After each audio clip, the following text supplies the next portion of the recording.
this look like to you? Look at the spiral on it. This is known as ayahuasca. It looks like the DNA. Oh,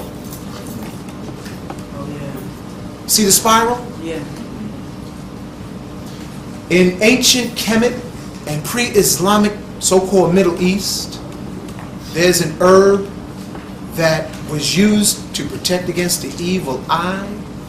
It was used to magnify your telepathic abilities, to receive and transmit. In the Latin name, it is called Syrian rue. It's in the family of coffee. You can take a piece, pass it around. Get familiar with it. It is used throughout the world. Treatment and prevention of Parkinson's and Alzheimer's. Now the funny thing I was thinking about this morning was melatonin and melanin. It sounds like a real close connection. Melanin, Yeah. melatonin, melanin, melatonin.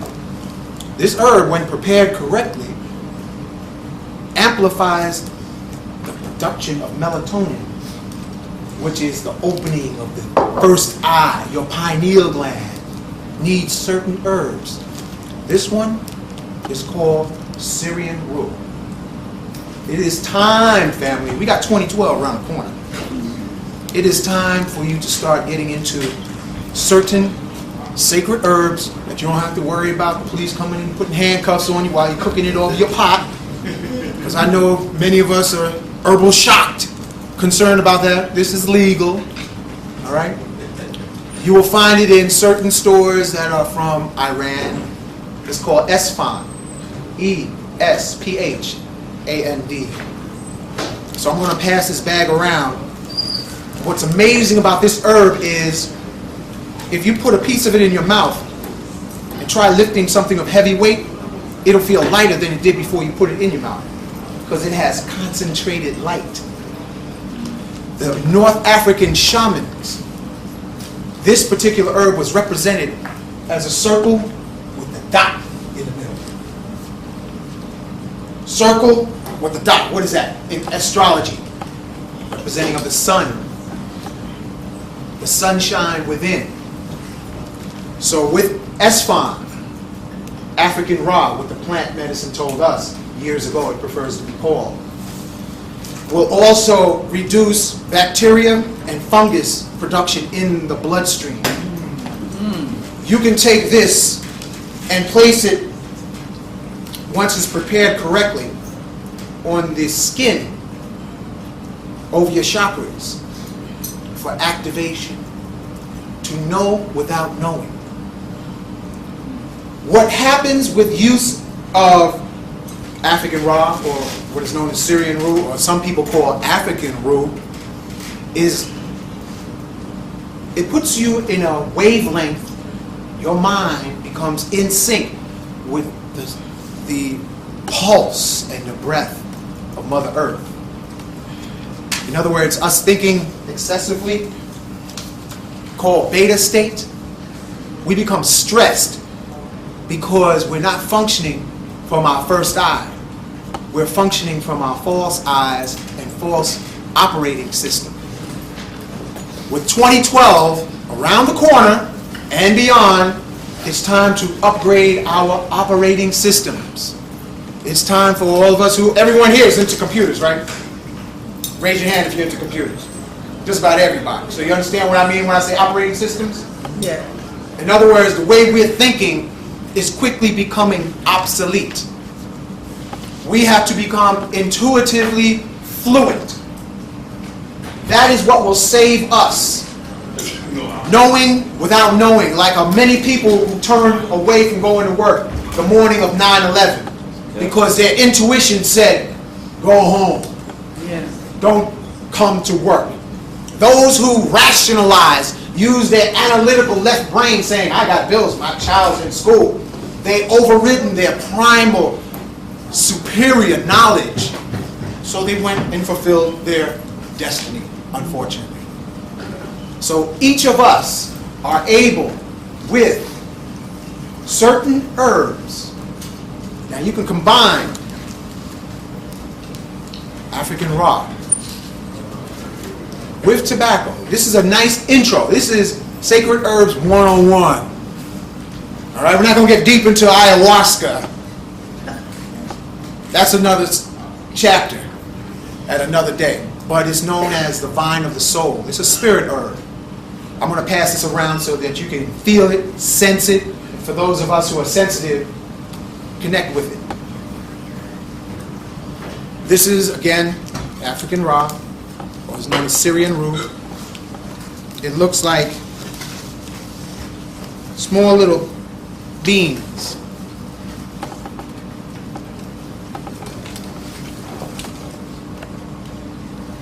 Pass it around, take a few so that you can chew it. Don't worry, you won't see colors or go into altered states.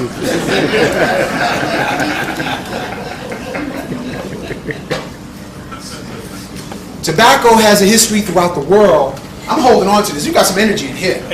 Oh, it is. Yeah, there's some power there. Oh, it is definitely. I got. I'm getting pulled into the vortex. That's a part of the presentation right there.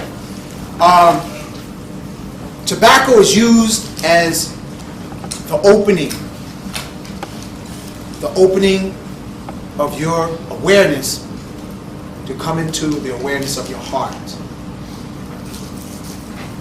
The way tobacco is used today is a bent and twisted cyborg mutation of what tobacco was originally used for. It is a hot natured herb, so you have to drink with water, but when you correctly make the concentration to match your body, it's easy for you to have flying dreams after drinking about an ounce or two. How many of us have ever had flying dreams? It's the most beautiful experience. This herb here will help you fly. Nicotiana rustica. So look up wild tobacco online. You can also look up how to prepare it. The simplest way is 1 bundle to 1 gallon, chop it up into a food processor, bring it to a boil, let simmer for 12 hours. Preferably with music. All right? African raw, Syrian root. I'm going to give you the recipe. Would y'all like it? Yes. First, do not take it if you're pregnant or on medication such as high blood pressure medication. All right? It's known as a myo-inhibitor. What that simply means is if your body isn't clean and healthy, don't try to put on the afterburners to take off. Because you need to go through the herbal cleansing. Oh, take some out, brother. Each of you take some. Keep it with you. If any of you have a medicine pouch or you have crystals, you place the herbs to create the bridge with the crystals and the sacred herbs. But you're not getting none in my pacho. See, I'm holding on to that. There's a reason for that. With the Syrian root, the best way to start as far as preparation, bake at 350 degrees for approximately 20 to 30 minutes. Then grind down to a powder. You can use a Vitamix. Add to approximately, say, a gallon of water. Say about 6 ounces of raw, African raw, to a gallon of water. Add 1 ounce of lemon juice so that you can change the pH of the water. And when you change the pH of the water, the active elements that's inside this wonderful ancient herb is released into the water. Everybody with me? Yep.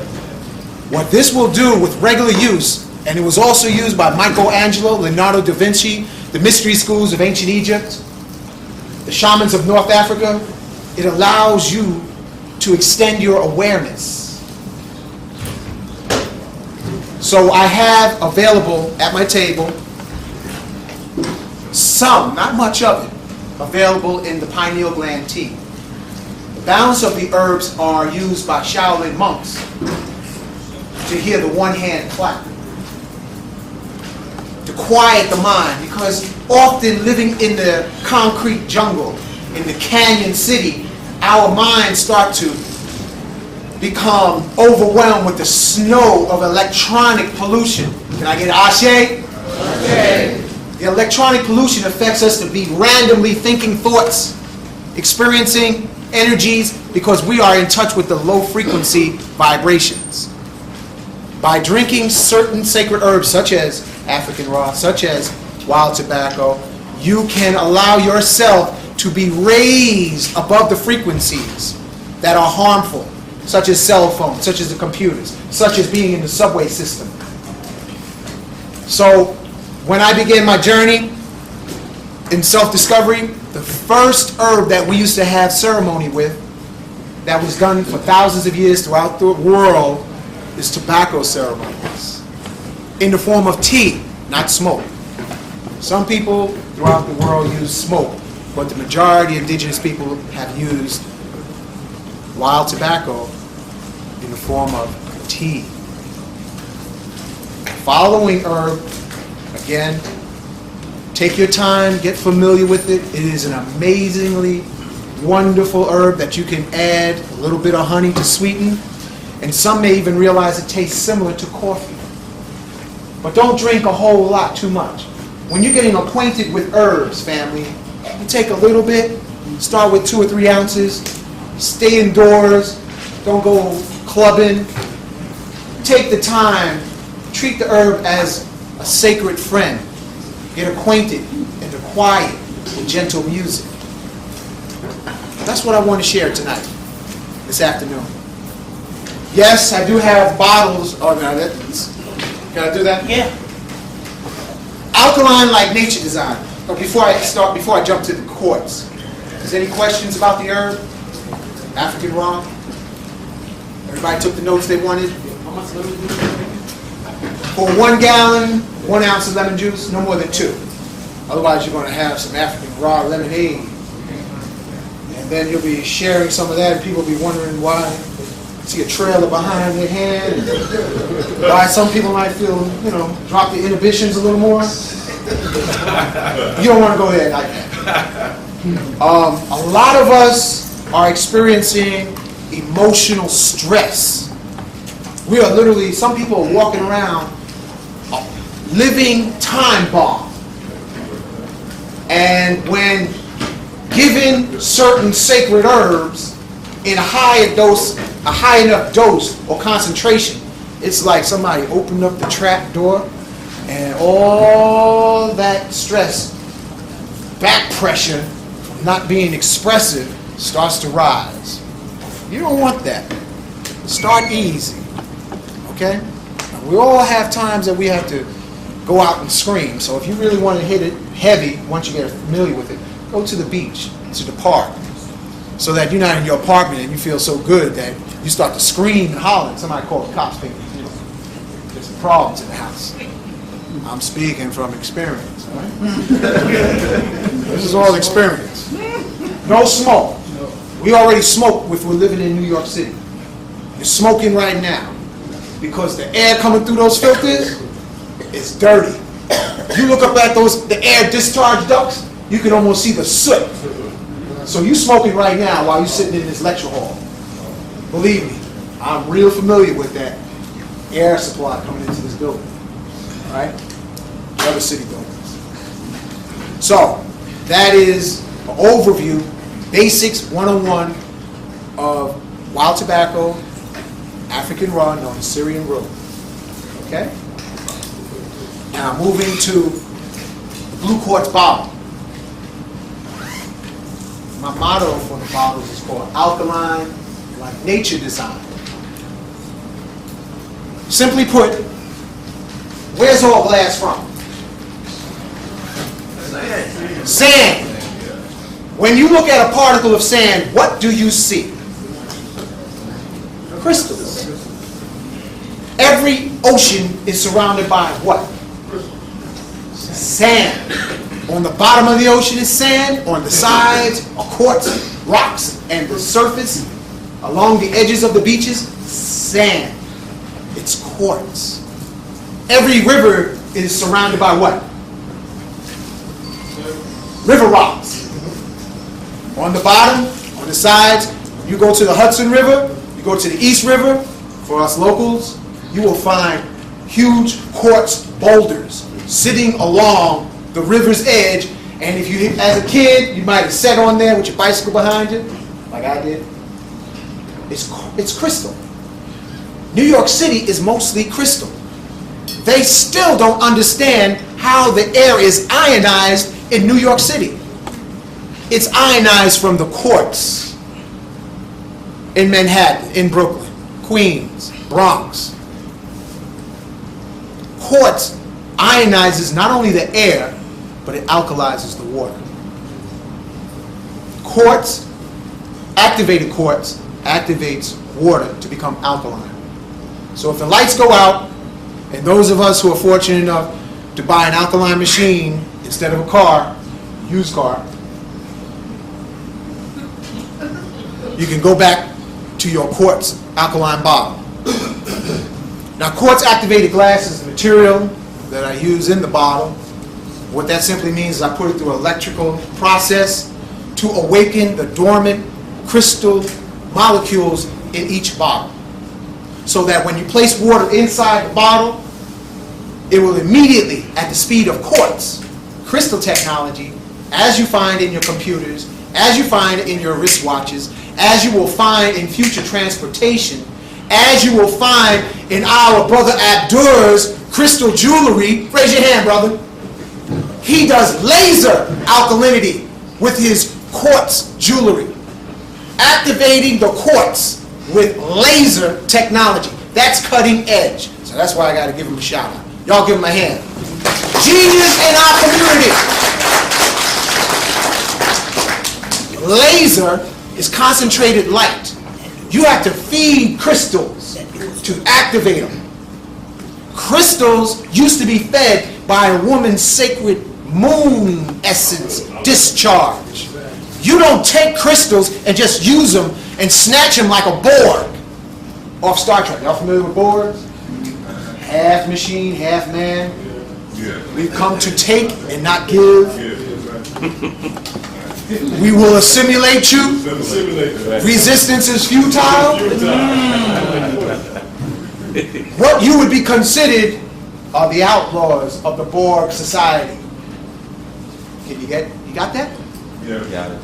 Independent thinkers? So, anytime you go to elders in the tradition of ancient times, you give offerings. Some would give offerings of tobacco. Your family can come and visit from the south. They would bring pie, iced tea. That tradition has been lost because now we go over the house and say, what you got to eat? What you got to eat? What you bring? You got to bring something to get something. So with crystals, the way to activate them, clean them with teaspoon. And some people may disagree, but so far this is the most powerful way to clean a crystal. Apple cider vinegar, 4 ounces apple cider vinegar, 2 ounces of sea salt, and about 12 ounces of water. That crystal will be screaming clean. Did you get that? Apple cider vinegar, sea salt, and water. Feed the crystal. Men, once a month, take a sample of your liquid crystal and place it on the crystal. And don't let anybody handle your stuff once you let it evaporate in the sun. Women, the most powerful energy you have is your moon time. Take a drop, place it on the crystal, let it dry in the moonlight. Then that crystal is ready to give you assistance in whatever you desire. Everybody got that? Yeah. So, I'm not saying I got that kind of essence on the blue quartz bottles. Don't have to worry about that. However, this is what I want you to think about. If in nature, where alkalinity is generated by oceans, rivers, streams, you have ionization of the air. To know if you're in touch with nature by using an alkaline machine, where's the ionized air when you turn the machine on? Do you have an ionized kitchen when you turn on the alkaline machine? No, you don't. But it's a move in the right direction. It is not the absolute. So many of us, including myself, I had to go into the plant kingdom to look for answers how to create alkaline water. So I give tribute to my own I am divinity and the opening of the way with the sacred herbs from the plant kingdom. There are actually people who have gotten Nobel Peace Prizes because they took ayahuasca and got a complex insight on how to develop DNA replication and a whole sorts of other things. Okay. So when you take the blue quartz bottle, fill it up with water, it instantly alkalizes the water. And the most beautiful thing you can do at night is place it in a bowl of water to ionize your room. This becomes a transmitter, and the bowl literally becomes a dust collector. And that is how nature also cleanses the air with alkalinity and ionization. Everybody all right? Mm-hmm. I want to thank Shabazz for giving me this time. Thank my brother Bobby. And I'm going to sit down with you and hear the magic he's about to do. Thank you. Peace, everybody. I want to give a shout out to someone who just came in the door. It's a brother named Jason back there. He's a nutritional coach. He does all manner of things on the line of what you just heard this brother doing. That's part of my team that I roll with. It's a group called Soul, that's Sons of Universal Light, Universal Love, however you put it. But we meet and we do meditation and we do a lot of things. Come on, I want to just show you the people. Come here, man. He's just going to introduce to the people. Brother Jason will be. But still yet let him visit. And also Brother Hank Rising's son will be outside with the crystals for the water, the bottles. Take all that off. With the bottles, and he also does a lot of, these are his bottles that he manufactures himself, and it alkalines the water naturally. This is Brother Jason. He's going to be here when Dr. Mitchell Gibson comes. He's going to open actually for him. Y'all going to see his classes. The brother's bad. I love this brother, and he's going to point. I love you, man. Peace, man. I love the work this brother's doing in the community. We need this information. All right, no doubt. You, Peace, man. Peace, peace. Love you, man. All right, without any further ado, I'm going to bring y'all the master, Brother Bobby Hemmitt.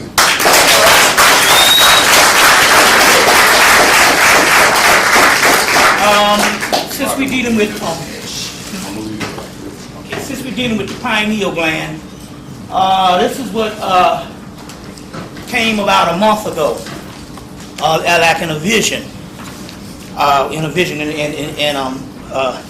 Brother already just a bear witness when he stepped in to this thing, how powerful this is. This is going to be one of the charts that you can get to, you stare in it each day as many times as you want, and you train your third eye. We're going to go into the science of that, but this is a device that we will be using. We're going to go into the science of that today and go further into this particular information, and it is equipped with several things. It's almost as if each symbol came to be put into something to make it a device, to make it a device that you can actually use. And when the Spirit gives you stuff, it works. And the Spirit gives you stuff, I mean, it really is right on point. And so therefore, and we just got bear witness with the brother that felt the energy. Now this is interesting here. Last time I did a lecture was in New York, was in January. Last time I did a lecture. So I took a 4-month break by choice. You know, well, it was 6 months actually. It was January and this is June. And certain thing happened to me this past last, I guess, 24 hours. So like I said, I had a lecture in January of this year. Didn't do no lectures up until today. Something happened between that time, because what happened was the reason why the Spirit didn't allow me to actually feel inspired to go on a certain amount of lectures, and I got a lot of offers, is because I was going through your own transformation, which has been the case since I've been lecturing. This month here will mark the 19th year that I started. I've been studying well over 20-something years, but I started in 1992 with the Dogon lecture, and I think that June 27th of this month will be 19 years. 19 years, and I started when I was 30. I'll be 50 in November the 28th, which is called the 50 Gates of Understanding. So once you entered into your 50th year, throughout the whole time when I was doing all this research, I was also going through my own initiation. And that's the reason how you'll last. See, if a lot of people just do research for data and do stuff, they don't last very long, because they are on a certain path, and when that style or when that particular information go out, they go out with that particular information. That's why everybody should be in their own path of initiation, or what they call the hero's journey, and that way somebody can always find you on the path doing some work, you see what I'm saying, based on what's privy to the path that you're on at that particular time. So people used to accuse me, say, man, you're not talking about the stuff you talked about in the 90s. Yeah, that's because I talked about it in the 90s. Everything is ongoing. Everything is ongoing. You see what I'm saying? And you must change with what's going as far as the research. You already done that. Now, before you do it, it's the mystery. It's spiritual. Once you tapped into it and you present it, it becomes data, because you've already done it. And if you keep doing that data, or keep trying to present the same stuff, then it becomes a religion, a theology. You see what I'm saying? A theology. And that's where we get trapped. You must keep going. And we'll get into some of the science on that. So pretty much, as long as I was doing the work and the research, I was also going through my form of initiation. So when I decided in January that I'm going to chill for a minute, and I said, well, I could take them lectures and put them off during the summer, and just, and put them back and just see what's going on. And as you can imagine, with the weather and everything else that's been going on since January, it's amazing stuff. But what happened was, they also wanted me to see a certain thing. When I went through the airport in January, they got this nuclear machine they got now. And it scans your body and it shows all this stuff on you. And I did that in January. Yesterday when I went through, I didn't show up. So they couldn't find nothing. Now what had happened, that's called your light body has gone to a certain level. And so it couldn't be detected on the radiation. So what happened was, when I didn't show up, they stopped me and told me to go back through again. So when I went back through again, didn't show up again. Now mind you me, I don't know what's going on until I got on the plane, and about 15 minutes or 20 minutes into the flight, I realized what was going on. Because she said, you moved. And when you move like that, you don't show. I'm like, come on now. I moved. What it was, she was trying to put it together in her mind, this sister, on why I didn't register on this radiation machine. So as a result, I had to go through the pat down. And I cleared the pat down, and all of that, And so, but I was wondering, I said, man, this is kind of awkward. Why would this happen this way? And then when I got on the machine, when I got on the plane, I said, oh, I got it. I didn't show up on the radiation machine or nothing. It was a blank. But what had happened was, between January and yesterday, you have series of going through several dimensions. Your light body goes through several dimensions. So you are not where you were 6 months ago, especially if you're conscious and you are aligning yourself with a certain amount of energies. You see what I'm saying? And so what happened was, we know, because we got these black cats, and they'll disappear in and out of these dimensions.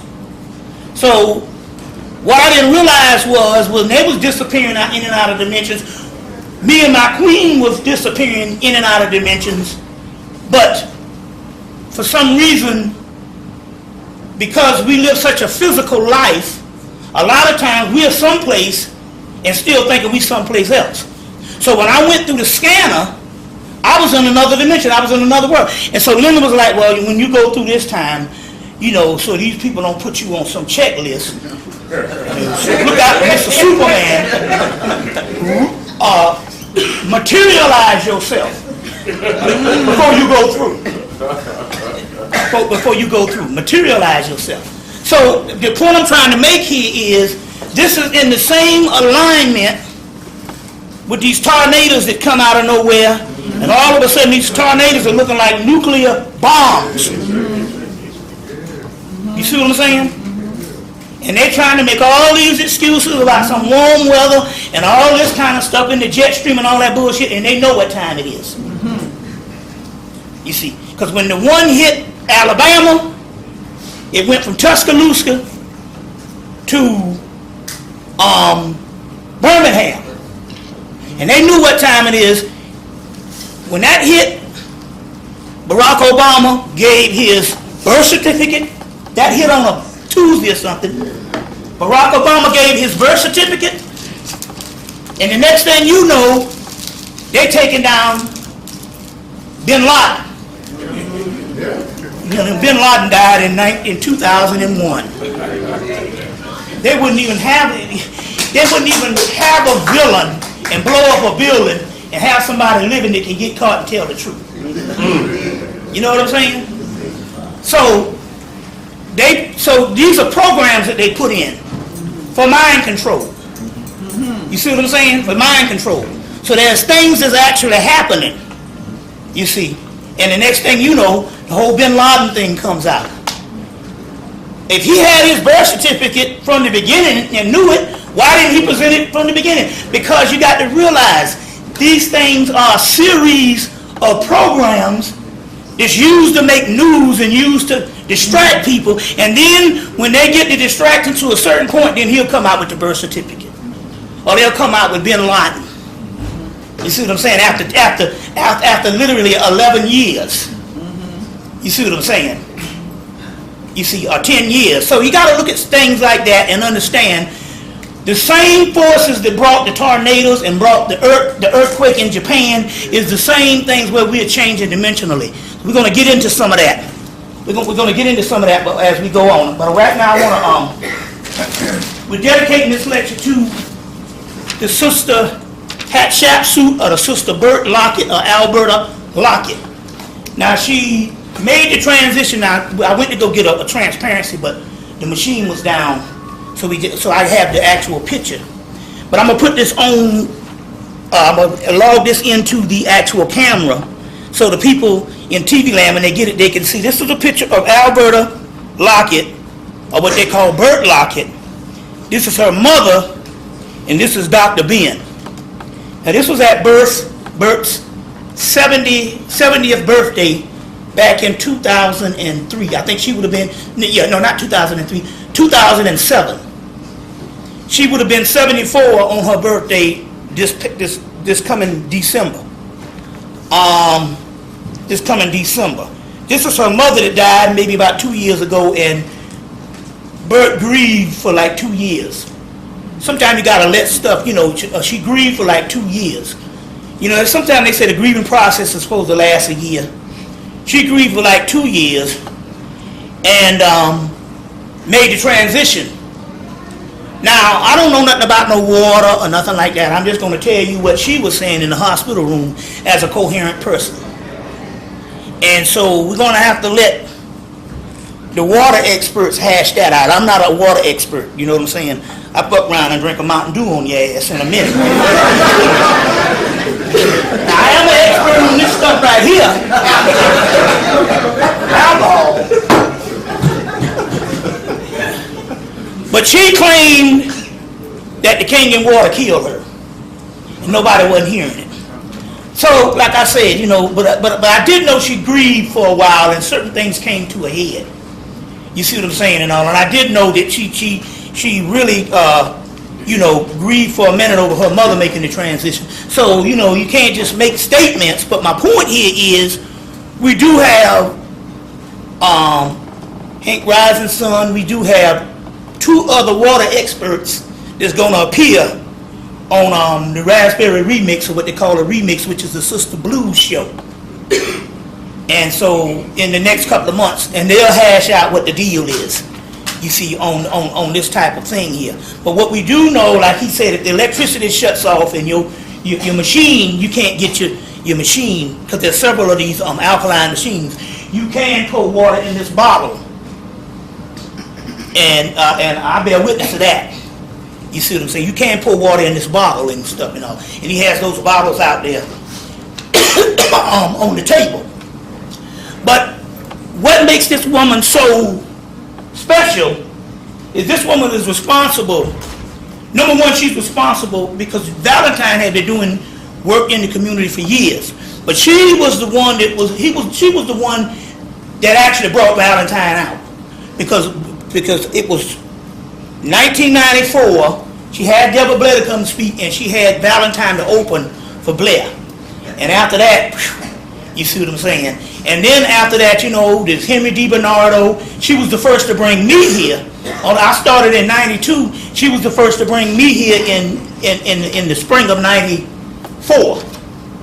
The spring of 94. So you can say she was a pioneer in bringing certain people out. Now, people, Bert was a little rough around the edges as far as her appearance.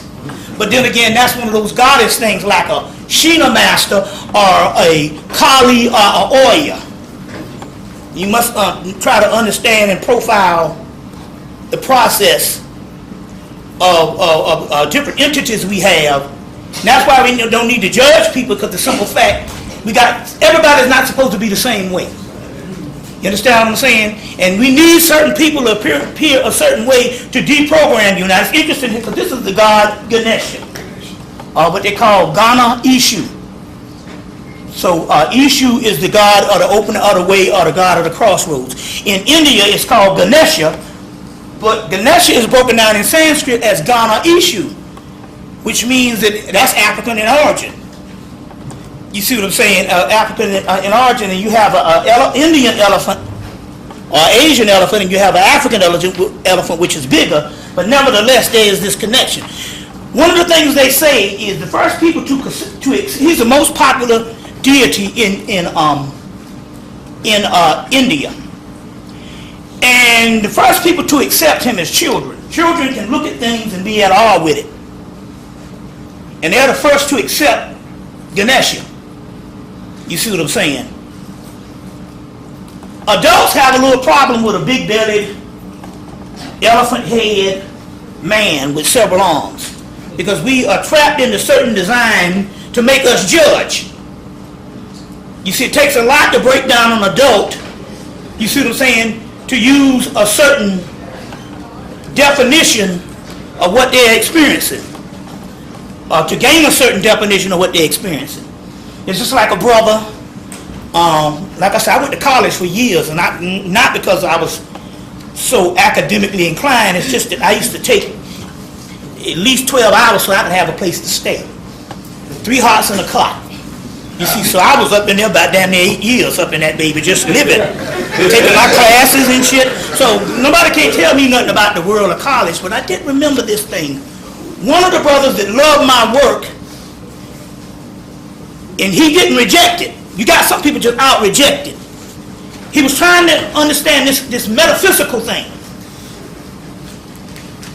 but he was getting a PhD in some type of political revolutionary thing. It was a political science, but he had tapped into the revolutionary thing because his heroes was Malcolm, his heroes was Marcus Garvey and stuff. But he was having a lot of problems trying to understand this spirit world.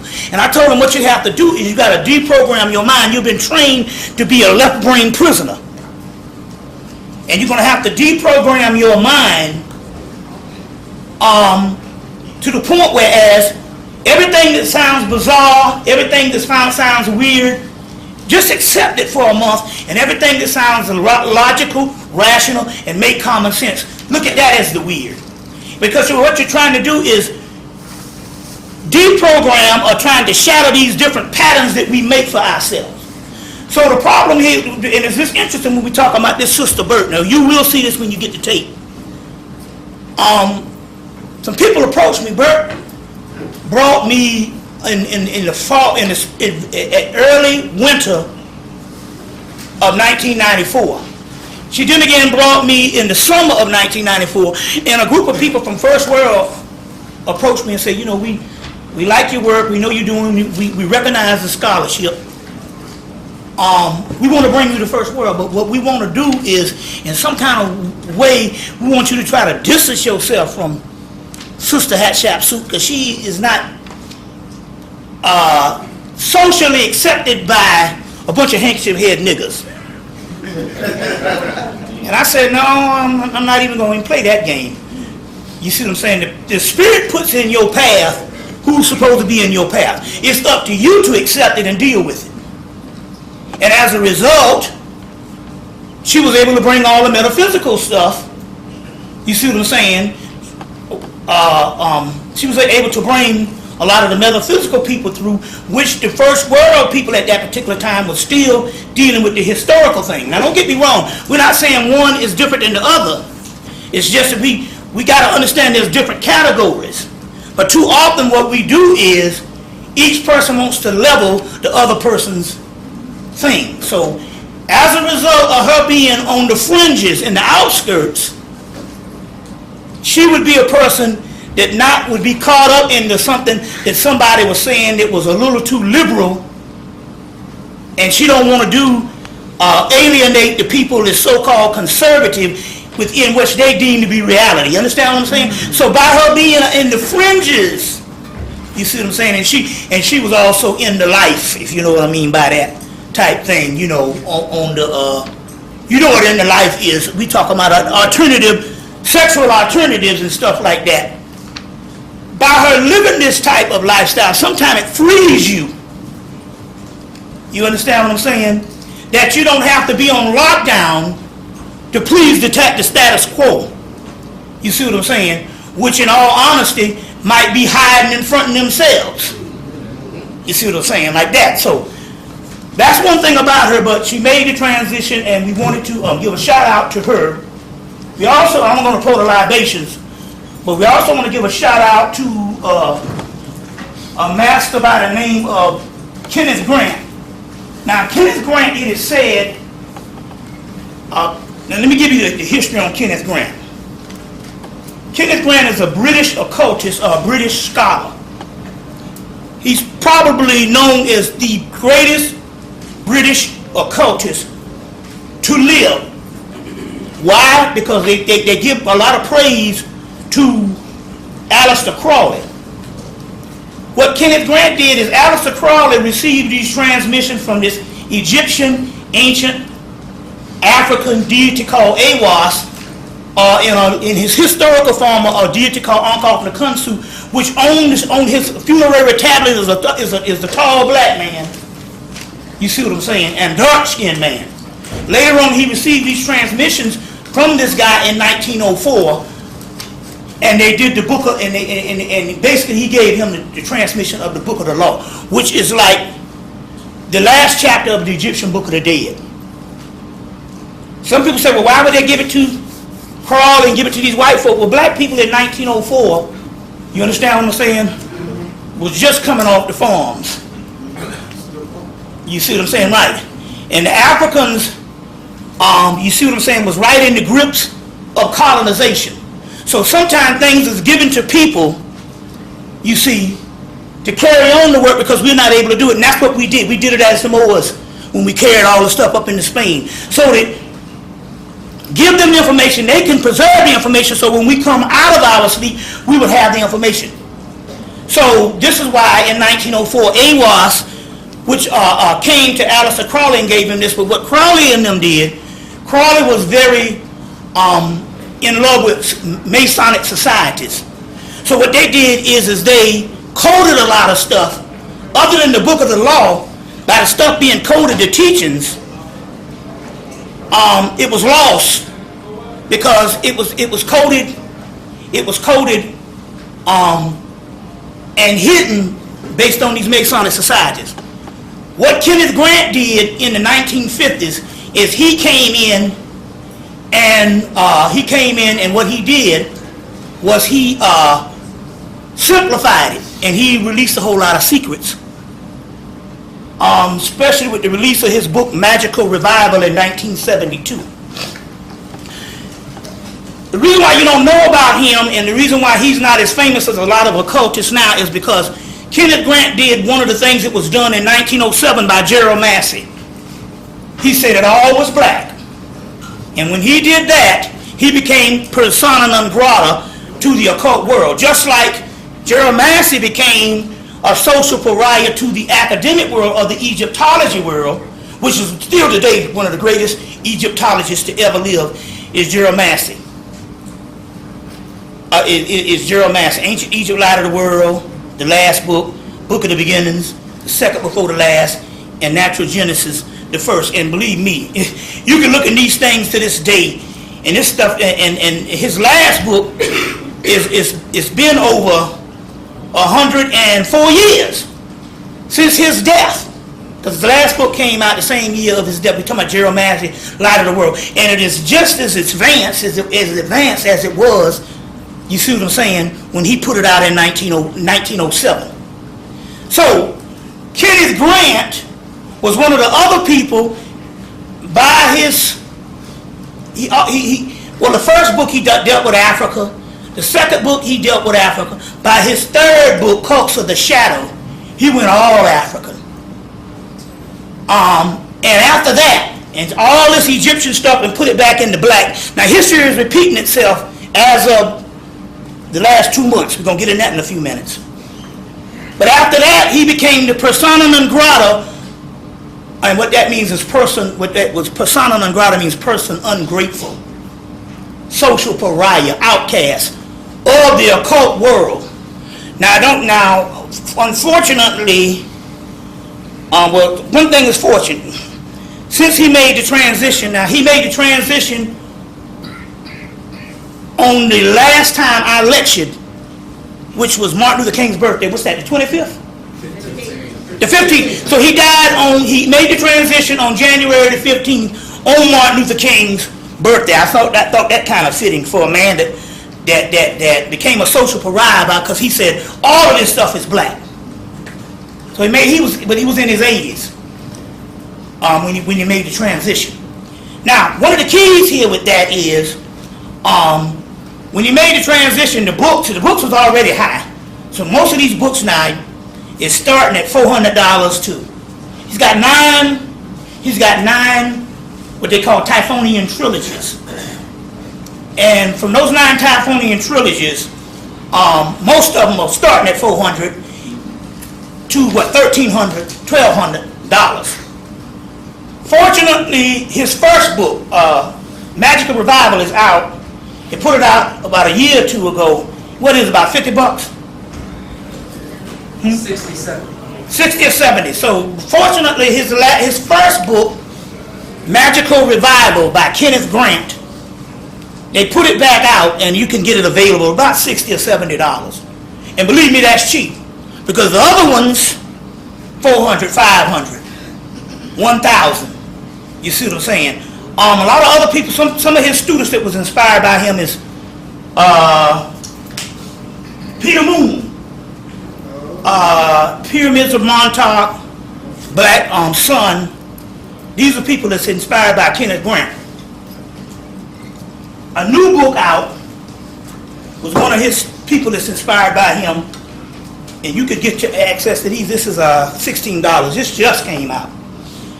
The guy's name is Aeolus, A-E-O-L-U-S. His last name is Kepyas, K-E-P-H-A-S, K-E-P-H-A-S. So that's A-E-O-L-U-S, K-E-P-H-A-S. And the name of the book is called Homo Sapiens. Homo Sapiens, the occult history of DNA from Eden to Armageddon, which he got a whole chapter on AWAS and the AWAS working in Crawley and all of this type of stuff. He also has a in here. He has also a part in here. His index, as far as his bibliography, is all of Kenneth Grant's works. So he is one, because one of the keys here is most occult people are not allowed if you own certain companies, like if you own Samuel Weiser or if you own Llewellyn. If you use Kenneth Grant's works, the people who, the OTO, the society that Crawley started, a lot of the people who provide the material that these people are allowed to sell some of Crawley's stuff will snatch that stuff away if they use Kenneth Grant works. So so a lot of these companies and a lot of people won't use his work, and a lot of them are racist anyway, because they don't want to give Kenneth Grant credit. A lot of stuff, when they go back and the same stuff that they talk about, Kenneth Grant is saying, no, this is all African, this is all black. You see what I'm saying? This is all black. You see. So that's the reason why you don't see him in the bibliographies. In the bibliographies and stuff like that. So this is one of the newer books that's out, and I want to give you this Exhibit A on that. But we celebrate the life of Kenneth Grant because he did like Massey. They said that Gerald Massey wrote for black people. Now I come to find out Gerald Massey, who was British, was supposed to go into the British Museum, because what happened was after they came out of Egypt, a lot of people were scheduled to go into the British Museum and start rehashing this particular information. You see, because Napoleon and them came, stole, the British came and stole, and so you got your Louvre in Paris, which there's a part of that I'm going to talk about in a few minutes, and you have the British Museum, became loaded with all your Egyptian artifacts. So they got people in the 19th century like E. Wallace Budge and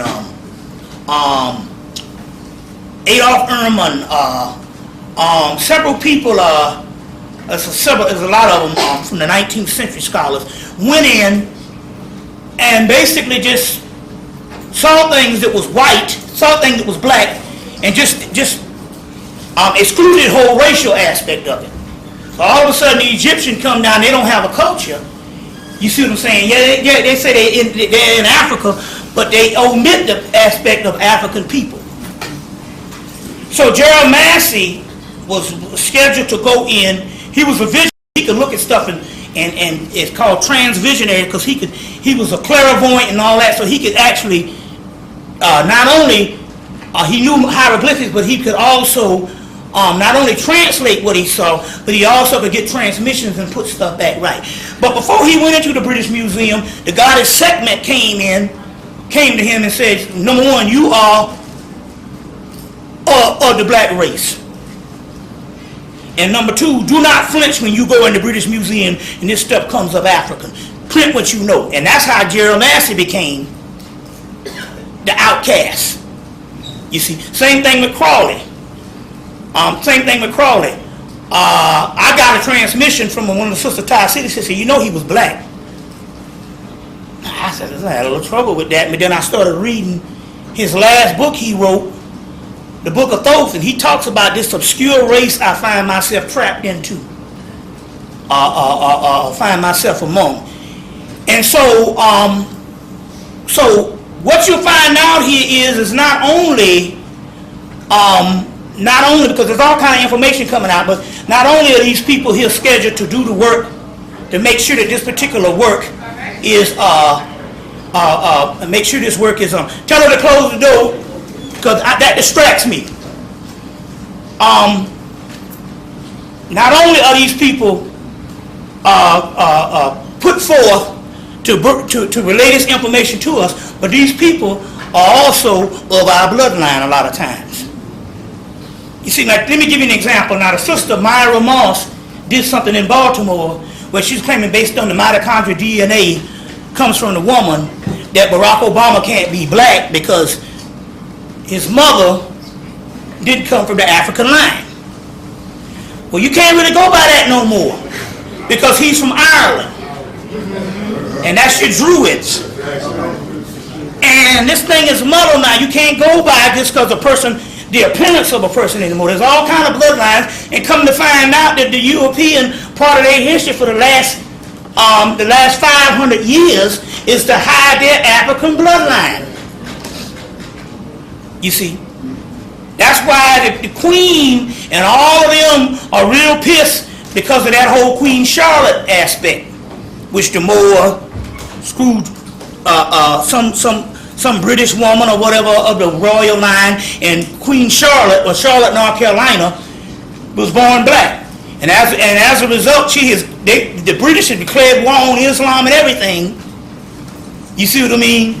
Based on that. So the lines are muddled now. We live in a time, and plus we talk about the Moors being up in there for 700 years. You see what I mean? That's what they did. They spread their bloodline. I talked about that the last time. So we just can't say because a person is white, you see what I'm saying, as far as the appearance, we don't know what kind of bloodlines is going on. You see. And for the simple fact, now we got this information that they've been hiding bloodlines. You see, so everything, everything is not just black and white. There's more gray areas than it is anything else. I want to say a couple other things as going on before we go on. This is a book. This was an exhibit a brother sent to me from, I think it was out in Seattle. A brother sent this to me. They had an exhibit of the Olmecs out in Seattle. Now I'm going to get this because I want you to get this book. I want you to get this book. I think I got a bookmark in here on the store. The exhibit is gone now, but the brother did go and he bought the book for me. I tried to, he went back another time looking for some kind of DVD. But this is why this is very important. Usually when we see the Olmecs, we only see the big heads. You don't see nothing else. And what they tell you here is that they didn't have a writing system. In 1976, I was able to get a book recently, before this came out. About a couple of months ago, I found a book in a thrift store on Reader's Digest Mysteries, Ancient Mysteries. And for the first time, I saw things and artifacts on the Olmecs that wasn't just the big heads, wasn't just the heads. And then right after I got the book, this brother sent me this book from the exhibit, which gives you all different types of, we could put this before and all, because I'll just show you all different types of artifacts.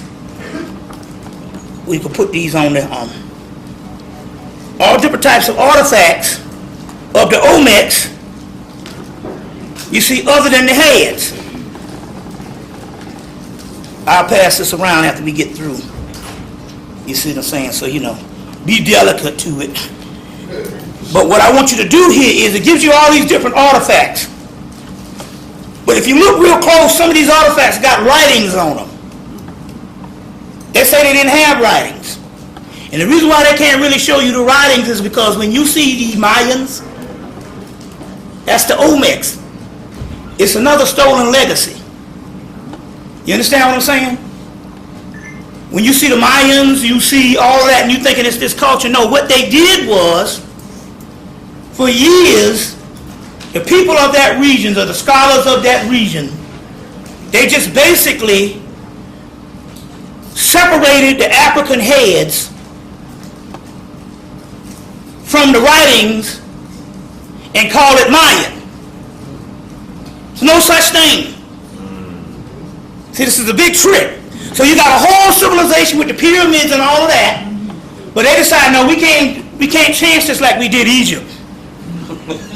Egypt was on a continent. If we could have somehow broke off Egypt from Africa, we might have could have fronted. So what I'm trying to tell you is they literally took these people, the Olmecs, civilization, call it the Mayans, but all of the writing system the pyramids and all this stuff, you see what I'm saying? Only thing they did is they just separated the big heads away from all of that. You understand? The Aztecs, the Incas, or whatever you want to call them. It was nothing but one culture, the Mayan culture. Now all of a sudden they sneaking back in now and putting this stuff back, but one or two little artifacts got writings on them. So it's important that you get this book.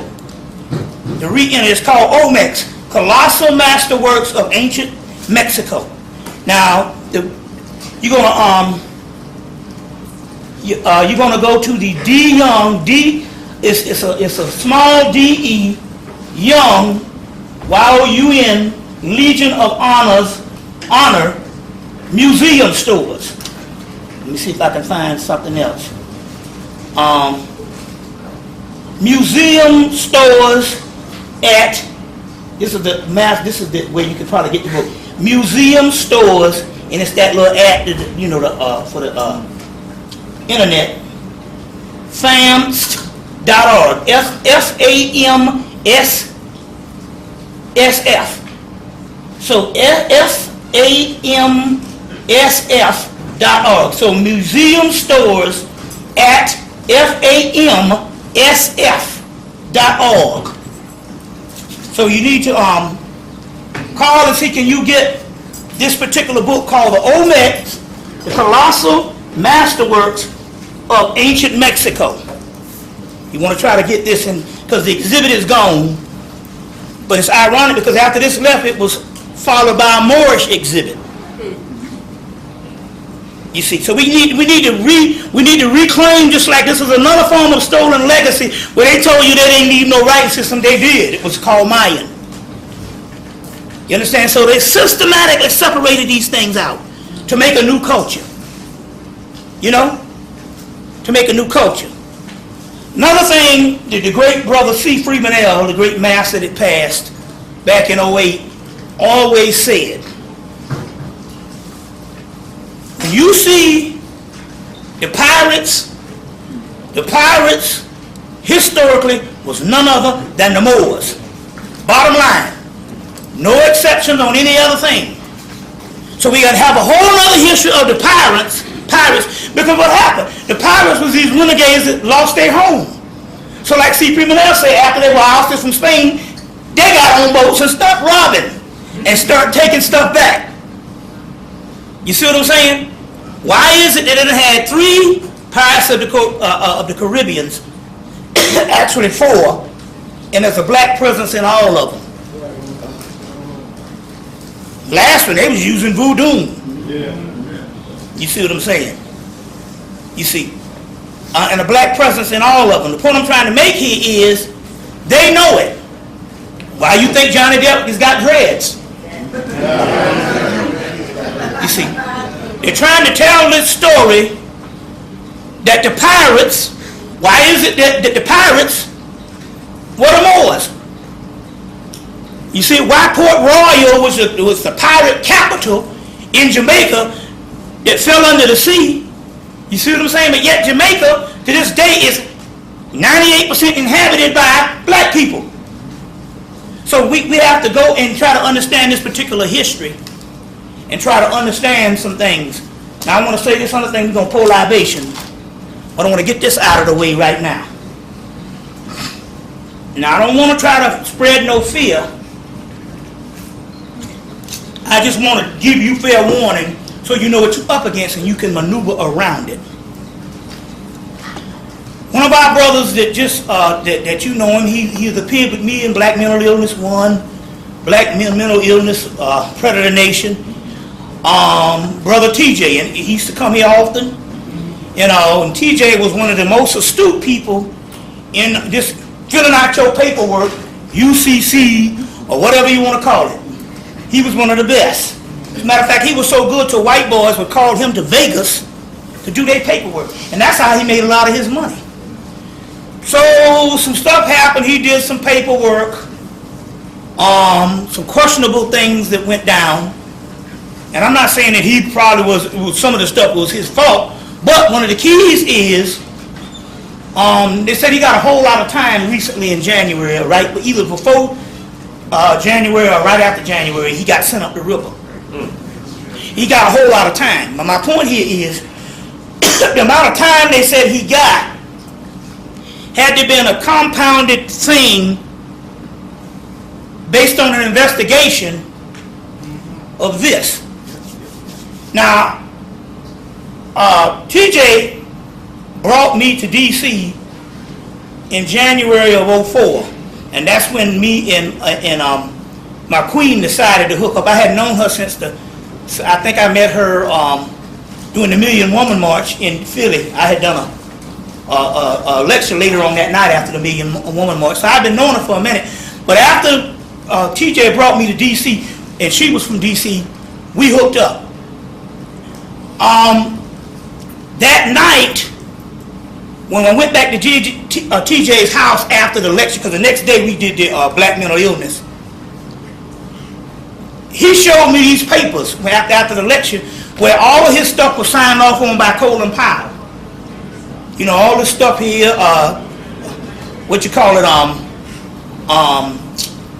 diplomatic immunity and all this type of stuff, and all of this UCC stuff signed off under Colin Powell with the Moroccan Empire.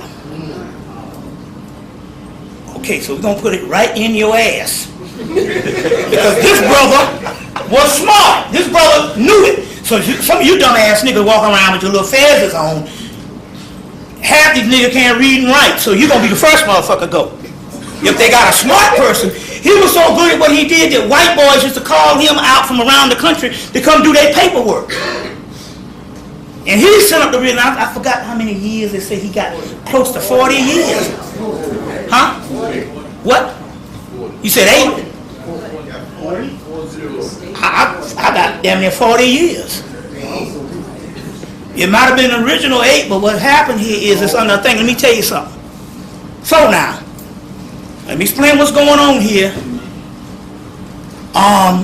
The brother Dr. Blind, who wrote The Functionary, he was the first to say something. He said, man, everybody getting their little paperwork done. He said, I don't know. You see what I'm saying? All of a sudden now, the Muslims became masters of the paperwork. Wait a minute, hold on now. You went damn near 70 years and then now put out no academic work. The first academic work put out by you was put out with the scattered drift or the sacred drift. Peter Lamborn Wilson was a white boy. Then the other couple of books came out, but basically for most of the 70 years you was on a pamphlet. Circle Several Quran, these are pamphlets. So you were not an academic organization. You was a street organization of lip service. Now all of a sudden now you become an expert in this paperwork shit under the Moroccan Empire. Now let me take this somewhere. You can do your own research so you know I'm not bullshitting with this. Because when Homeboy went down, that's major stuff because he knew his stuff. Now, let me explain something here. The brother Dr. Blind was the first one to say, he said, yeah, you know, he got signed off on diplomatic immunity, Moroccan Empire. I saw all the paperwork with my own eyes. Colin Powell signature and all of this. He said, but I don't know. He said, you know, these people are getting this stuff and this citizenship. He said, but I don't know, man. He said, because when some shit jump off, you see what I'm saying? These are the first niggas they're going to point at as terrorists. Now, we do know that they were cited as terrorists in the spring of '09 when they arrested those boys. Was supposed to blow up the Sears Tower under the whole Moorish thing. Now, let me give you the conspiracy behind this so that you'll understand something. The November after 9/11, the Atlanta Journal and Constitution in Atlanta ran an article on the Muslim of Spain, the Moors. They put Muslim and they put Moors. You see. And they kind of routed it as an Islamic organization of Islamic Spain. You see. They didn't give any colors because the simple fact they want to lump all the Muslim world into the same pot. You see what I'm saying? I said, that's kind of interesting here. They got the World Trade Center went off, and then the next thing you know, they ran a thing on the Moors where the Moors are only a footnote in history. They're not even recognized as even existed in most books. Most, you know what I'm saying? But all of a sudden they did this, and right after they ran this special on the Moors, you remember the first was a little white boy that was over, and they found his ass with the Taliban. And, remember him? And found him with the Taliban and all this, and then they looked at his stuff. He had first started studying out of high school, Malcolm X and different things like that. Okay. Now, the Moors say, and according to the papers that TJ had, that they are under the Moroccan Empire, is a part of the nationality. Anybody Moors, you can correct me if I'm wrong. Anybody know about this? Okay. All right. Now this is the key on what happened. First of all, there is no Al-Qaeda. Al-Qaeda is United States Black Ops. Black operations. Now remember now, one of the guys came from Sean Hannity, was on Sean Hannity's show. He was a dark-skinned brother, he was a Muslim, and they always had him on there. And every time they talk about all these enemies, he said, no, that's your homeboy. Yeah, Saddam Hussein, he said, no, that's your homeboy. You used to hang out with Saddam Hussein. Bin Laden, no, that's your homeboy. You gave him all this money to fight the Russians. So what happened was, this guy said, look, I've been a Muslim for 45 years. He said, and I started going to Muslim conferences, international Muslim conferences since 1974. And he said, never once in the history of the Muslim world I belong to for 40-something years have we ever heard of anything called an Al-Qaeda. So that's a government, or whatever you want to call it, boogeyman, that's their organization to get you caught up in some shit. All right, now follow me here. You go on the internet. There is, okay, you got your Hebrew Israelites used to be downtown, Times Square.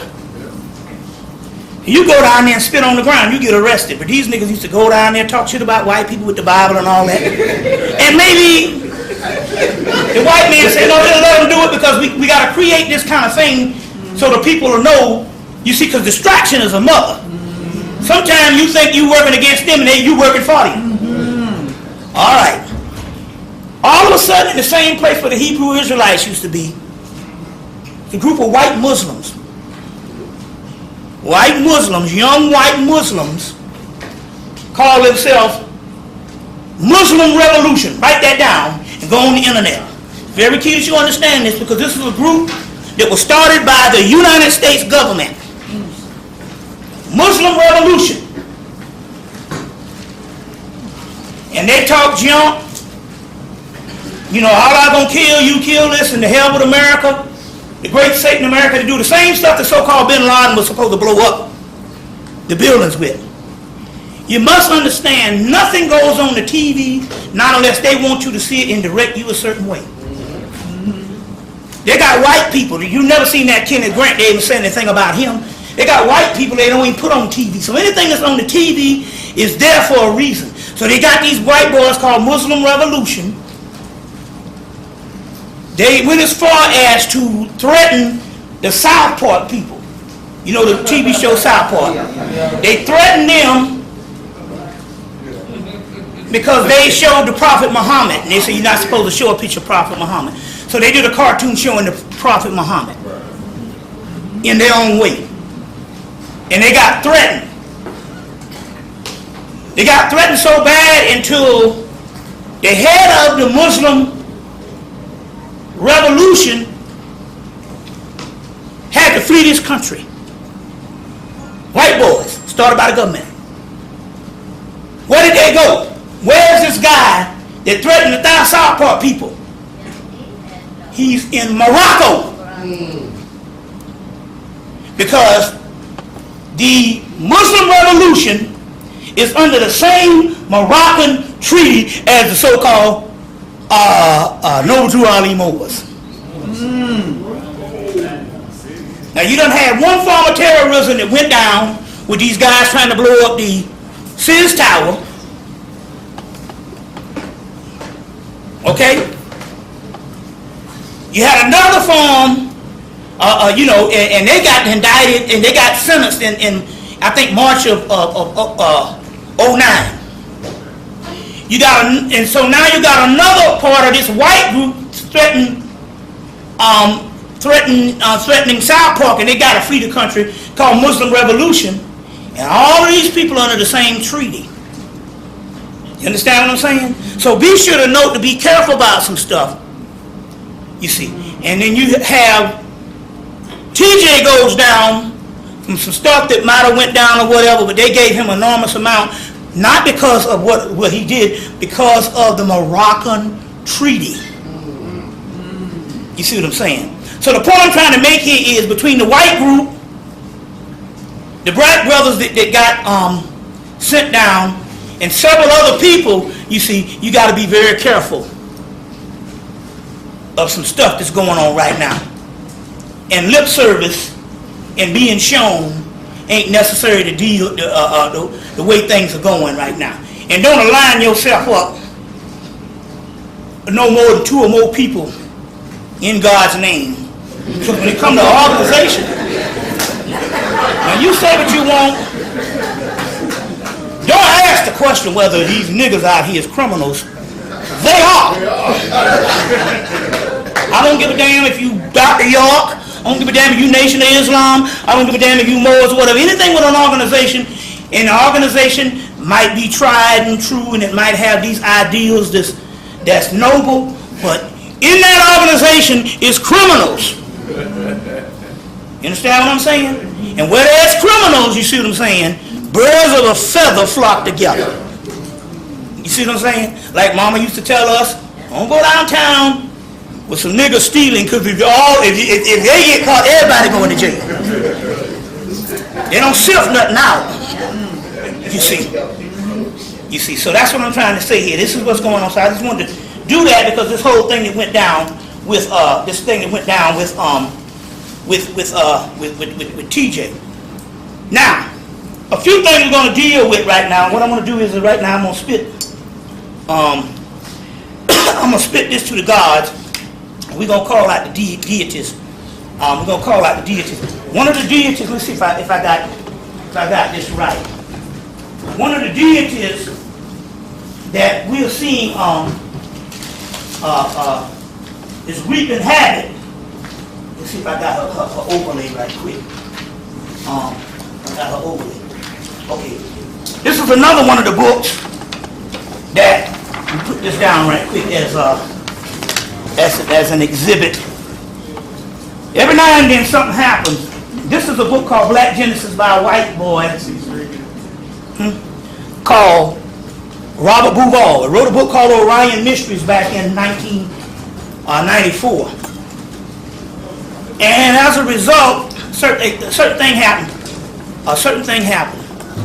As a result of him writing Orion Mysteries, the established Egyptology order rejected his information because he was saying that the pyramids in the Giza Plateau was aligned with the 3 stars in Orion's belt. You see what I'm saying? In the heavens. So they gave him hell for a couple of years, and then over and over when they did Egyptology, after rejecting him, his work was so precise until at the end they ended up having to join him. Well, if you can't beat him, join him. Mm-hmm. So by that time, Robert Bouval is a little bitter because he done got beat over the head by his own white folks. So what happened here is that they got this intelligentsia group. A lot of them are headed by John Anthony West. You can get his works with Magical Egypt out there that Shabazz is selling. A lot of the works is by John Anthony West. He has a whole nother intelligentsia group. And what has happened here is, whenever they're trying to establish, tell them to keep the door closed when they come in. What they're trying to establish is that the mainstream Egyptologists want to say that their work is not legitimate because they're telling the truth and adding the metaphysical thing in the magical Egypt. And Egyptology was started as something mainly to go along with established Christian science, or what they call Christian archaeology. So they're in bed together. So anything contrary to stuff that might be mystical or stuff that might lead you to another level, the Egyptologists is always trying to shoot that down.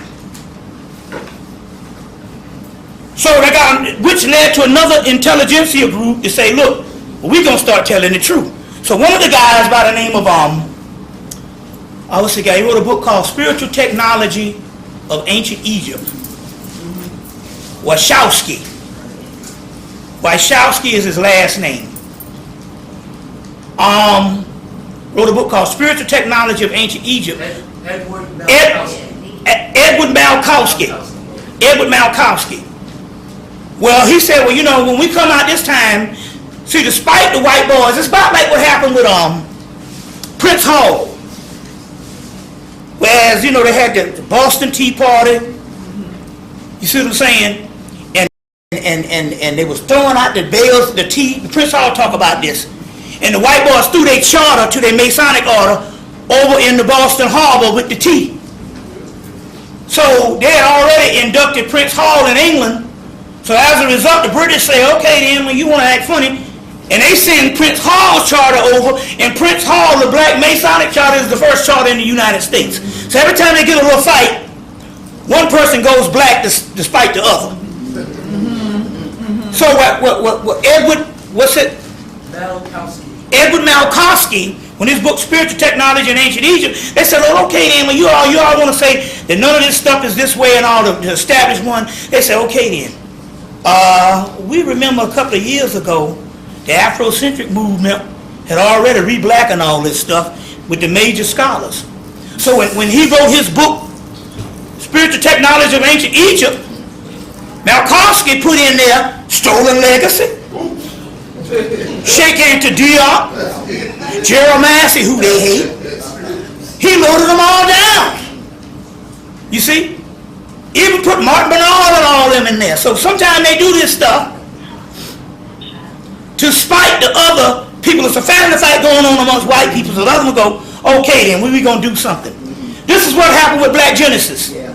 He came out saying all this stuff is black. And does he have a chapter on Diop? He has a chapter on Diop. So anytime you want to beat somebody over the head, you give them Sheikh Anta Diop. Sheikh Anta Diop crossed all T's and dotted all I's. And there's no way around his scholarship. You see what I'm saying? The gig is up. See, the gig is up. That's what I remember talking to Leonard Jeffrey. He was going crazy off of civilization of barbarism. And I said, well, what about Black Man of the Nile? He said, no. That's written for black people. Because Dr. Ben didn't have no desire to prove nothing to them. He said, but this right here, civilization of barbarism, put the nail in the coffin, because this is written to disprove white folks like him and Theophile Obenga, Sheikh Anta Diop, and then went over to the UNESCO thing in 1974 and gave them the melanin dosage thing. So when they put the Diop up in there, that means they're at war. So every now and then, no matter how rigid the rules are of them trying to hide stuff, people in their own family will come out. You see what I'm saying? Against them. All right. Let's move on. I'm going to introduce you to a goddess called Hecate. Now she's later on picked up by the Greeks, but we first find her in the Chaldean oracles in Samaria, Phoenicia. And you know, Phoenicians are nothing but your pre-dynastic Egyptians. And in 1999, they did a conference, Clemson, That thing is pointing. Oh, okay, yeah, whatever you. You got it. Oh, you got it. He got it. Okay. Okay. In 1999, they did a conference in Cambridge, England, at the University of Cambridge, and they put out a book called The East Face of Helicon. And what this book is saying, that all of Greek mythology is Phoenician. Where's Phoenician? Carthage, later on Libya, all that's Phoenicia, but before Phoenicia was there, Phoenicia was also pre-dynastic Egyptian, which is northern Egypt. Because you know, lower Egypt is up north, upper Egypt is down south. Now, so we know that Greek philosophy is stolen Egyptian philosophy from the Library of Alexandria, and they made all them take all the books and you know the whole thing, and made them take all this stuff and put it in one central library. They got out of the temples and they went in there and they stole it. Well, I got another take on that, because in the early 90s they had some conferences called the Alexandrian conferences, and they told the truth. They said that the Egyptians took 100 years, the Egyptian priests, to translate the hieroglyphics into Greek and Latin, in Aramaic and in Hebrew, to give it to the world, because they knew that hieroglyphics was going to be a dead religion, a dead language. So all that stuff you see, what you say is Greek, was actually done by the Egyptian priests, because they could see the future and they knew what this stuff was about, to make sure the stuff didn't get lost. About like the Moors had to go up in there for 700 years and teach them this stuff, so when we came out of slavery we would have education. Because imagine what would happen. Look how we was treated with the damn education. What you imagine if they didn't have nothing? So now, but Greek mythology is Phoenician. This goddess here is called a triple goddess. She's also called the goddess of three fates. The three fates mean there's three goddesses. There's actually four of them. These three goddesses have judgment over everything that's going on. So this one goddess embodies three goddesses. Her name is Hecate. We're going to start off by spitting the rum to her. Then we're going to introduce the sacred whore. 90% of what there's more in the Bible, of the Bible hating on the whore or the harlot, than it is the devil. And why is that? You see, why is that? You see, we'll show you who the sacred whore is in a few minutes. And I'm going ahead of myself, but if you know a woman is very promiscuous, you know her when she was out there and she was hoeing. You know her. And now she conscious. And now she conscious. Is she conscious and she used to be a hoe? Run to her. She's the most sacred shit out here. And if you was able to get a hold of some of it, you got something. Now I had that experience happen in the early 90s, and I'm going to tell you something. That's the most powerful shit on the planet. We're going to go into that now. That's why the Bible has to shut that down. We'll go into that. I'm going ahead of myself. But, going back, you got this goddess here, the goddess of three fates. Now, she's the goddess of three fates, but I want to show this.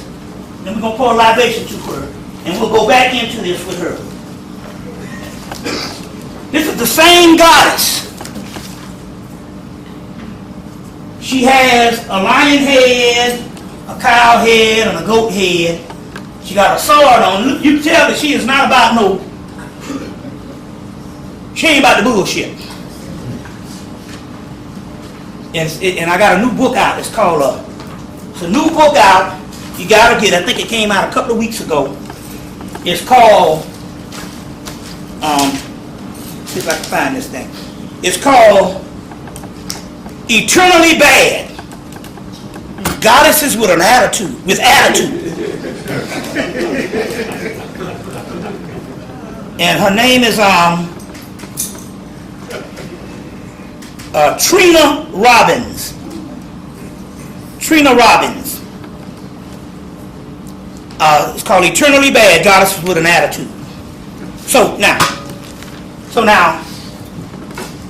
what this is about, this is the same goddess that appears one way that I just showed.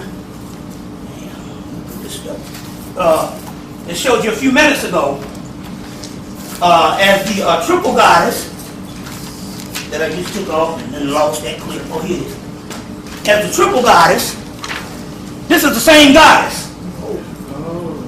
Now, this is how she looks coming out of Phoenician, Chaldean, and pre-dynastic Egypt, later on into the Greek thing, Hecate.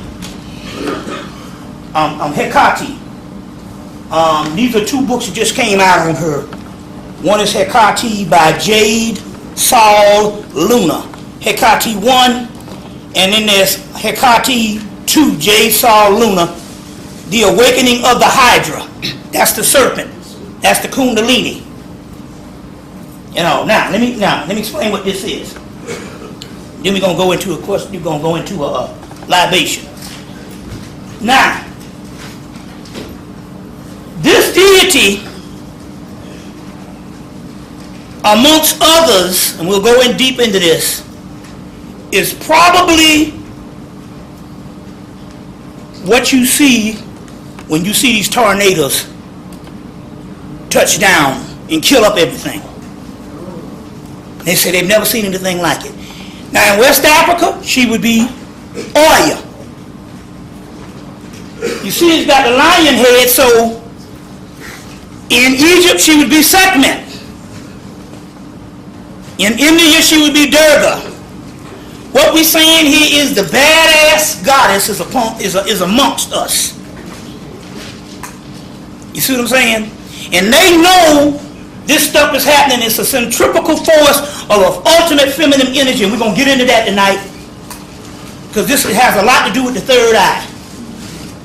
Is to go deeper into releasing this aspect of this ultimate feminine energy, but we're not going to reverend into the Afrocentric glory of the beautiful mother. No, we're going to venerate the hoe, the slut.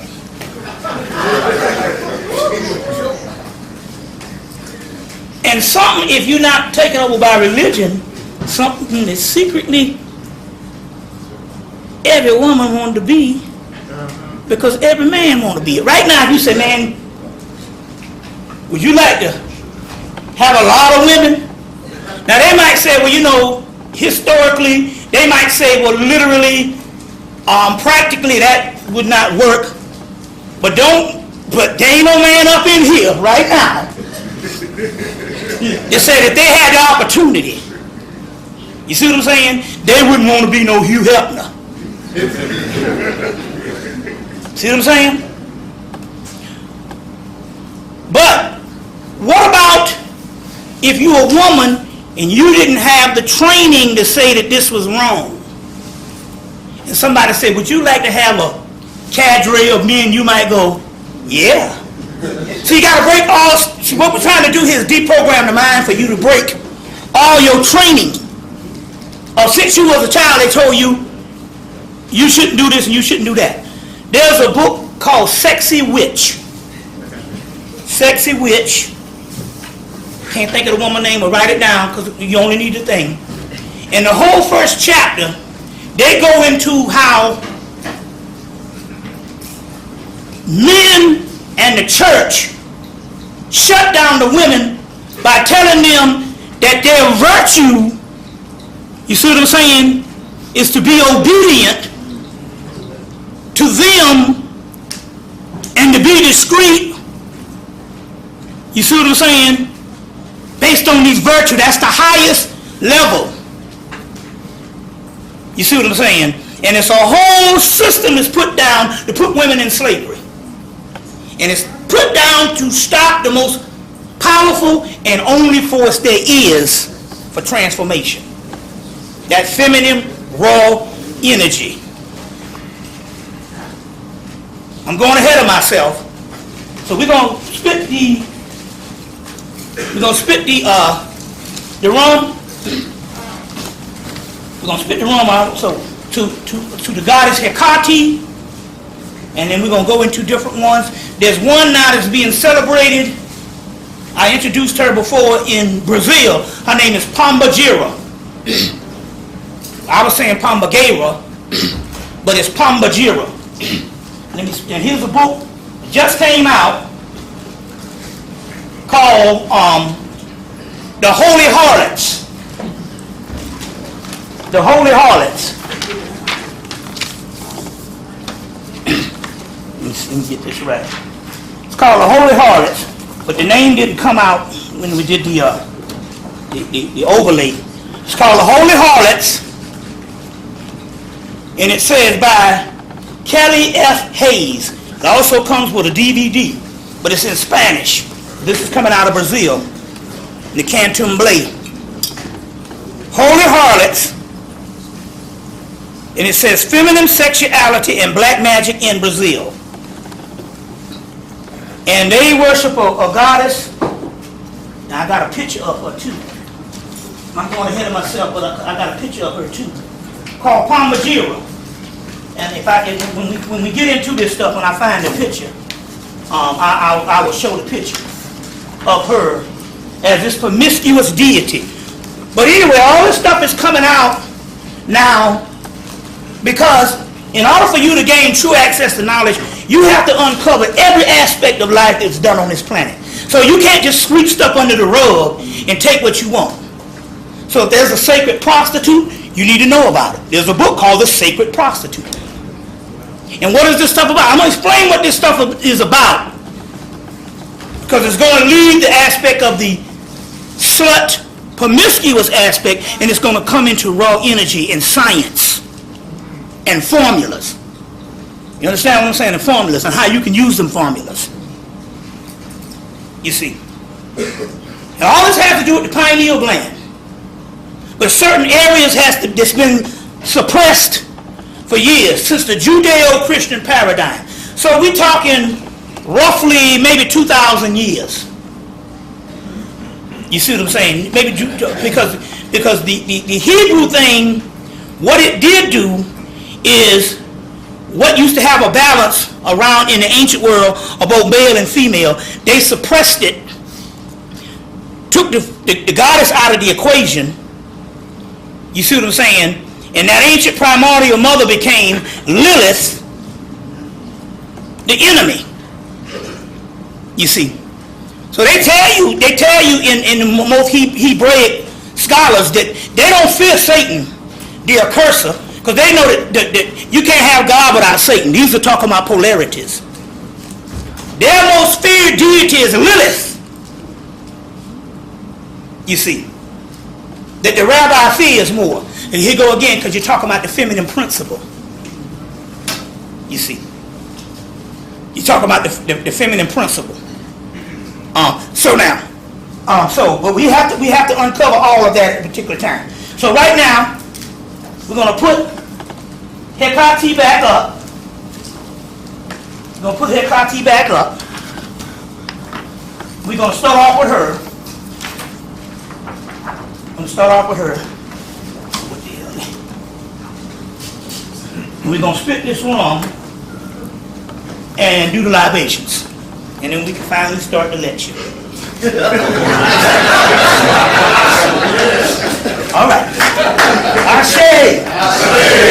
Hecate. Ashe. Hecate. Ashe. Because she's also the frog-head deity, Hecate, in Egypt, or Heku. There's several aspects of that. You know, Pombagira. Ashe. Neptes. Ashe. Segment. Ashe. Heru. Ashe. Aset. Ashe. Now Aset is some mysterious stuff about, because Aset killed Ra. That's right, poison Ra ass. There's a whole, but that's the whole thing on that too. You see, ain't never gonna have no. See, you gonna follow the goddess. You gonna, yeah. There's the beautiful side of loving, raising the children. There's also that killer. You see what I'm saying? Side also. You know. Now you saying, well, yeah, you know, if a man has sex with a woman and he does not know how to control his ejaculation, and that woman's black hole sucks in that ejaculation, she kills him every time he has sex. That's the killer. That's the Lilith. Man only can master that goddess when he learns how to not ejaculate. Because otherwise that black hole got it. And then you look up and you 75 and your husband been gone for 25 years. You killed him. Because he didn't know how to master the ultimate power in the universe. Proceed with caution. That's right. He didn't know about going about that black hole the right way. So if you really want to get down with it and stuff like that, you see what I'm saying?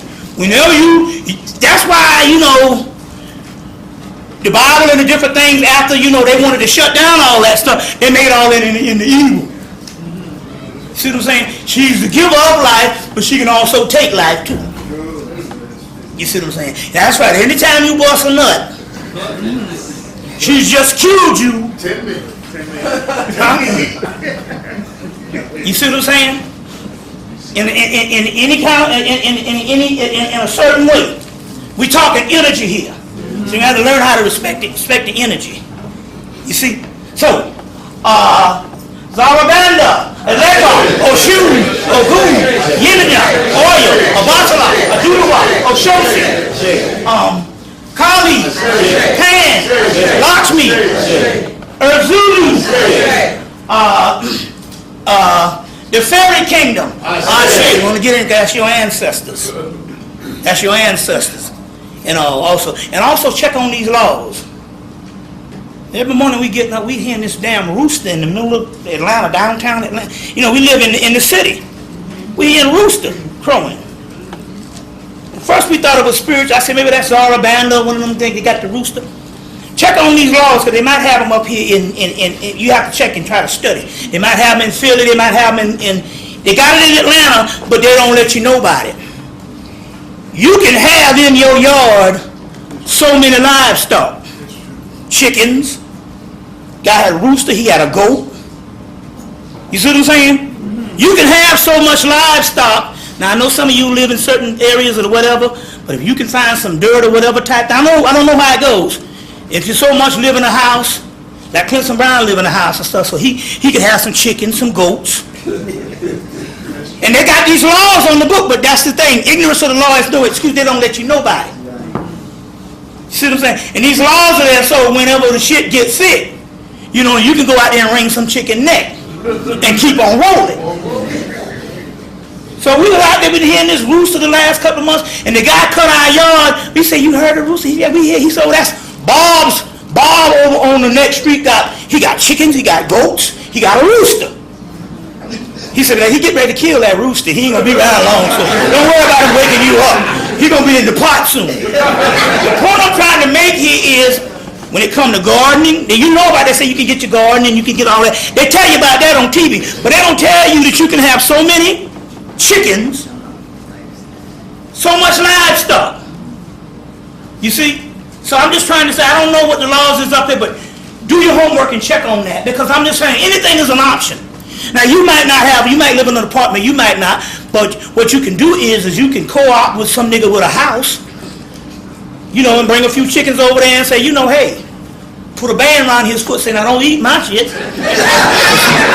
For every 5 chickens I got, I get to let you eat 2 or whatever. I'm just trying to say. I didn't know this. I didn't know this until 2 weeks ago. Had a goat back there, and it's perfectly legal. But the thing about it, they just don't tell you.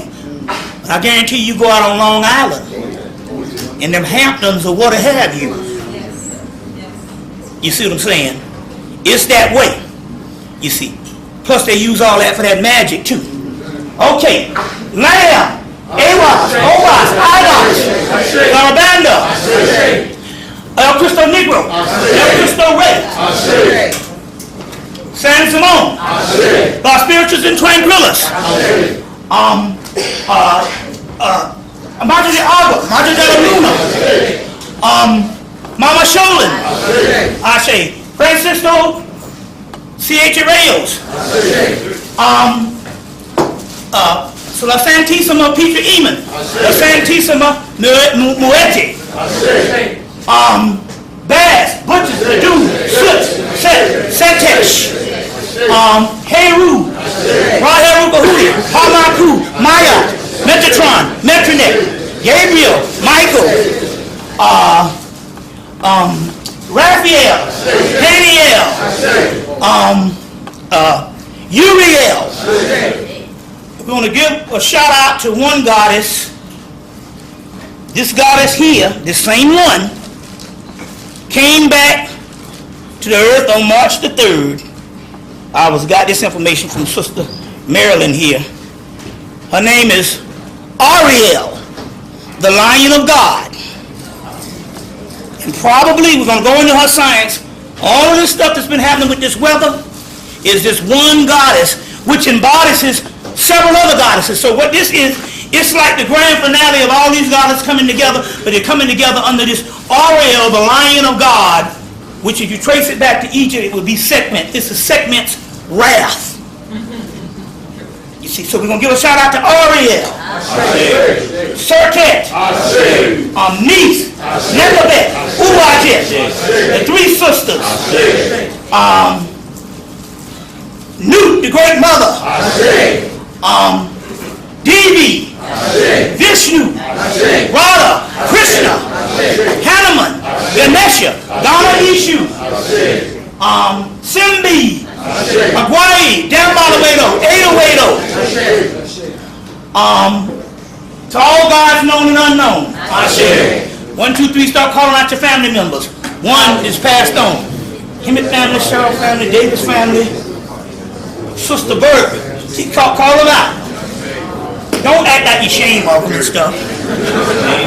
If I can generate the whole, then I'm quite sure that these people are a little more milder than that.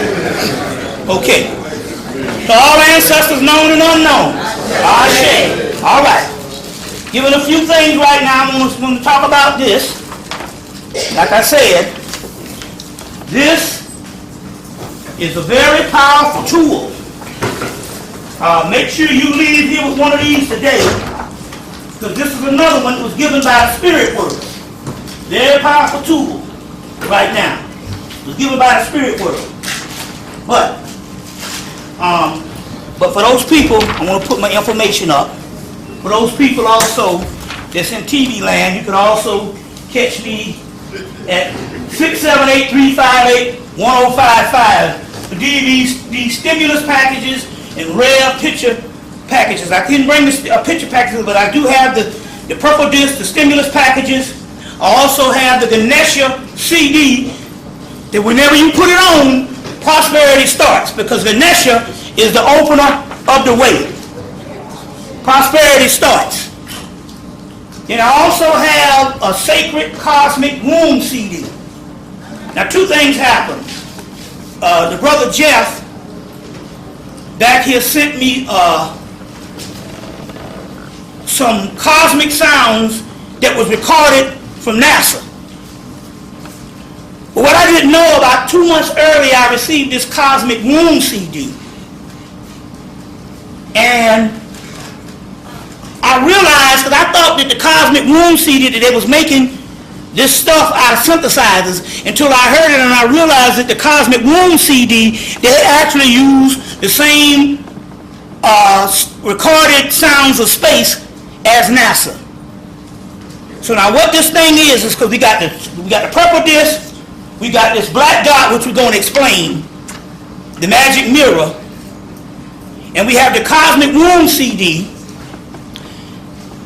But the Cosmic Womb CD is made out of actual space, how the cosmos sound out in space that NASA recorded, and they put this together as the Cosmic Womb CD. And what this thing it does, it's a cosmic womb. You play the CD, and basically you can go back in and you can rebirth yourself. Let's say if you want to get rid of some old shit. You see what I'm saying? Become a new person.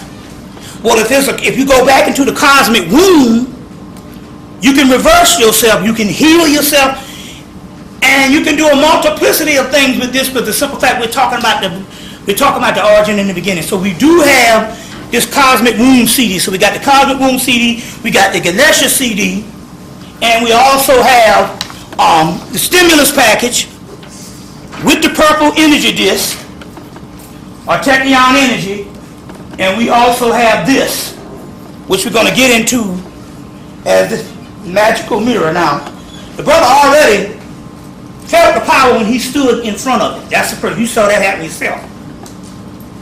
And what this thing can do, this is going to train your third eye.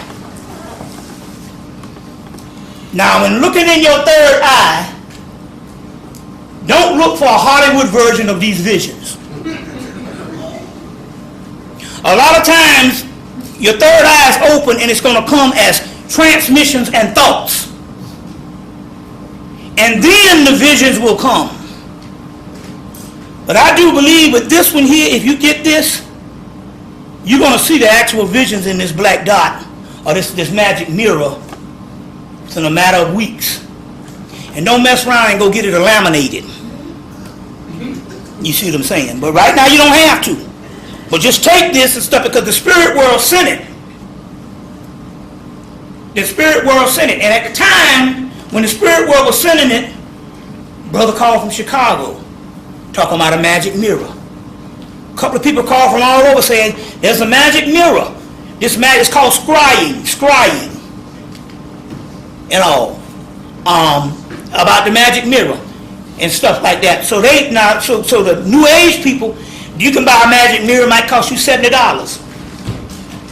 You see what I'm saying? But the thing about the magic mirror here is, it didn't have the power as this one, because this one is fashioned after the third eye.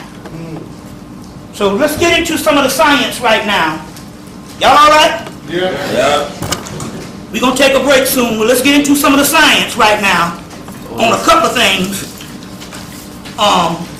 leading up to this third eye, because that's what we're here to deal with today. We also have the third eye ritual, which if you get the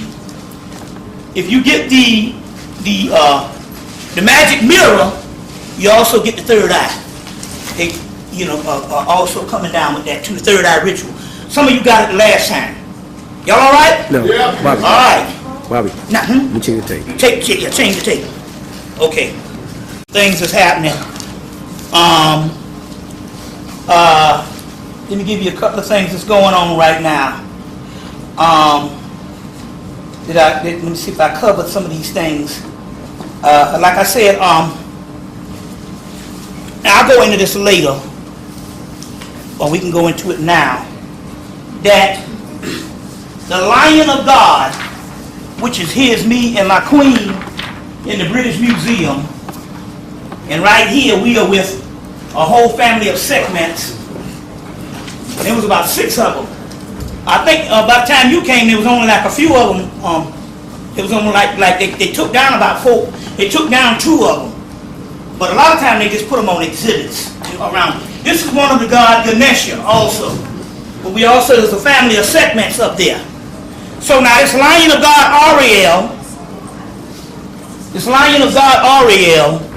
you go ahead and be the videographer for a while. The Lion of God Ariel is also nothing but segment, and this is the one that's causing all of this particular information. But I believe it's a cadre of not just 1 or 2. It's a cadre of different goddesses. Now, this is the 3 goddesses that surround King Tut's tomb. Isis, Neith, Isis, or Aset, Neith, Neptes, or Neptet, and a goddess named Serket. Serket is none other than Hecate, because Hecate is ruled by Scorpio. And Serket is a scorpion deity. So this is a picture of Serket. And that's Hecate. Now, this is the point I'm trying to make. Is either these goddesses come as three gods or what they call the three fates. The three fates determine your destiny. So whenever these three goddesses show up and one of them is Sekhmet, this is the three fates. And up here is a tarot card that says judgment. And they're judging the people down on the ground. And if you notice, they're in a circle like a tornado. Okay. When the three fates come, they determine the judgment. Now, there's three fates. There's the triple goddesses. And there's also these different lion. It's the lion. Let me see if this is the right one. Yeah. The lion, the cow, which right here is already taking up one part of the Egyptian triad. You got the lion, which is Sekhmet, and you got the cow, which is Hathor. When Hathor, when she comes out as a powerful energy, but her ferocious side is Sekhmet. So what this does is what we're seeing now with, you got those particular two, then you have the goat. But there's a text called The Destruction of Mankind. In The Destruction of Mankind, you can get it in E. Wallace Budge's book, From Fetish to God in Ancient Egypt. We'll give you the whole text of Destruction of Mankind. E. Wallace Budge's book, The Legends of the Gods in Ancient Egypt, also records the destruction of mankind. You can also get it in Miriam Litchum's Egyptian literature. Miriam Litchum's Egyptian literature, volume 1 or volume 2. Or you could probably download The Destruction of Mankind. That's an ancient Egyptian text. And in the text it talked about how these men were plotting against Ra, and Ra sent out his fierce deities to destroy mankind. So he first sends out Heru, and she does her damage, but she's a goddess of love. You see what I'm saying? So she's going to have a little bit of limitations because she's going to come to her sense. But then, when she didn't get the job done, they sent out the goddess Sekhmet, which is the goddess of destruction. And she was about to destroy mankind. And what they had to do was to fill the field of reeds of this field. They had to fill it full of liquor. Not liquor, beer. She drank the beer, got drunk, and thus she aborted the mission. So this is one of these, but if this particular text might be something they're talking about now. Because one other thing too. One thing that opens the third eye, we're going to get into a whole lot of stuff that opens the third eye, is barley. And that's beer. Now what I have learned about the whole beer thing is this. The sister down in Atlanta, Sister Ella, hit me to this a couple of months ago. That they said that they had done, they analyzed beer to try to find out what beer is the closest to the beer of ancient Egypt. And they had concluded, because that's the one you want, the one that's the closest. They had concluded that Coors beer is the closest, one of the closest beers to ancient Egypt. So there's Coors Light. We ain't talking about light. We talking about Coors beer. So get you some Coors. And this is not necessarily for, enjoyment. This is to open the third eye. We're going to get into a whole lot of stuff and a whole lot of fruits and a whole lot of things that open the third eye. And one of them, should I give it up now? Give it up. One of them that opened the third eye, and you're going to have to hold me to this, because I'm going to have to explain this. Eating pussy. Now, no. Now, the one thing the black man don't want to do, because you can't just eat it. You can't just eat it. Because you don't eat it thinking you pleasing woman. No, there's a metaphysical thing. You got to fall in love with it. There's a difference. See, once you cross that line and fall in love with it, it's a whole nother experience. Whole nother experience. So we're going to get into that whole thing. Why? Because the vagina is actually a living goddess. When you go down to the Mexican thing and you see that Mary Guadalupe, and if you look at her, you will see the labia around her opening. That's the vagina. So you front on the goddess, it's an entity, and it knows when you're just doing it to please her, or when you're in love with it. And that's when you get the jewels.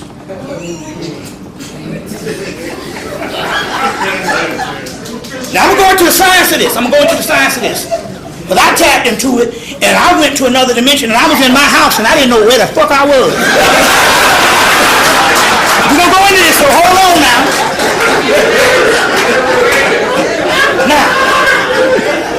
But before we do that, we'll go back to the Lion of God. Because Ariel, let me get Ariel. Hold on 1 minute. Hold up now. Let me get one other thing. We got a lot of this stuff to cover. You know all right? Yeah. All right. This is the dictionary of angels, including fallen angels. This is the definitive text, Gustav Davis. So all of the angel books is written off this one book, done from the 1960s. Now, let me explain this angel thing, because I know, we just shook off Christianity. You're going to find out that you can't leave nothing. You're going to have to go to the Bible.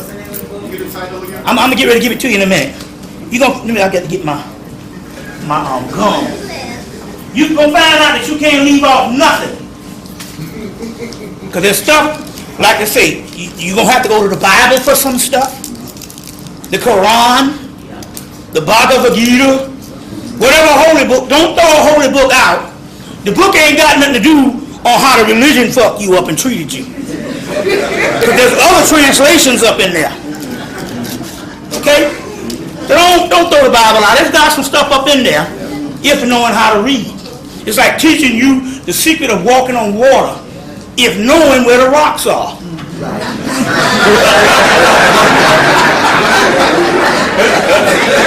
That is philosophy given by the one Bootsy Collins in an album called The One Giveth, 1982.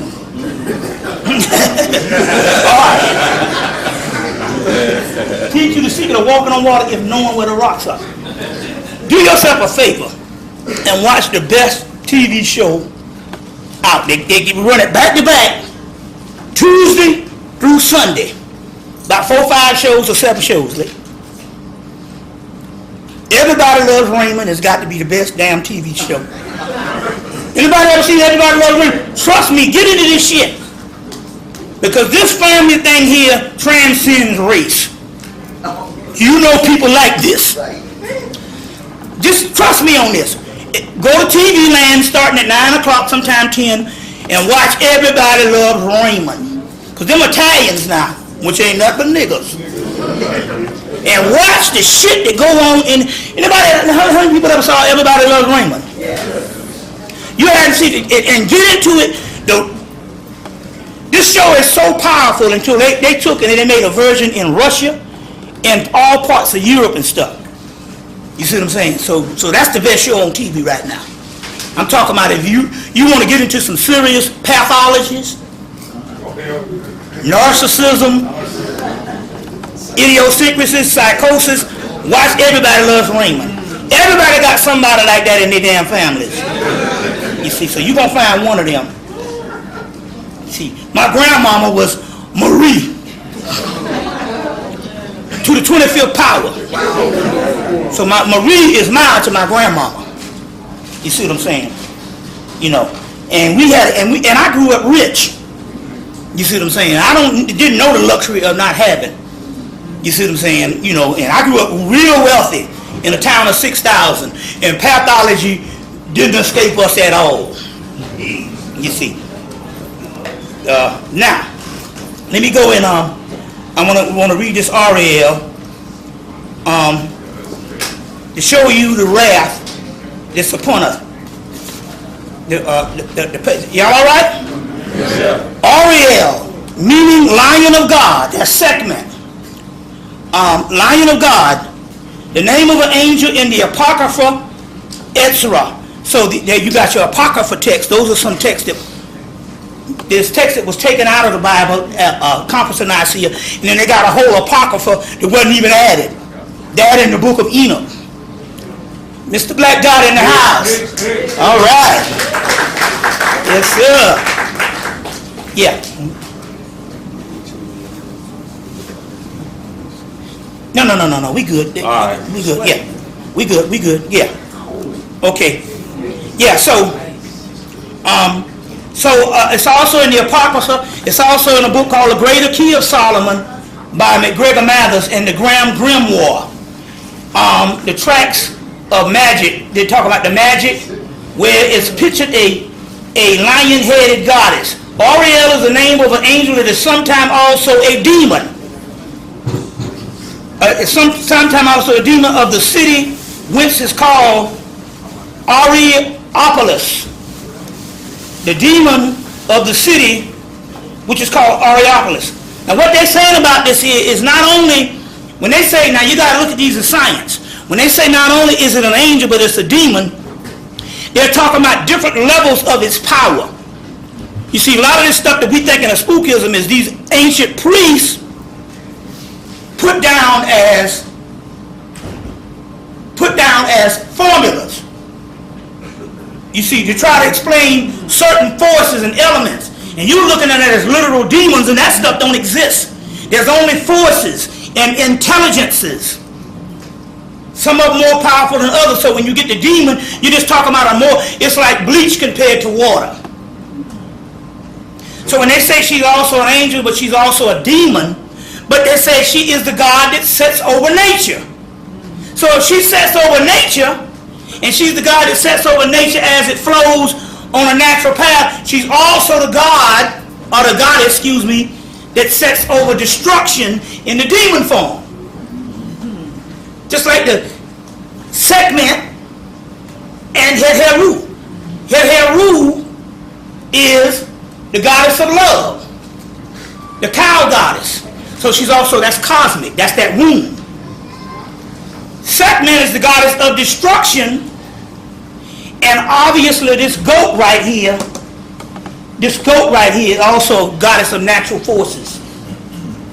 You see what I'm saying? So now, this particular hurricanes and earthquakes and stuff is hitting, these are formulas. And they're going to tell you all this global warming bullshit and all that. No.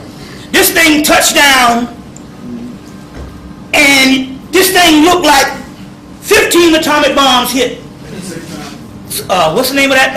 Joplin, Missouri, and that the other towns in Tuscaloosa. You see what I'm saying?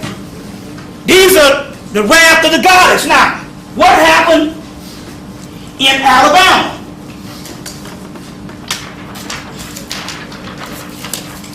We went down to Alabama in the course. Now, it's interesting here because we found this out. Here are the three goddesses. Well, let me get this right. Okay, here's the goddesses. There's 4 goddesses that sets around King Tut's sarcophagus. King Tut's sarcophagus. There's 4 of those goddesses. This is the sarcophagus, and they guard the sarcophagus. Okay, same goddesses. Now, they never show the 4 goddesses together. They'll show you 3. They'll show you 3 of them. They'll show you 1. You see, or they will show you a part of his shroud, but they never show all 4 goddesses together. So when we ordered these goddesses, we had to order 3 goddesses from one company and had to order 1 goddess, the Isis one, from another company. And then we took these goddesses down to Alabama. I took the pictures of them because I had to order the statues. They sit in my house, all 4 of them. Took them down to Alabama, placed them around the 4 girls that got blew up in the church. Remember the 4 girls? And freed them. But we also said, not only are we freeing these 4 girls, because what happened was, is I didn't know. I went down to Alabama. I couldn't understand it. Birmingham is only an hour, 45 minutes, or 2 hours away from Atlanta. And I was going around the world and never lectured in Birmingham.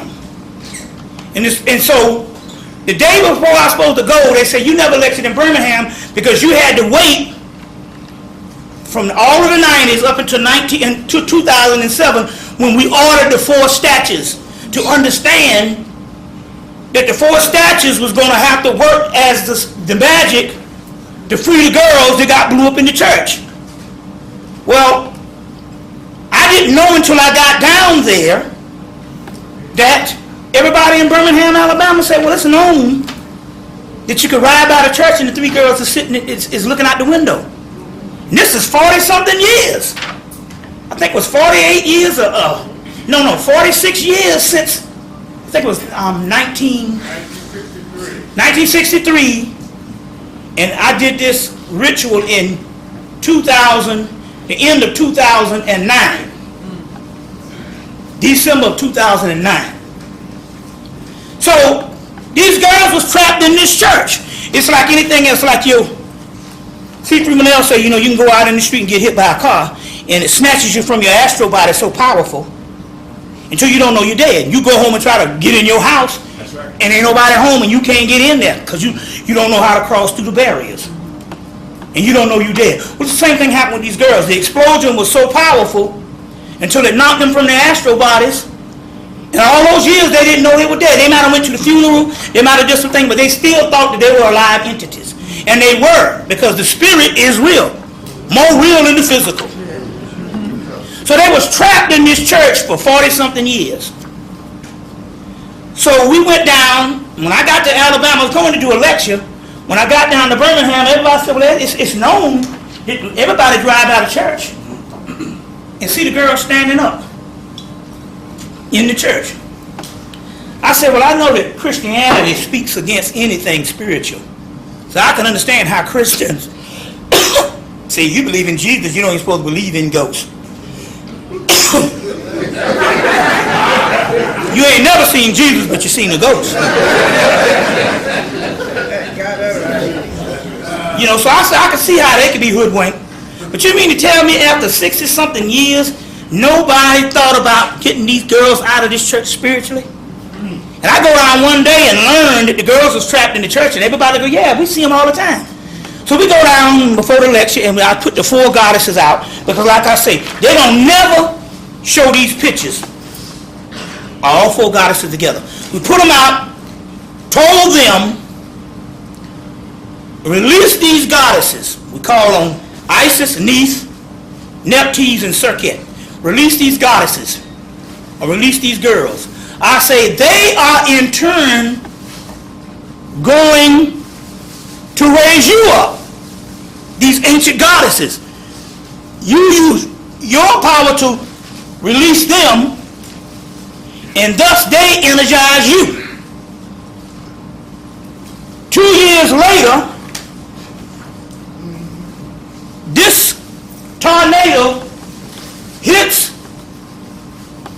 Tuscaloosa. They say these things come on the ground, they only stay on the ground a few minutes and then they leave. This thing stays on the ground, goes, how many miles I think it said from Tuscaloosa? 160 miles. 6 miles wide and 100 miles, and goes to Alabama. And I go, okay, I see what this is here. These are the 4 girls. because the RL energy includes all of these particular ones, and that's the 4 elements. See, the 4 elements, that's the reason why they never show the 4 girls together. They'll show the 3 goddesses, they'll show the 3 fakes, but this is 4 elements. And as you know, the 4 elements, you see what I'm saying, is a whole other thing. You see, like take for instance, let me show you something here. Here's another one of them guarding this is his actual sarcophagus. And those same goddesses is guarding his sarcophagus. So, they go down to Alabama, and soon as it hit Alabama, I said, well damn, why it would go to Tuscaloosa, and it's supposed to hit the ground and get up. It drives all the way to Alabama. And wrecks on Birmingham. I said, them ain't nothing but them same goddesses. You see, all made possible with the rise of this Aureol's energy. You see, and this is your 4 different aspects of the 4 gates. The 4 gates. This is what's going on at this particular time. Of the 4 gates. And so, this is the type of power that you're actually seeing, and the next thing we know, Bin Laden is getting, released, and the birth certificate is coming out, any kind of thing to distract you. Now they got all the Republican people declaring, their thing on this, the election thing. They got the guy John Edwards, screwed some girl 4 years ago, now they indicting him now. Everything is based on distraction. You see what I'm saying? So, be ready for some black person to get killed soon, because the star Sirius is getting ready to rise. And the star Sirius, when it rises every summer, they make sure that they give you all kind of essence festivals. And they give you Carnival in London. Now Carnival starts in South America around the same time that Mardi Gras starts here. But in London, they give them Negroes Carnival on the hottest days of the year, dog days. First of all, they got to do this and stuff because there's millions of black people in the UK. You see what I'm saying? I was surprised. I thought I was in Harlem. Literally. You see. So when they give them Carnival, they give the people the Essence Festival. You're going to see all kind of little stuff. They give you all your festivals around that time for distraction. They just don't want you laying around on the beach, and the next thing you know, you get an epiphany.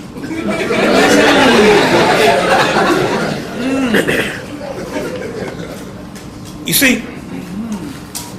And get an epiphany. Let me give you an example on how genius we are. You heard of Dr. Aibo. Now, as you know, Dr. Aibo didn't win the Nobel Peace Prize. But that didn't stop them from putting him on his own television show. Yeah. There's a show called Eureka. Anybody ever heard of it? Yes. Eureka comes on the Sci-Fi Channel.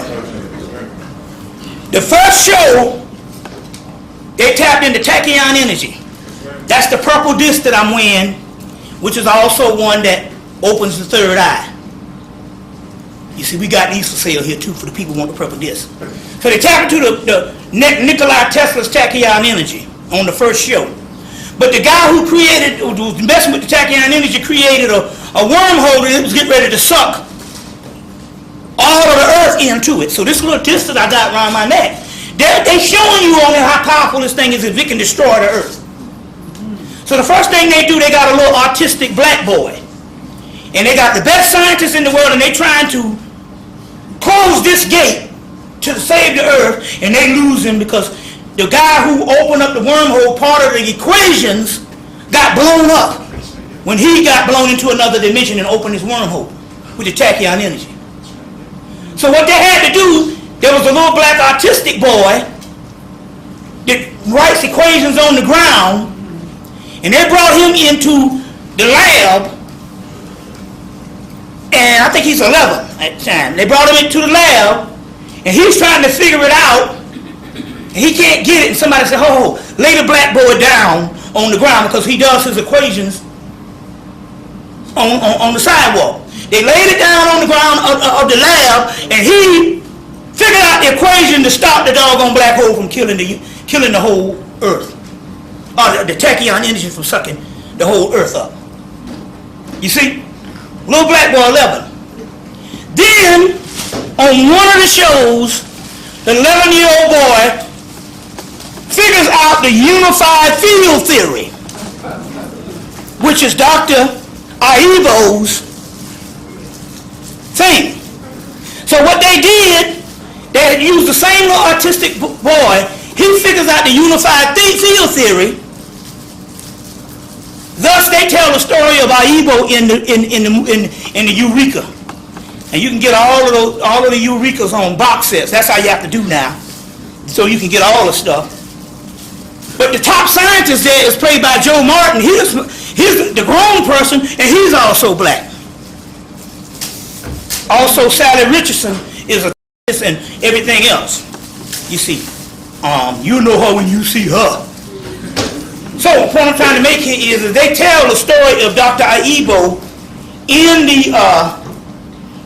the actual aspect of the show Eureka. Now, let me give you a couple of other things right quick here. The brother Ali Muhammad, in one of his lectures, I think his first lecture he did for Azariah, and he was talking about how that when the black woman it was almost impossible for her to have sex to get pregnant through a white person, because the body would put up an antigen, which is a virus. But after years of breaking down, she's able to get it, but in so many words, there are antigen and a virus. He is right. But this one thing that he didn't realize was the great scientist that made this possible, that there was a virus on the earth that she couldn't get pregnant for, was also one that put it there, that one day when she was able to get pregnant for it, would also change the DNA. I try to explain this to you. Get into it. So in so many words, he proved my theory right. Was this. In studying alchemy, there's only one royal art of the ancient Egyptians, which everything is broken down. Alchemy is the study of not only precious metals in the universe, the outer universe, but it's also the study of the precious metals and the DNA and everything within inside of the human body. In so many words, as Dr. Richard King had put it, the study of melanin. Now, in the study of melanin and in the study of alchemy, alchemy is designed to do one thing: take something original and make something new out of it. New out of it. They understood that in the future, to make something new, they had to take an original person, and the original line of people is a perfect specimen to outfit or to occupy a certain couple of thousand years or millions of years of the occupation of humanity on earth. But they also knew, based on humanity has several stages. There's the caterpillar stage, there's the cocoon stage, and then there's the metamorphosis of the butterfly stage. The caterpillar stage was our history as Africans, our indigenous people around the world. The cocoon stage was us in a hibernation stage, and everything that went on with us to create a new people. So they say in Kabbalah and several things that humanity had two stages thus far. The baby stage, or the child stage, which is just the basic human stage. And we did the greatest things we could as the child stage. Then we had the young adult stage, or the teenage stage. You know, teenage stage is a lot of wild shit, trying to figure out what it is that's going to eventually be the adult stage. So they said at this particular time, humanity has only had a child stage and a teenage stage. The adult stage is yet to come. In Kabbalah, it's called Tikkun. In Egypt, it's called Mayat. See, Mayat is not only a group of laws that we use in the baby state, but Mayat is also a formula of something to make a new person. Now, if you have the original person that is perfect to occupy the entire earth aspect of when we were at our height, then you have the teenage stage or the cocoon stage where all crazy shit come down. Within that teenage state, something has to be produced to make us a new people. And that is the white man. The virus. The antigen. So in one way, it is right based on nature that that antigen or that virus, at our first stage, it was impossible for you to get pregnant by that virus because you were at a stronger state in your original indigenous state. Yeah. Then you go through a cocoon period, a period of chaos, where it is possible for you to get pregnant by that antigen or that virus, but that virus was created to make a new people. Thus, the result is African Americans. African Westerners, you'd say the Caribbean and all of that. African diaspora is completely different than Africa original. Now, that means that in so many words, this person was either created by nature, because we got two aspects of that. We have the Ice Age, people getting trapped in the Ice Age. And those people getting trapped in the Ice Age are more black than you think. Then you have the ones that was a hybrid creation. And we got evidence of both of them. Hybrid creations on the temple walls of Seti I. You see what I'm saying? Also in the Hermetic text. Our biggest mistake is we made another man out of the Egyptians' own word. But we also have the two cradle theory, Ice Age, people getting... So we have a two type of history of this European. Either way, either nature created this virus on one level of history, or man or the high priest created the virus, but the virus had to be created to make a new people. You say, why to make a new people? Because our original self was not our ultimate creation. It wasn't what we were supposed to ultimately do. We were supposed to go to other levels. You see. So he is right, but he proved what I've been telling you a while back, that we in the diaspora got all the bloods of all the races in us, plus the original. You see what I'm saying? Thus makes it possible for the DNA to change. So when Barack Obama said change, he was right, including his own DNA and the DNA, you see what I'm saying? You see, of change. Because if we were supposed to be the original Africans, there wouldn't be no reason to fall. We already had that. We had prophecies, like I said, 5,000 years that said we was going to fall. And if you got prophets that say you're going to fall, if you weren't supposed to fall, you would make right so you don't fall. The white man do it all the time, what they call his defense. He's so scared that he might not be here, he'll spend $1 billion on defense in one day. Just to make sure he round them all. So we could have done that. You see what I'm saying? Because at the time when we was writing these texts, we didn't have no enemies in the world. So my point here is we had to go to a series of process of what's going on. Now, in all of this stuff, comes to, no matter how emotional we get, a lot of this stuff, our plight was to make this new person. Well, so I just want to piggyback on what this guy was saying. Yo, y'all gonna have to close that door. Yeah. Okay. Okay. Let's deal with this. I want to deal with this right quick to break this mystery of Mary Magdalene. Break this mystery of Mary Magdalene. Now you should know by now if you do your studying, and we can give you enough bibliography to help you on your way to understand that there was never a historical Jesus. There was a mystical Christ that was turned historical by the Romans. You see what I'm saying? And before it was the historical Jesus, it was Horus, Mithra, Shiva, Vishnu, Krishna. Everybody around the world had that.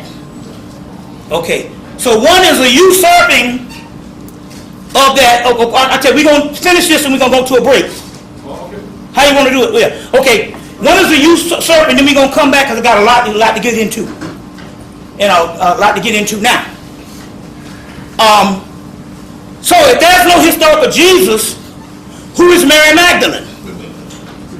Who is Mary Magdalene? Okay. Let me explain this to you. This is a picture of the god Shiva when he makes his transformation. And all of them make a transformation. Your transformation, we talked about the ultimate transformation, is you had two things that happened. You had this androgynous being that was split in half, and one made male, one made female.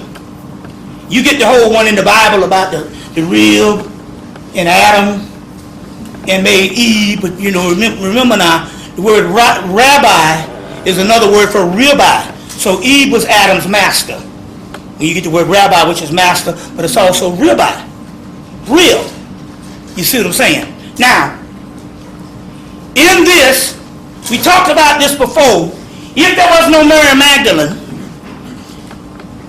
a historical Mary Magdalene, because there wasn't no historical Jesus, it was only an Osiris, a Horus, or what have you. You see, and the historical Jesus was taken from Gnostic Egypt. There was a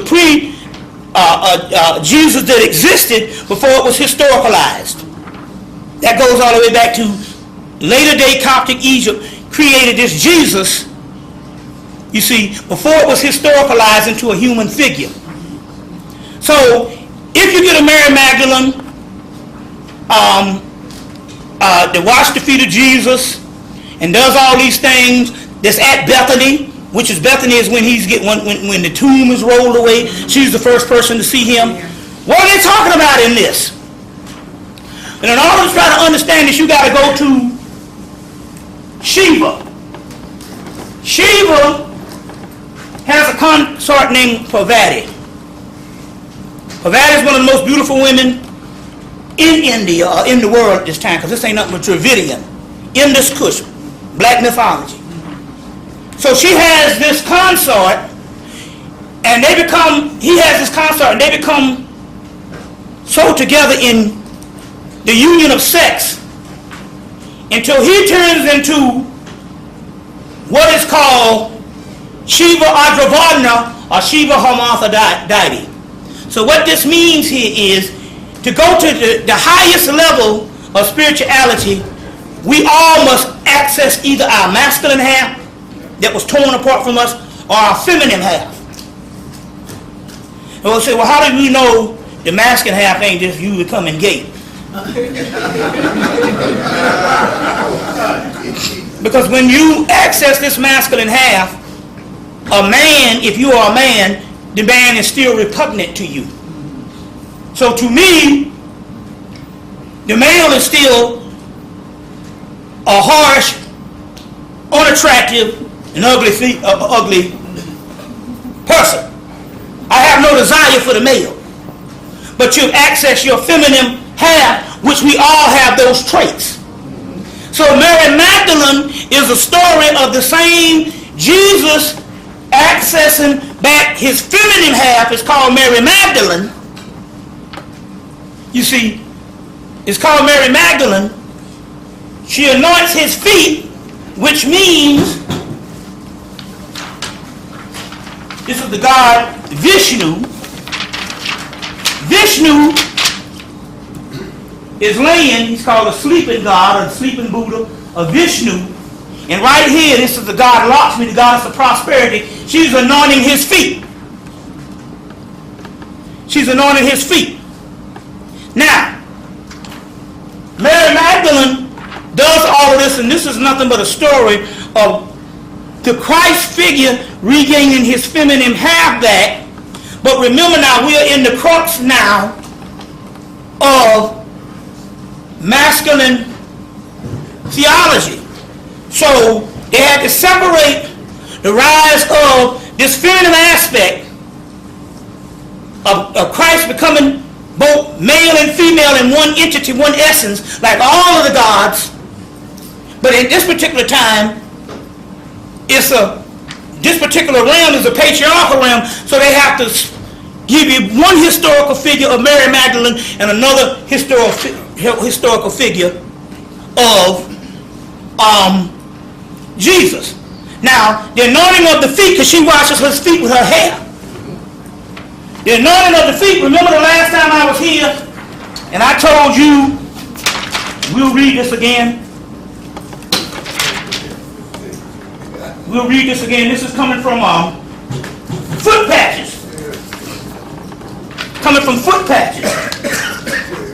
These foot patches and stuff that came out was real popular in the mid-90s. The foot patch. Oh, dang. And you take these patches and put them on and go to bed at night and you wake up and got all this black stuff in the patch. Well, we talked about here what it says here, and we gave you the exhibit. So we can find this again. Let me see, the natural. Okay, here it is. The natural, where it tells you that what this foot patch does is, let me see if I can find it again. The part about the melanin. Growth of melanin, second paragraph. Second paragraph. On the bottom. Inhibit the growth of melanin. Eliminate. Hold on. Second paragraph. Eliminates impurities from the body and the growth of melanin. What they call that? Comedo arcane, and the grease of secretion of the, what's that other thing? Obesity in the skin. So they say it inhibits the growth of melanin. So what Mary Magdalene is doing, and Lakshmi in the original version, Lakshmi's down here, she's anointing his feet. Now this is one of the things you have to do to get the melanin to flow. The melanin, they say here, parts of it starts in the feet. And when you massage the feet, like Lakshmi was doing, like Mary Magdalene was doing, there was actually loosening up blocked avenues of the melanin to go into the central nervous system to anoint. That's why she rubs his feet. Lakshmi does it. You see what I'm saying? That's why she rubs his feet, because there's parts of the melanin that settles in the feet. Y'all all right? Yeah. Okay. When we come back, I'm gonna give you another part. One I found in Brazil. I'll give you the name of this thing. The book Vera Stanley Adler's book. Is it Adler or Alder? Vera Stanley. It's called Finding of the Third Eye. Adler. Vera Stanley Adler. Y'all don't leave, you're going to get the punchline. I mean, they say go yet, man. This is some important shit right here. Y'all hollering at me. I know you're hungry and all, but damn. Listen. In Vera Stanley Adler's book, Finding of the Third Eye, she mentioned that somewhere in the future the third eyes would open. Edgar Casey said sometime in the future that there would be an avatar called John Pineal that would come, and he would be a world teacher. That's the pineal gland opening.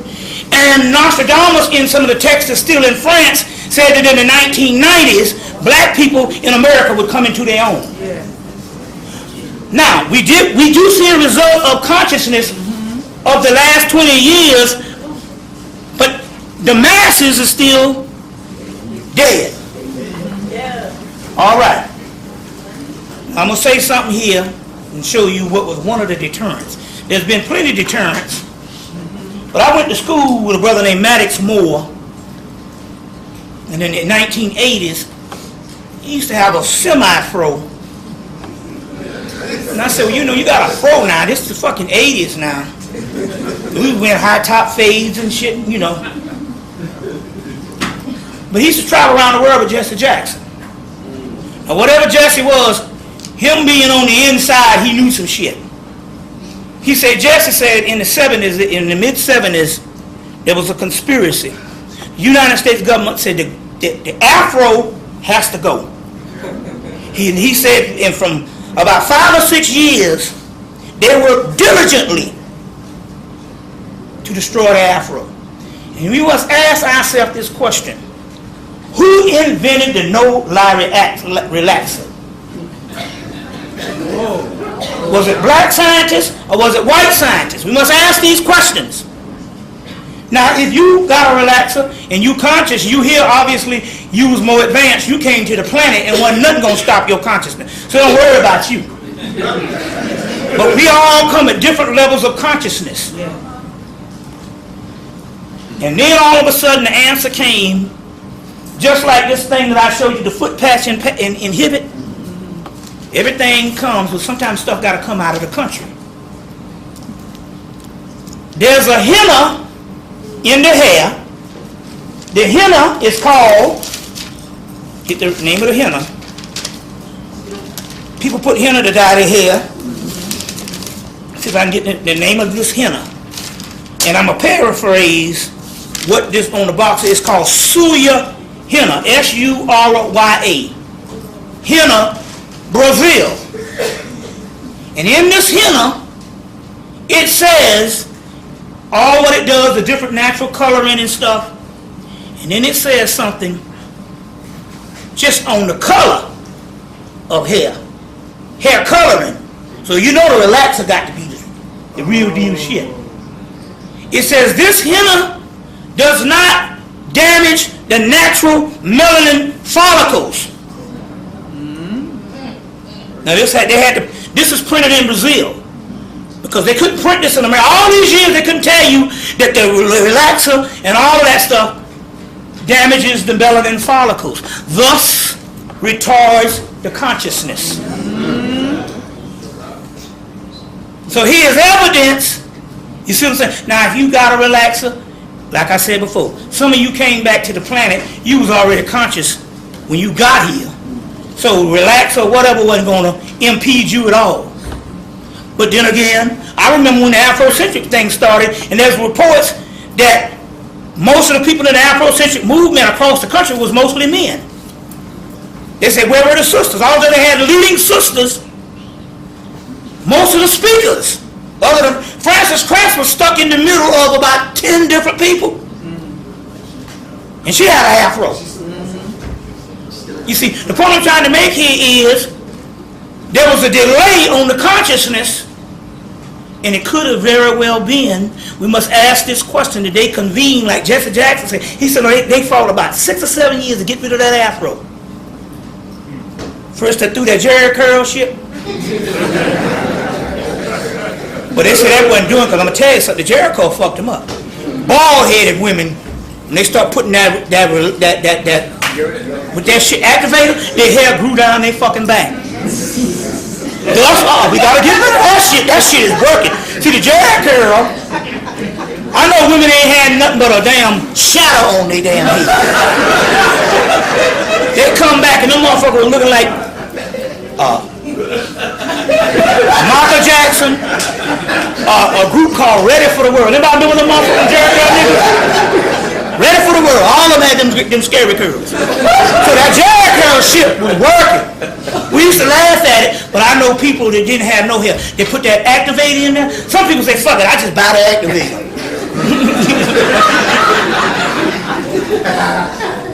So, but then they had to go more and more into this particular part, especially leading towards the 90s. And by the time the 90s hit, you see what I'm saying? It was all of that relaxed. You see what I'm saying? So my point here is this has a lot to do.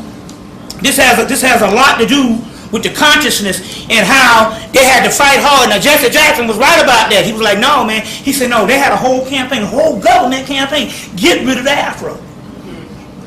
You see what I'm saying? Get rid of the Afro. And all. So they have been on, especially on the black woman's head. They have been, you see, they've been working with that one. The brother is like, lock that nigga up. You see. So it's just interesting here on how certain things go down. So now, what we gonna do? Y'all all right? Yeah. So what we gonna do? We gonna, just so you can warm you up. I know it's cold. We got stimulus packages. You want the womb CD because you might want to transform. You see what I'm saying? I suggest get the womb CD and get that thing here. Now what this is a magical mirror. And what you do in this mirror is you're going to put this mirror on your wall and you're going to practice every day just looking into it. And what you're going to do subconsciously, what it's going to do is it's going to bring out how the pineal gland actually works. You see, so don't get into the Hollywood thing. You see, but now after a while you might see some figures up in there because it's a magical mirror. And they do have magical mirrors that you can actually conjure images, but you have to work at it. It's called scrying. It's called scrying. There's one book that's in print. There's one book, Beginner's Guide to Scrying. What's the guy's name? It'll come to me in a minute. But there's another one on scrying, a whole book on scrying by Cassandra Eason. So look up her book, and if you look up the name, and you'll see one of her books on scrying. That's the one that's in print. That's the one that's in print. So there's another. So scrying is looking at crystal balls, looking at magical mirrors, and all these different devices and these images. This is real deal science. What used to scry? Yeah, Nostradamus. You see, that's how he would get the visions and stuff like that. This is the same one, but this one is put back to its original thing with the imagery around it and the Ayaheru. So, anybody interested in getting one of these, we're going to do that too. This will also come with the third eye ritual. With the third eye ritual that you can invoke at times. So we have that. We got this purple disc. We got the stimulus package, the checks. We got the checks. You know, the magical checks. You know, the people sign this thing. You see. And I just want to say this one thing. Like I said before, this is the magical check with your guardian angel. It comes with the check, the guardian angel. You sign this thing.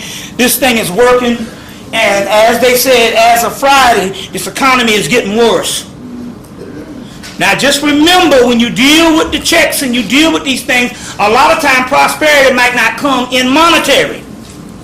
It can be monetary, but there's all types of prosperity. And the angels might be done hook you up, but you just didn't know it and stuff because you still looking for somebody to pay you out some cash like you closed on a goddamn house.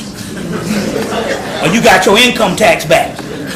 You see what I'm saying? So we got that. We also have the Ganesha CD. And the Ganesha CD brings prosperity when you play it.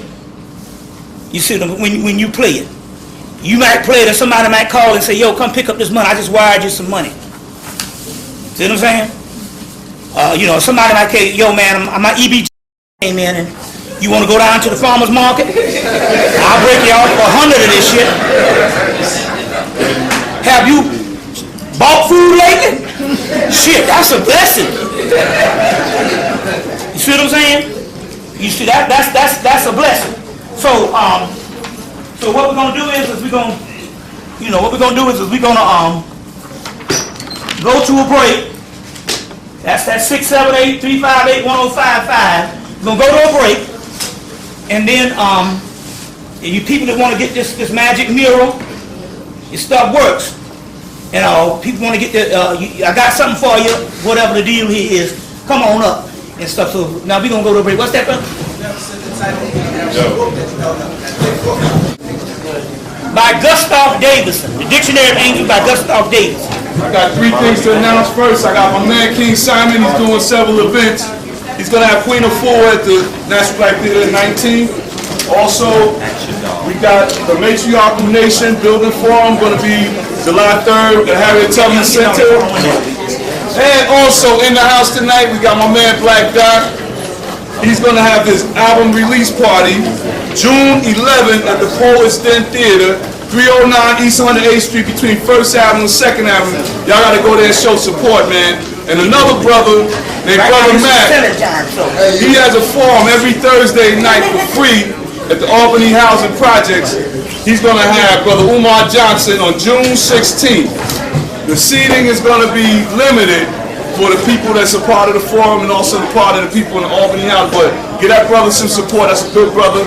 Everybody, peace. We be back. All right.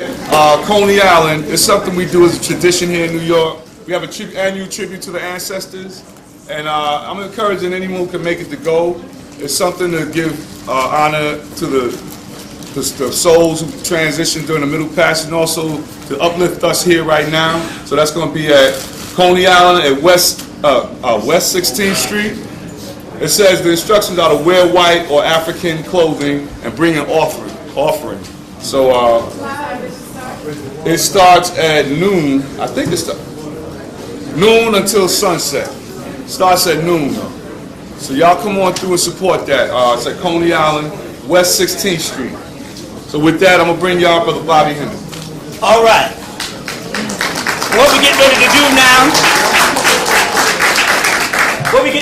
now is do a series of things that open the third eye, foods and activities that opens the third eye. So let me see if I can indulge you. If you can see what we can do here. See if I can find the right information. First of all,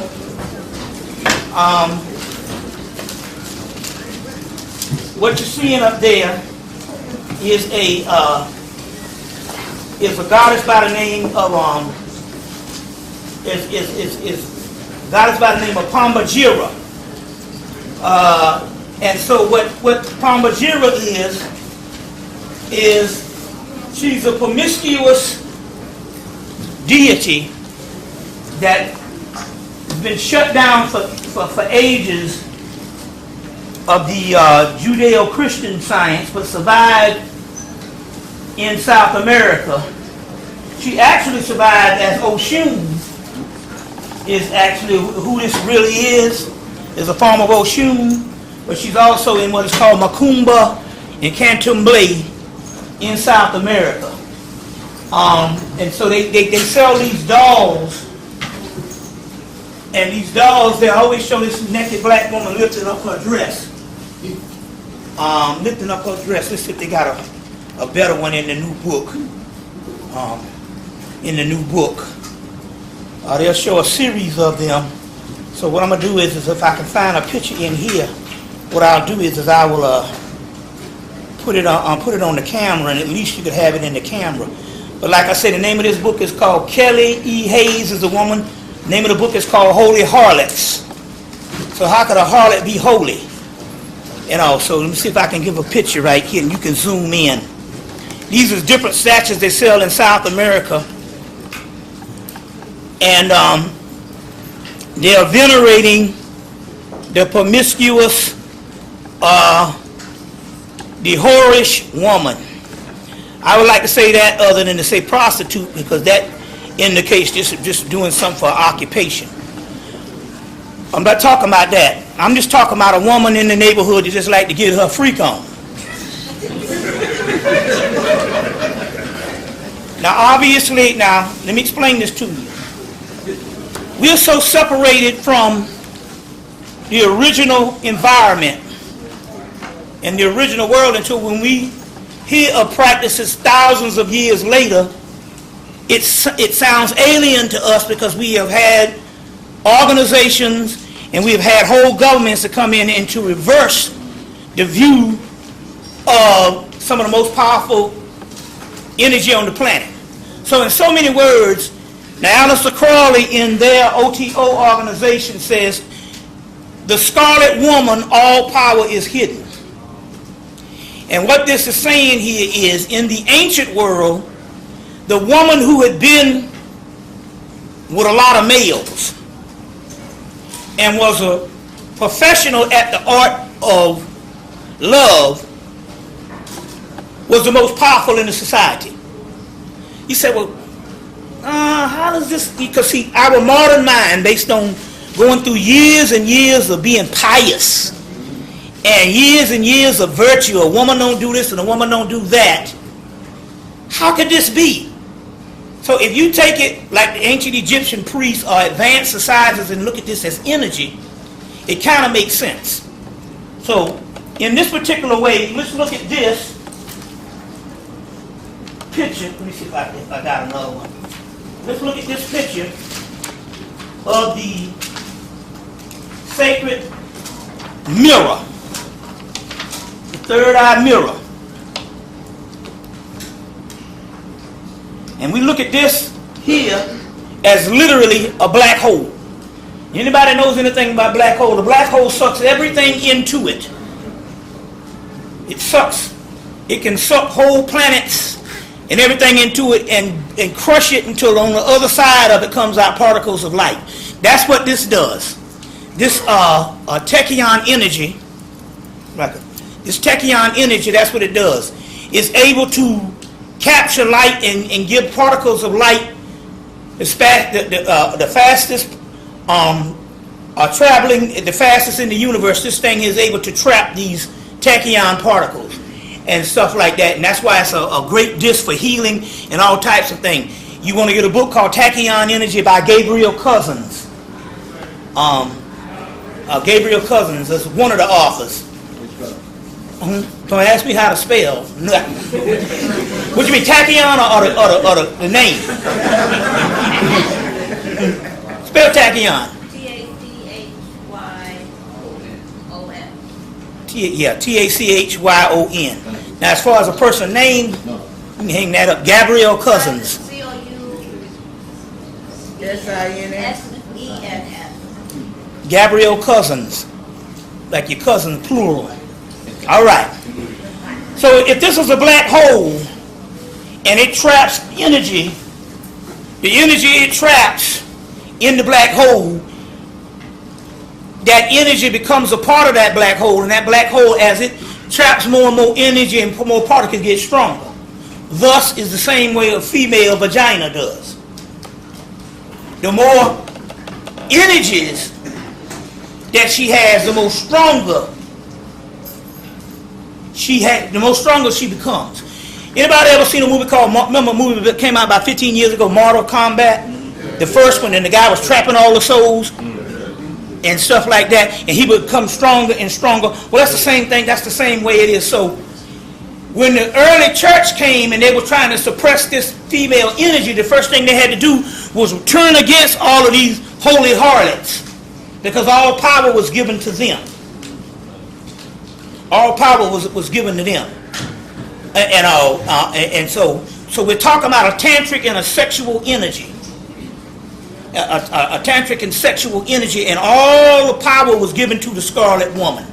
So the more promiscuous the woman, the more stronger she was to use the power that can be converted into psychic energy, magical energy, and if she was so powerful and stuff like that, she could become a literal goddess and could probably do certain things like fly, because we do know we got slave narratives of some slaves that flew back home. See, you got to realize a lot of things. Even Malidoma Somé talks about this, and other people talk about this, that we had all these magical powers in Africa, but as we got older, as thousands of years, like Dr. Ben said, we didn't fall, we just deteriorated. So those magical powers, when we lost the ability to understand them, some of them were preserved by certain families. So certain families could still fly. And so when it came to slavery, the ones who could still fly flew back home. Which, this is literal slave narratives. This is nothing funny or anything like this. This has got people that literally got the fuck up and flew back. And the ones who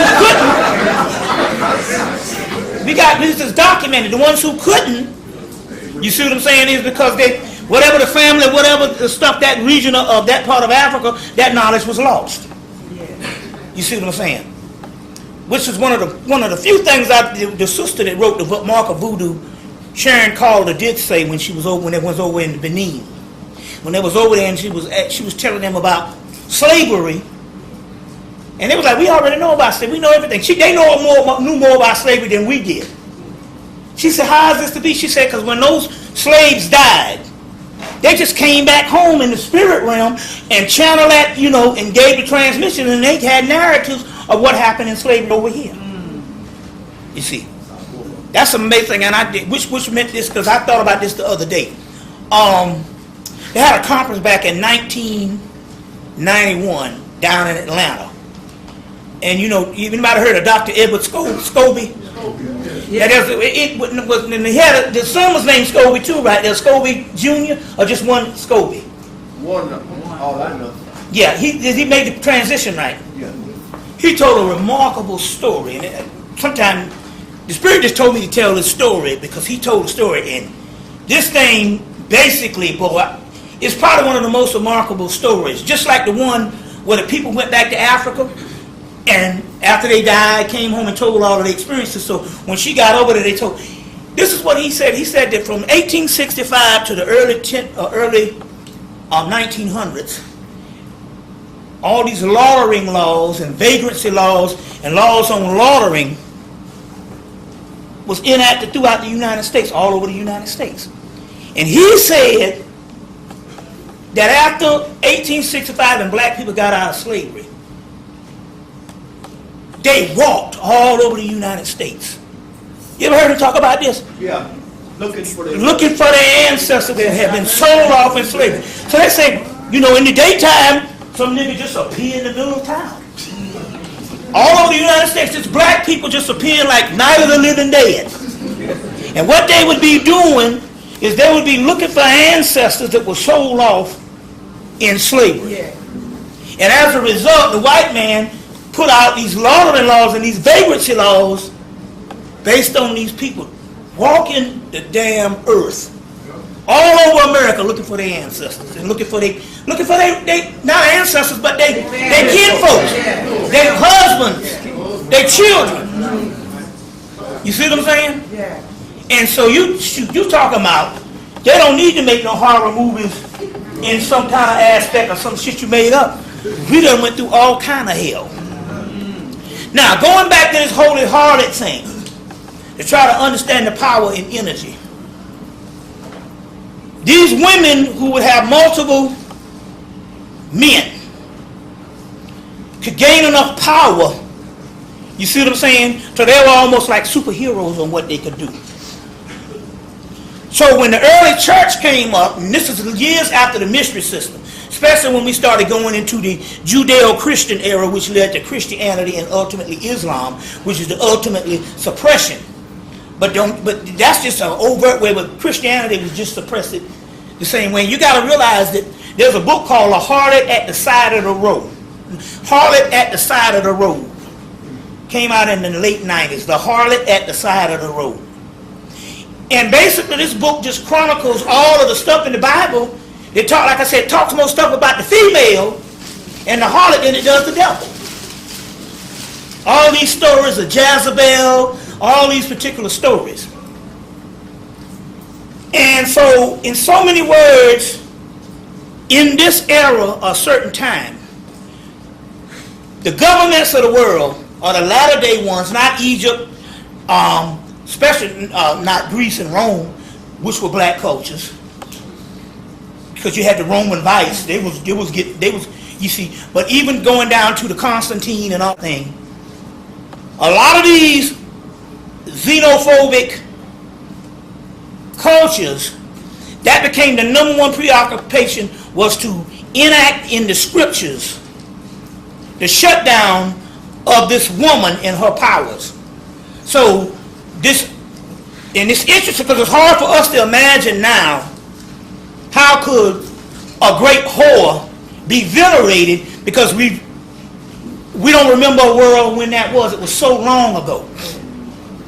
You see what I'm saying? It's so long ago. But if you was to take moralism out of it, which is a code of laws based on governments, ain't got nothing to do with no God. You see what I'm saying? Some say, and if you really read the scriptures in these ancient texts, what we call a creator was a form of creation. And it was like a cosmic explosion. It created in one big bang, and what we see now is all of its creation, but the actual entity spin itself out thousands of years ago. And the only God that is left now is us, who have all the power that creates the God that we want to worship. That if you turn that around, look for nobody but yourself. You see what I'm saying? Look for nobody but yourself. And even with me, who went up in a war with the gods, the only way I was able to survive is I knew that my soul was just as old as theirs. You see, so them wasn't nothing but a bunch of niggas, some fucking cousins. You see what I'm saying? With an attitude. You see what I'm saying? We're the only gods there are. You see, that's why they have to kill us on every show. Every sci-fi or something, or any kind of show, they got to kill us and stuff, because that's the sacrificing of Osiris. Now, to try to understand this, because it is kind of hard, we done had years and years of religion, you see, to try to understand this concept that you would put yourself back in an ancient realm. To try to understand this, there was a show called Firefly. You could either buy the box set, or it comes on either the Green Channel, the Science Channel. Sometimes it comes on the Ovation Channel. Get that show, Firefly. You can get the box set because it only lasted one season, so you can probably buy the whole box set, the entire season, for very cheap. But in there, they had a courtesan woman on the ship, and she would go around and she was venerated as royalty. So in Firefly, courtesan means she was a woman of the art of love and these multiple men, but she was venerated as a royalty. As a matter of fact, the only way you could get to, and this is way off in the future after the return, only way you could get to royal people and noble people, you had to be hooked up with the courtesan. You see, so they're trying to, and it's the same woman this is the woman that played in V, the last V, the leader. This is her back in the early 2000s, when she was a little bit younger. But to try to understand this particular information, I just want to say about that particular power, and we're going to get back to that in a few minutes, after we go to understanding, let me show you how some new angels pop out. Here's a book called The Grimoire of Armadale, A-R-M-A-D-E-L, The Grimoire of Armadale by McGregor Mathers. This book came out, it was a very expensive book in the 90s, until it became paperback, I think, in 2003. Now this book here has all types of grimoires, and it has all kind of sigils and stuff of angels. So I was going through this book. Let me get a pair of glasses. Shit. Got so many now. Shit. Believe me, I know John Henry Clark. I know what happened to him when he went blind. Reading all them damn books. I read all them books in the 90s. And shoot. In the mid-2000s, shoot. I think Pictures is leaving now. Damn some words. Yeah. Shoot. I want to show you this here. This is the Grimoire. And it has different ones of the Archangel Michael and the different sigils in it. And they give all of this. It's called this is now $14.95. It was something like $50-something when it was hard back in the 90s. It's called The Grimoire of Armadale. And I was looking through this book, and this jumped out at me. I'm going to show you this. They got Gabriel, Michael, Samuel, Uriel. They got all of these, and this one they got Lucifer, which means light bringer, and Lucifer is the pineal gland. Light bringer, Lucifer, pineal gland. That's what that means. All this stuff has got us all spooked out. We talked about that, but then I found this god called Auratron, and it jumped out at me. Auratron, that jumped out, and first it says, They got an Auratron on Star Trek? Something like that. They have a name. You never know. They, because I know the supernatural. They got Castiel, which is an angel of Saturn. They got Raphael is on there. They got all of them on supernatural and stuff. Which interesting here what they did. Anybody ever see Supernatural? Yeah. Okay, they drive around on a '67 Impala. 67 black Impala. Last year, year before last, if you look real close, because all your police cars now are Impalas. Now, it started in the late '90s, in the late '90s with the I think it was the Volvo, where they take these old cars and make a newer version of the old car. They got your Camaros, they done had your Beetle, they done had your Thunderbird and all that. If you look real close at the Impala now, they fashion it after the '67 Impala. There's similar version of that made into a new car. And since these people of supernatural drive around in this car, a black one, I don't know, but if you go outside in Atlanta and ride around, you're going to see at least 15 of these Impalas in an hour. Now, I think it's some magical ritual stuff going on. And now all of a sudden the police cars up here are the same Impala. So anyway, so I know they do stuff with TV shows and all. Now this Auratron, it says, is concerning the creation of the souls of man. And immediately I knew by knowing what Auratron is, if you know the Yoruba tradition, that is Obatala. Obatala is he's one of the oldest Orishas, but he was the one that created a lot of souls, and he got drunk off palm wine and created retarded people. Down syndrome and all that. But check this out. There's a Babylon in Richmond, and he has a great white following. They be in the class too, and they be like, and every time they ask him what they had, the black people, well, you Oshun, you Legba, he always say, you Obatala. But there might be some type of thing that he's getting, because this cat is, they got this box. They got one. This cat, to show you how powerful he is, he got there's a voice that talks in a box. It's a spirit, and it talks in a box. It's over in Nigeria, but he can't get it through customs. You remember there's a brother in London. Anybody seen the London series? There's a brother that we've seen that. He's the brother named Israel, and he opens for me, and he does some stuff. He got a series of things. He is an installed king of a small village in Nigeria, about 30-something people, I think. He lives in London, but every time he go over there, he got one of them same voices in a box that talk to him. It's a spirit. And there's some tape that I think Azariah has it. It's called Owning the Spirit. And about to go down to Haiti and you buy these certain spirits and stuff like that. Now that cat there that says about the Obatala got one of them talking spirits over in Nigeria. So it might be something to this whole thing. But I do know that this particular one in here, his name is Auratron, is nothing but Obatala. And this is in the book, McGregor Mather's book, The Grimoire of Armadale. I just wanted to add that in on some getting closer to some new information. Okay, now let's deal with a couple of things here. Number one, melanin people is connected to the moon. Anything lunar, anything that's dealing with the moon, anytime you deal with any kind of magic, any kind of science, anything with the moon, you're dealing with melanin. You see, you're dealing with melanin. You see what I'm saying? Even when you cut your grass, you're supposed to deal on a cycle. There's a waxing and waning cycle, and you do it on the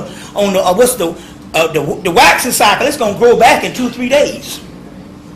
You see what I'm saying? So the moon is key when it comes to melanin. Now, Elijah Muhammad said that the moon was separated from the earth, and when I first heard that, I thought this man was crazy. Then I heard the Dogon say the same thing, and then National Geographic came out and said the same thing, as well as Rudolph Steiner. But National Geographic did a whole shit on moon mysteries about 2 years ago, and the moon came from the earth. Now they might do the thing, say about a meteorite crash and a portion of the earth became the moon, but nevertheless the moon has a lot to do with it, and with melanin. Now, melanin in India is also called Sama.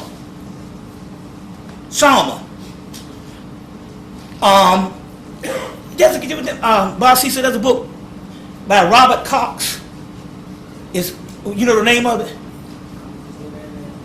It's this book out by Robert Cox. He talks about the whole Sama also, and melanin. Now, we just talked about alchemy and Sama. Anytime you hear the word alchemy, they're dealing with melanin. Sama is a word and thing. Sama is a plant in India, but Sama is also called king. And they say one has to have Sama in his blood to become king. Sama is not only a plant, but it's also melanin. Anytime you hear the word Sama, that's melanin. The wars of the gods. If you get the Rig Veda is one of the oldest texts. They rarely talk about human function. They mostly talk about the wars between the gods, and the gods is always fighting over Sama, melanin. You see, Sama is a god, but he's also a lunar god that has a lunar race from Sama. All this is talking about is melanin. And that whole wars that was fought over melanin. This Sama. That's the whole, they got an entire Rig Veda, one of the oldest books in the world, and that's what they're talking about, the gods and Sama, and the fight from the sacred Sama. And the devas tricked the demons out of their Sama. Obviously, you see, and they became humans. But they were an older class of deities, but now we have all the Sama in us, because it's a new type of Sama. It's a new type of melanin in us. So it's going to raise up any kind of way. But anyway, there's a whole lunar race. They're talking about melanin. You see. And so we're the lunar race. But anything dealing with the moon, there's moon spells.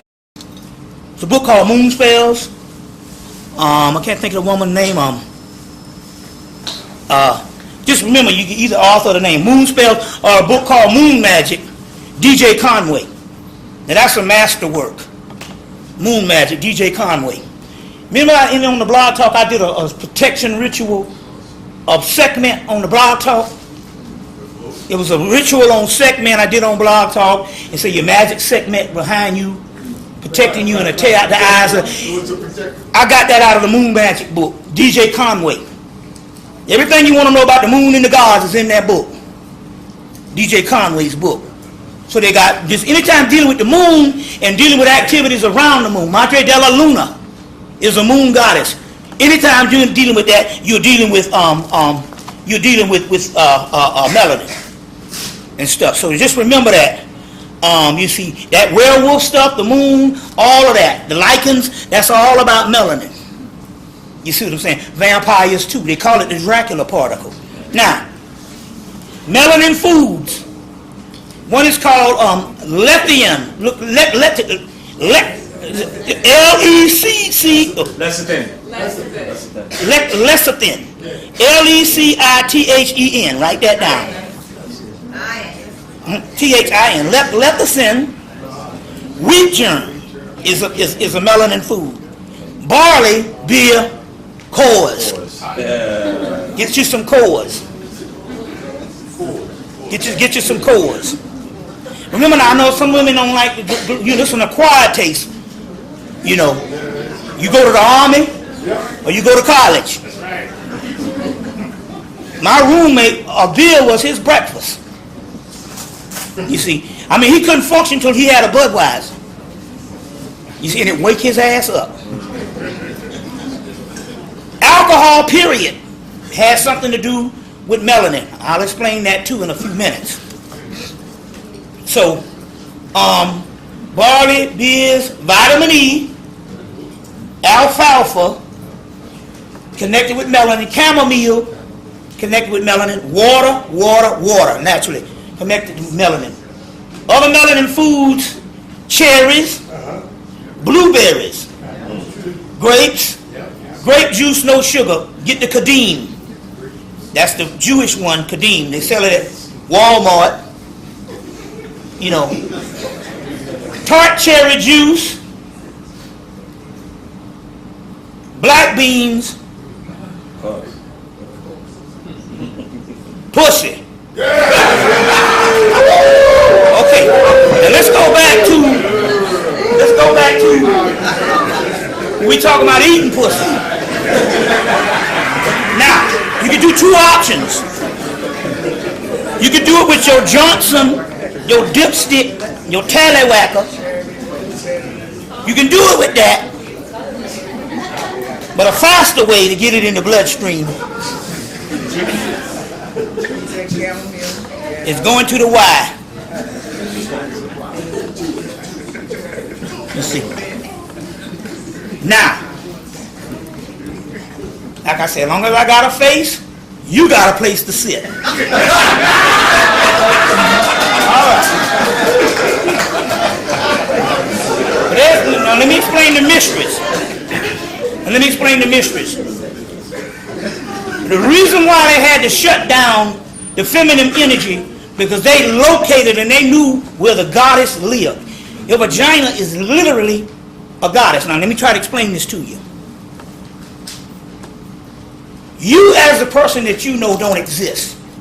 You're nothing but a series of events that don't exist, that's put on by a dream of your soul. So your soul is what exists. Your ego is your false self that say that I exist. You see, that's why the Egyptians, you see, they snuffed the brain out, but it was the heart, because that's where the true soul, seat of the soul, is the heart chakra. You know, somebody want to get that?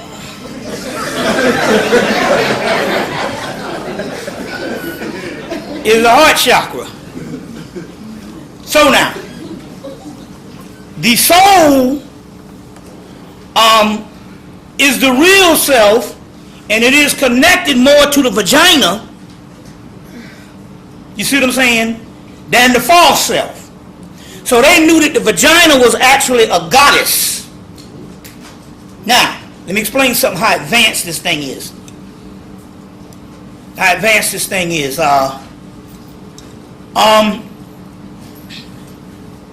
Right now, if you shaved around your vagina, it's so advanced until what it does is, as long as the pubic hair there, it sends to dump whatever toxins or whatever out into the pubic hair. That's where your smell and all that come from. Once you shave, it becomes purified. You see what I'm saying? It becomes purified.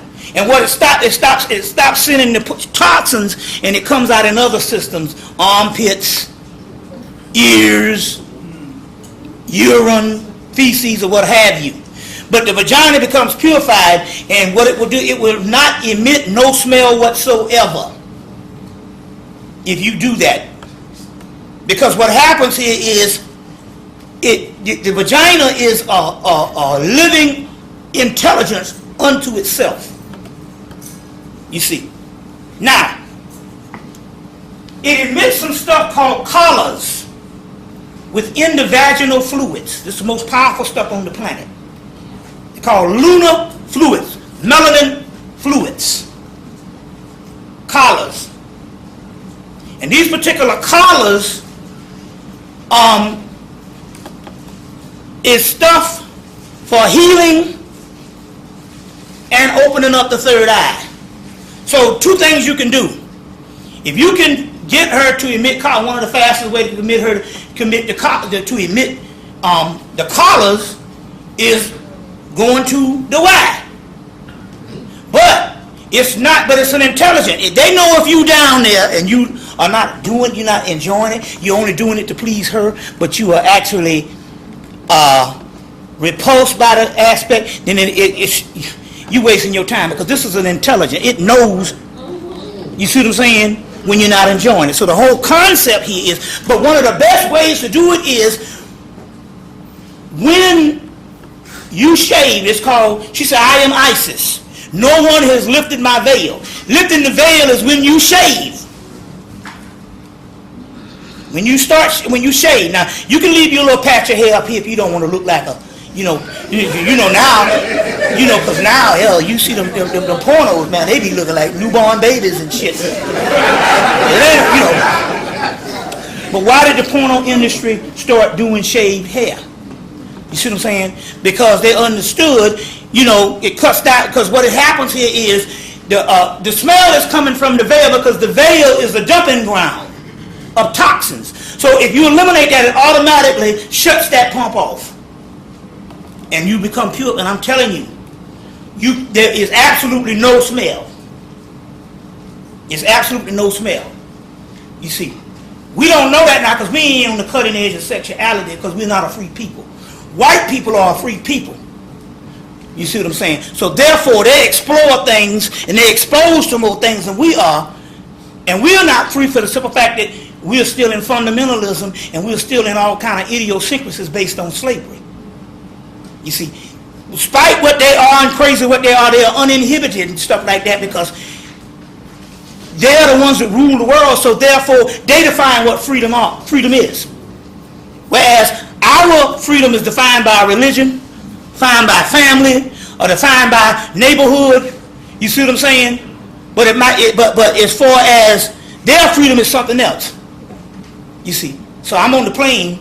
Black woman step up to me, white woman step, the white people, oh, God, oh, that's nice you got on. Black girl, she the flight attendant, she goes, is that a bug? I'm like a scout. Is that a bug? Because they got more exposure. You go on the job, all the black people wearing crosses, all the white people wearing arms. You see? You see, so my point here is exposure. And so whenever we see this stuff, we say, oh, that's freaky, that's crazy, or whatever, and stuff like that. We ain't exposed to nothing. And what it is they have studied the ancient art of Tantra. They've studied these particular things, so they know, you see what I'm saying, that all that stuff we invented. It's just like a whole thing when it came down to oral sex, as far as, we thought that was a white invention, but what we didn't realize is the British conquered India in the 1800s or whatever, or 17, late 17, 18, I don't know, it was a minute, and they got a hold to the Kama Sutra, and it became a popular book in India. So they saw them going down on each other in the Kama Sutra, they started doing it. So when we saw white people, we said, well, white people invented that. No, the Africans invented that shit. You see what I'm saying? So now, so the key here is when you approach this great goddess, and you fall in love with this goddess, and you enjoy doing it that way. You see what I'm saying? And this is not nothing that you got to prove. No, I'm talking about it's a letdown if you don't do it. As a result, you become in sync, and then she starts emitting these collars. So once you start emitting these collars, you can have sex with the tallywhacker, the dipstick, the Johnson,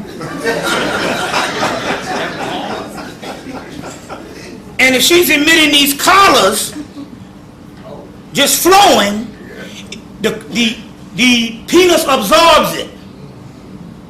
But when the penis absorbs it, you can't give it away by ejaculating, because it all pulls out. So what happens here is you start learning how not to ejaculate. Ejaculation and orgasm is two different things. Women orgasm, men have to learn how to orgasm. Two different neurological functions. You see, after a while of not ejaculating, you start orgasming, and ejaculation becomes a letdown. it becomes a letdown. It's just that we train as a child because we come from an ignorant, not black people, but just the Western person. We follow him. Just like we only use 2% of our brain because he used 2% of his brain and he rules the world. So he's got us on a 2% thing, and anything beyond 2%, they say you crazy. Let me give you an example. I had a niece graduate high school this past May, and these high schools now they have it in the big Georgia Dome. They have it in the football stadium. 2 or 3 schools schedule the same day and stuff, you know. And you can tell this is the age of all these names: Bonquisha, Aisha. You see what I'm saying? Travante, Dante. I mean, so they had it in the Georgia Dome, and where was I going with this? I don't want to lose my thought. 2%, yeah, the 2%. Okay, I'm coming. There was something really good connected to this. There was something really good connected to this and stuff. I'm going to have to come back to it. I didn't let that damn Bonquisha motherfucker. The toe out. Anyway, it's gonna come back to me. Huh? Yeah, my niece, she graduated, but it was something that happened in the Georgia Dome. It'll come back to me in a minute. Huh? No, it wasn't that. It wasn't that. Let me go back to this tantric thing. Okay, let me go back to this tantric thing. Once she starts to emit these collars, these lunar fluids, and you don't ejaculate, what you start doing is how you create a makeshift vagina, not in the physical sense because that can't happen, but as far as the way energy flows is when you start, when you put your arrow, that's what Oshosi, the arrow, Rama, the arrow. You see what I'm saying? These particular ones, when you put your arrow in or your sword, you see, what happens is if you don't ejaculate, what starts to happen here is, because what she is, she sucks in, she's negative, not in the negative sense of what you think of it. ACDC, negative, positive. Your arrow is positive. She is negative. So she sucks in, and if you ain't careful, she gonna get all of your energy, all your essence, all your sperm. Okay. So now, if you learn how to not ejaculate, your penis starts to suck in. Just like the vagina. And what happens here is it starts to suck in collars because the vagina knows when this person is trained and is not ejaculating. So you start to suck in the actual collars. And these particular collars that that sucks in, what happens here is it's this force of energy. And so, like I said, and this wasn't even by the oral thing, this was just by regular sex, but it was so used to having the non-ejaculation to what happened was, after she left, didn't ejaculate, I was in my house and I didn't know where the hell I was, in my own damn house. I didn't know where I was in a whole nother dimension. You see what I'm saying? In my own house. So, this is this particular power, but one of the keys here is it has to know that you are into this and not necessarily doing this and stuff here to please somebody. You have to fix it in your mind that you are kneeling before the goddess. Yeah, it's literally a mentality. It's literally a mentality. Now, how the woman benefits from this on the melanin thing is the man not ejaculating, then what starts to happen here is this. You with a mate. You've been with this mate a while. Everything down here has its seasons. And when the shit burn up, it burn up. You know what I'm saying? Yeah. You'd rather go eat some ice cream than to do it. Especially, you know, but if you stop ejaculating and you taking her essence and she's giving her essence because she's the source and the fountain of youth, and the pool is built up. She is the source of all this, so you can't deplete her. And you start to take her essence, and what happens here is this: you will not be able to keep your hands off each other. Because the only reason why you know how you get mad at her after you bust your nut, you be like, you don't want to touch her. Right? That's because she got your shit. You see. So this is another part of the melanin. You see. So these collars. Now the thing about it here is not even just the oral sex, just being with a woman sexually. Even with your dipstick, that's been with a lot of women, been with a lot of men, that's one of them Freudian things. That women shit got in there first. That might be another lecture in another time. Because us porno people, that shit in the home. You go right ahead, baby. Shoot. How you think a lot of black men get turned out? She come over, white girl, she come over with her girlfriend. 2 for 1, next thing this nigga gone. I'm serious. How you think I'm telling you some mysteries. How they get, you say, what is the secret, this white girl? The white girl bring her girlfriend over too. And the girlfriend look better than her. It's on. I'm just telling you how niggas get turned out. You see, so just giving you one of them secrets. This is one of the brothers from Detroit told me how, you know, how they do it. And he said she probably brought her girlfriend over. You see what I'm saying? I don't want to get into that stuff like that. All this stuff here is science. If you don't look at this shit as moral, I'm gonna be honest. Being moral ain't never got you shit. Your children locked up by the millions, and you've been worshiping Jesus. You see what I'm saying? But this is the key. This is the key. When it comes to this particular energy, the more men she's been with. That's what I'm trying to say. Because you know, I know a lot of guys. You know, they would never admit it. But you know what I'm saying? They like a good hoe. They've been trained to go out, you know. You see, me, you know, and so, but, okay, I'm gonna tell you a little secret. I had Ginger. Now Ginger was my Ginger.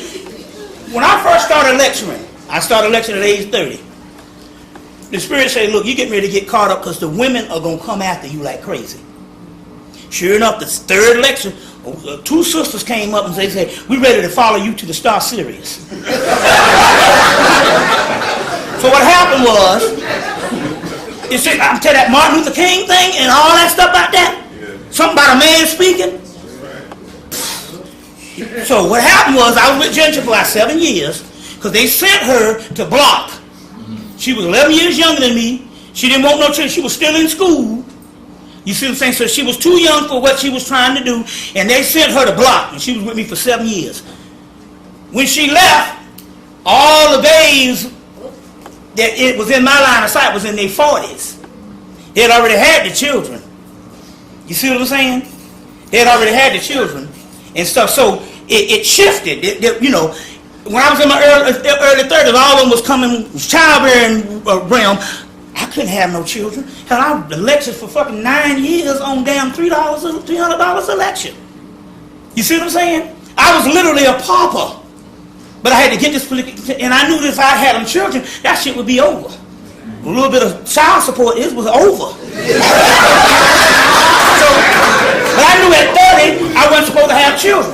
So they sent her as a young girl to block. So when and one day we just woke up, and I said, you ready to go? She said, like, yeah.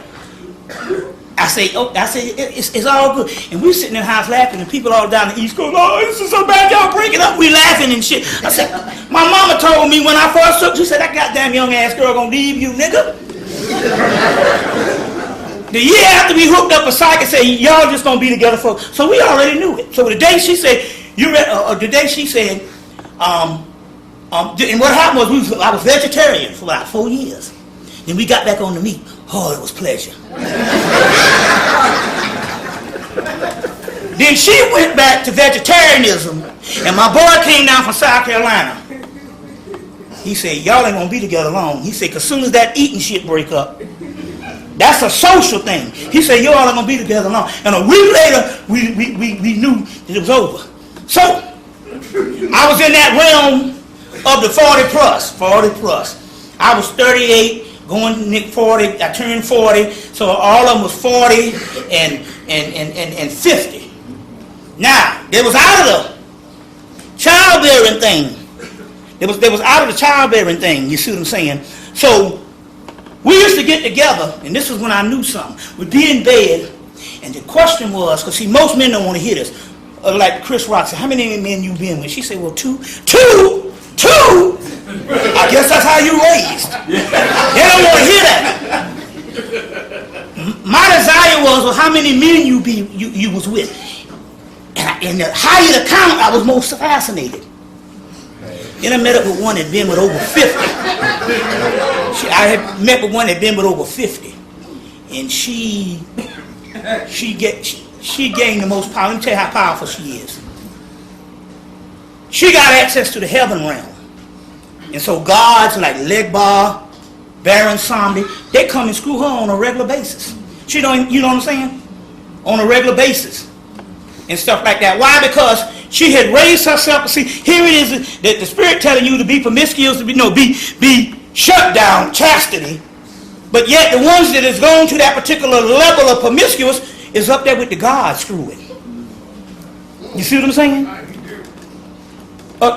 And so all she had to do was get on some lingerie and lay on the bed, and here they come. All the gang. All the ones that tell you not to have the sex. They partying down. You see, so I'm just trying to say, I'm trying to give you some concept on these things. If you look at these things as energies and not moralism. You see what I'm saying? And not moralism. You see, real powerful information. If you look at it that particular way, but that's one of the ways to do this type of thing. But another, so for the man also to be beneficial to the woman, if he don't ejaculate, then she gets the benefit. Let me tell you why.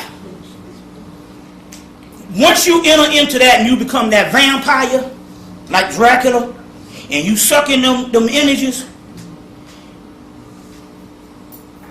the love, every last one of them you be with will be in love with you for the rest of their life. Because you have sucked in a part of them, you see what I'm saying, and you didn't let it go. Because what happened is so many ejaculate, you start hating the person. But that stuff that you suck in, those energies, they're in you for life. So they're in you for life. So these people be in love with you for life. You see, so I had a hiatus about 4 years between Linda. You see, so it's Ginger, then it was about 4 years between Linda. Between Linda and all, and in that particular time and stuff like that, I mean, it was real powerful. What now? Linda is deadly. She's the kind. She's actually one of them Hecate figures because she's Scorpio. Hecate is Scorpio and stuff. So she is a demon. You see what I'm saying? In the particular aspect of, let's put it this way. She wanted she was supposed to get, I don't know what it was, they told her to get some kind of, I don't know, it was ice cream or something. She went to the supermarket and didn't get it. And then got mad and a tornado happened. You see, so she's a Kali type figure. You see. So, they like that and stuff, so. But with me, but I wasn't that kind of person anyway. If I got with a person, I didn't really mess around. You see what I'm saying? Even between my other previous one, but that little hiatus in between, you see what I'm saying? And if she didn't come, I was going to put a whole nother crew together. And she came and stuff like that. But the point, so there's cycles when you do certain things. But we had to learn about these particular energies and stuff like that. But they be in love for life.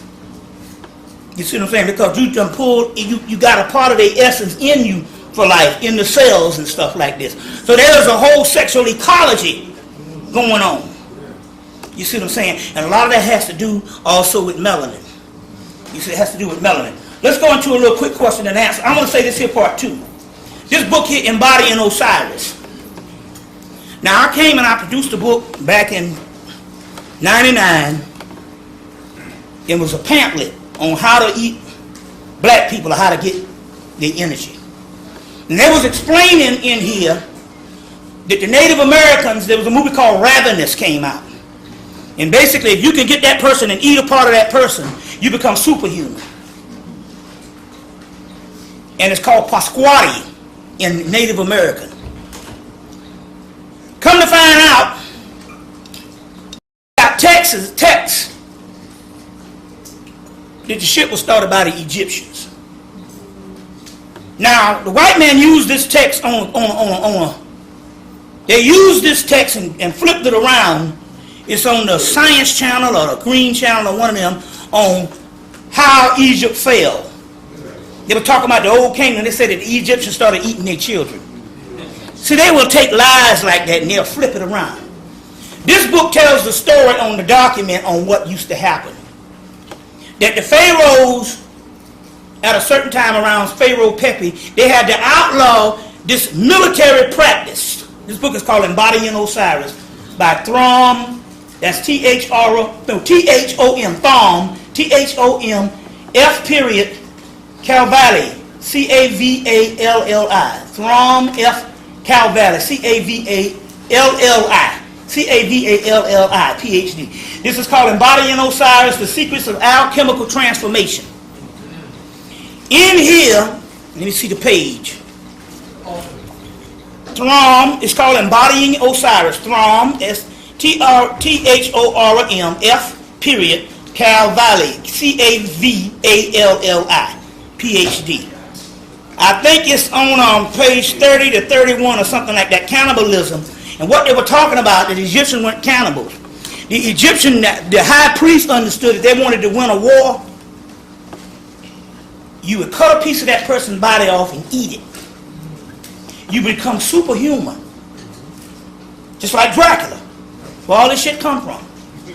And you can win the war. We don't know, but maybe that's how the British took the world. There was a book out on, this book tell you all the stuff on how to rule a person. How you take a person's essence, they tell you how you go to church, get a person to singing and praying, and you get all that energy. You get all that energy from them people. You go into their core. It's a book called An Age for Lucifer. You got that? An Age for, I don't know the author, but they go into all this stuff, how you teach. You get a person energy, you send their ass to church, they start jumping around getting the Holy Ghost, and once their essence come open, you can steal that. That's why the white man got you in church every Sunday. He used didn't take your money, put it in his banks, and won't give you a motherfucking loan. Sporting events and all that. There's a book called An Age for Lucifer, and it tell you how to damn rule the world by taking people's energy. But as the church, they start jumping around getting the Holy Ghost, and once their essence come open, you can steal that. That's why the white man got you in church every Sunday. He uses that damn energy. Didn't take your money, put it in his banks, and won't give you a motherfucking loan. Sporting events and all that. There's a book called An Age for Lucifer, and it tell you how to damn rule the world by taking people's energy. But they talk about the Pasquale, the Native American, how you eat the body and go to war and you become invincible. And it was on the movie Ravenous, 1999. It was on the 13th Warrior too. 13th Warrior, the movie The Ravenous, 1999. 13th Warrior is 1997 or 98. Come to find out, the ancient Egyptian invented this practices, and this guy here got the text. And he's talking about it. And so when they talk about cannibalism, what it was is that our own people there was the Pharaoh that stood up and said, y'all can't do this shit no more. Now the white boy done flipped it and got a whole thing on the Science Channel, on one of them channels, on how Egypt fell, talking about they was eating babies. Yeah, but this book here give you a text on 30 and 31, and it ain't had nothing to do with no eating no babies. They invented that warfare. You see what I'm saying? So that warfare, so they can do stuff like that. Let's go into a question and answer right quick. I got a question. Uh-huh. All right. I heard one of your lectures on YouTube, and you were talking about Universe A and Universe B, and how I think Universe B was immature and it broke away from the first universe, but it wasn't ready. It wasn't fully ready to activate. I wanted to get more clarity on that because I didn't hear. One of the people that dealt heavy with Universe A and Universe B is Kenneth Grant. And whatever that is, it's matured now. And for some reason, the government, let's put it this way. Obviously, when I went to the airport and went in the radar machine and they couldn't find me. And to be compliant, they did it twice. To be compliant, I took the pat down real humble because I said, I don't want these motherfuckers to say, wait a minute, hold on. So I said, nah, you can dig up my booty hole or whatever. You want to pat me down on my ass, you can do that. Because I'm trying to get the fuck where I'm going. I don't want you all to figure this shit out yet. Because this is Homeland Security. I don't want the camera to go, wait a minute, this nigga here didn't show up on the radar twice. Is this nigga dead? Or is he in another dimension? What it was is we was the house and everything we was doing, I was in another dimension. I haven't did a lecture since January. So at that time, we did a whole lot of sleeping. Sleeping is the key. Sleeping and the art of doing nothing. And you can master not doing shit. And you got it. Now this is the brother with the black hat here. Remember the famous person on the lectures I said that had a white suit on, got ran over by the car? Anybody heard about a nigga had a white suit on? He got ran over by the car and didn't know he was hurt? That's him. Now this nigga now is 71 years old, and guess what? That's the famous Barcis. He got ran over and didn't know he was dead. They ran over and he had tire tracks on his suit and walking around. He out there in the wreck trying to look for the person, and they said, well, you got the tire tracks on your suit. Now that's him. Now, and last time I think I was here, I told you, everything is wrong. He has nothing wrong with his body, but when they look at it in X-ray, he's supposed to be dead.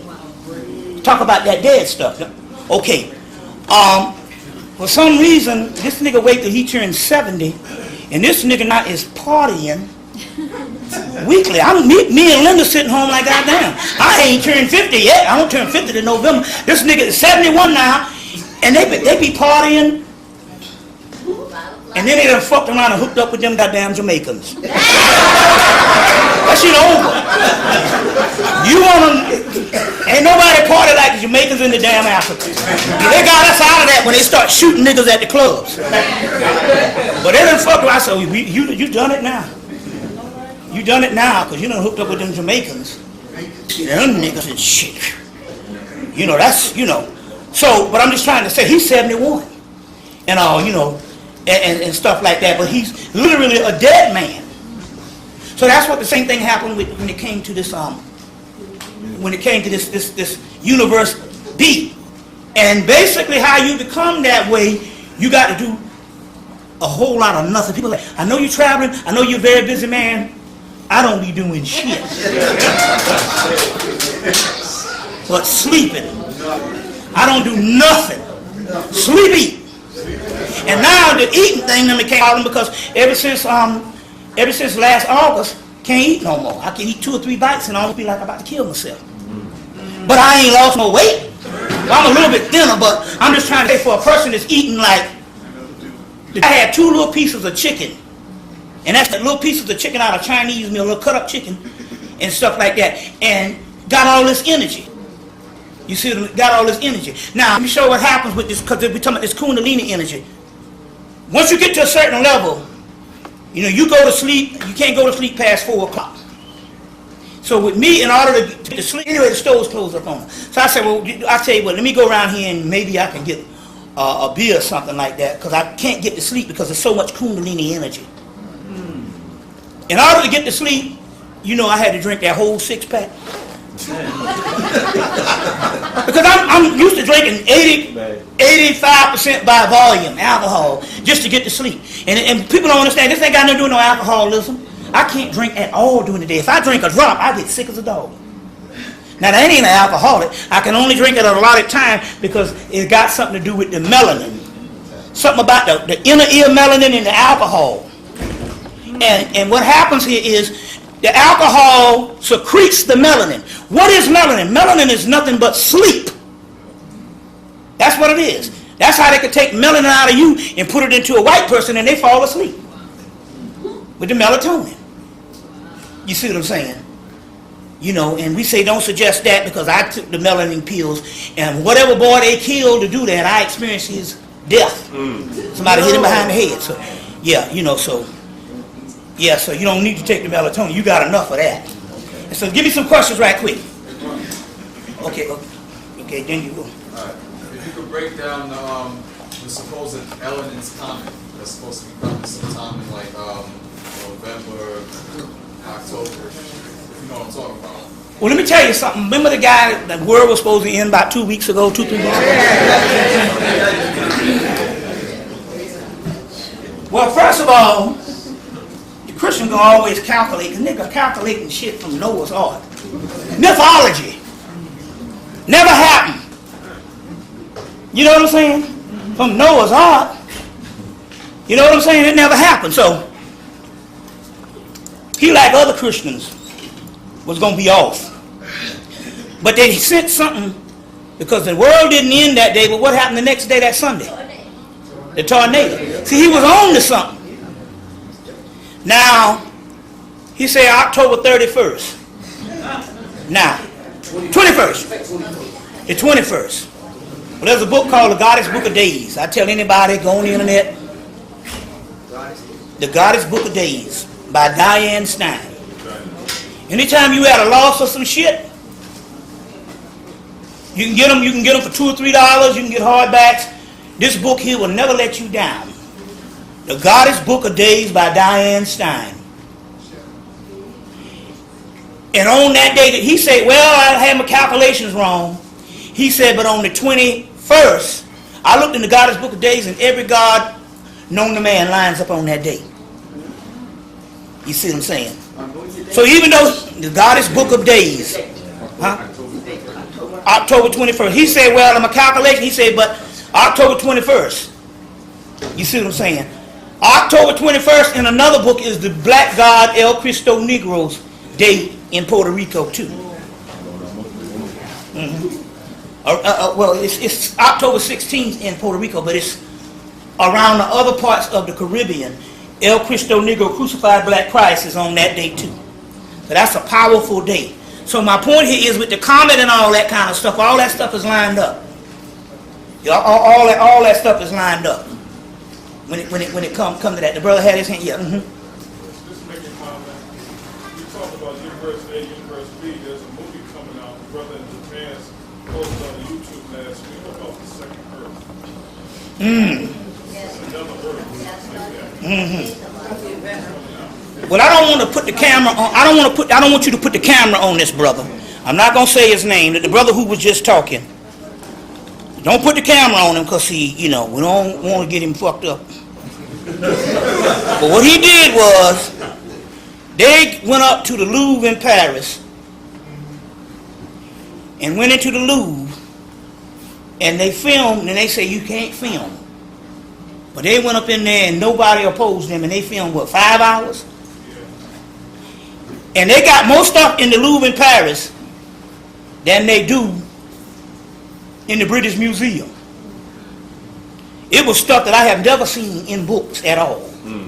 Of Egyptian. I mean, they had hours of Egyptian things, because remember, Napoleon got there first. That's right. And it was tons of stuff. Let's put it this way. When they left the Louvre on that Saturday, that Tuesday, Egypt erupted with the fighting and and getting rid of Nubarek, all that shit happened. He said when he went up in there, the spirits wouldn't let him go.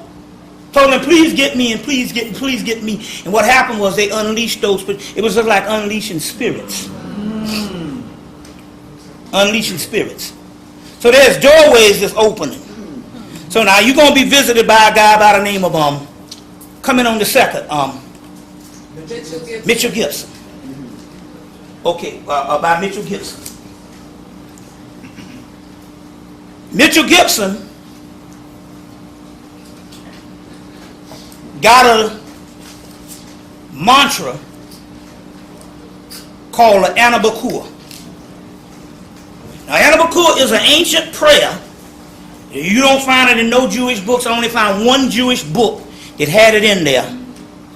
And what it does is it opens up a double heart chakra. So what Mitchell Gibson did is he put some music behind it, these beats, and he recited this Anabakua in prayer in Hebrew.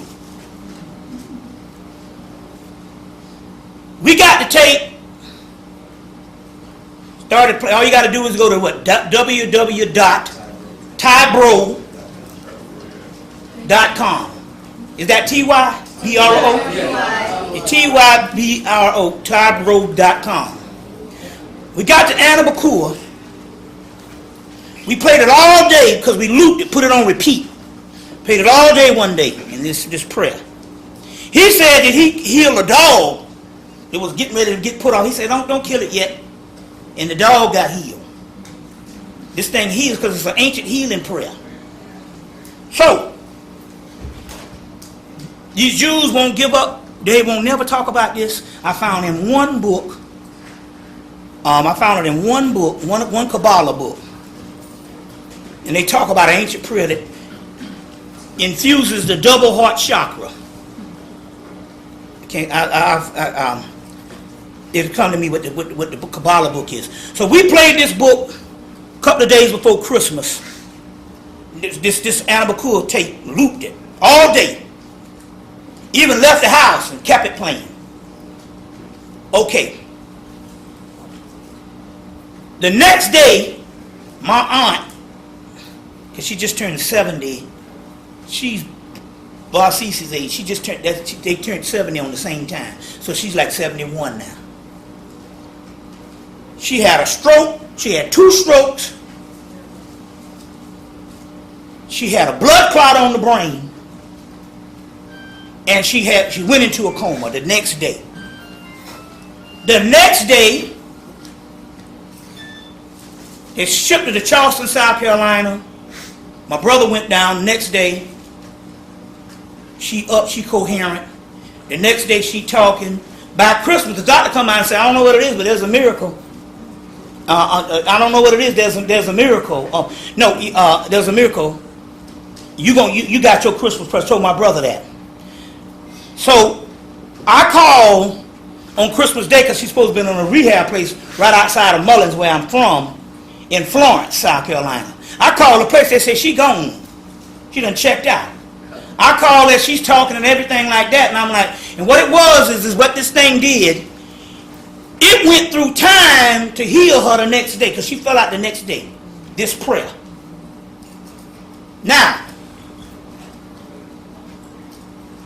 what he had done because of his black voice, you get that prayer all you want is just these texts. Because of his black voice reciting something, because of his DNA in the West, at this particular time, he created a time machine of prayer and a time machine period. Let me give you another example. One brother had a job in Atlanta. I think it's like 4 or 5 hours. 4 hours from Atlanta to Charlotte. He had a job that he was on. They said if he missed this meeting, don't even bother to come in. You automatically fired.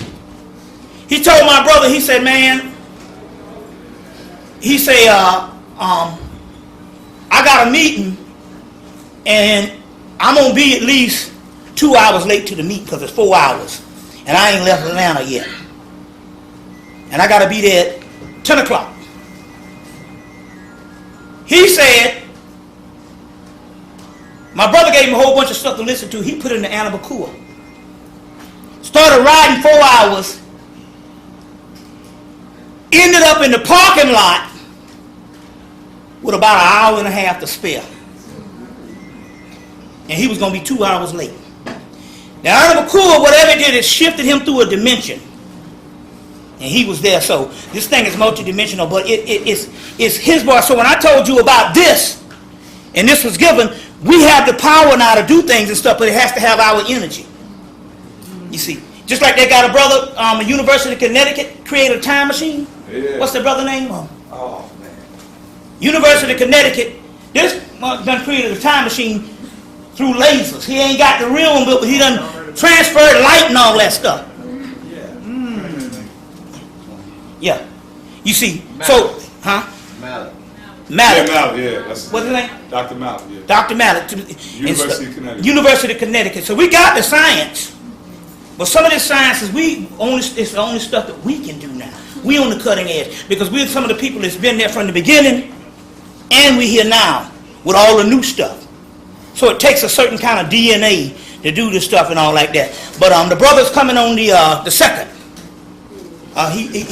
Let me give you a time, and I realized that I've been creating time machines since I started lecturing.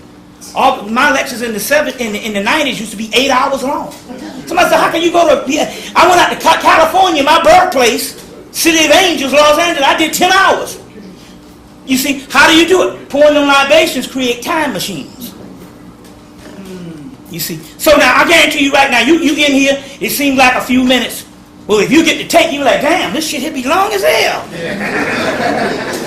You get to tape, you have to cut it off and come back to it the next day. That's because that's a time machine. Give me some questions.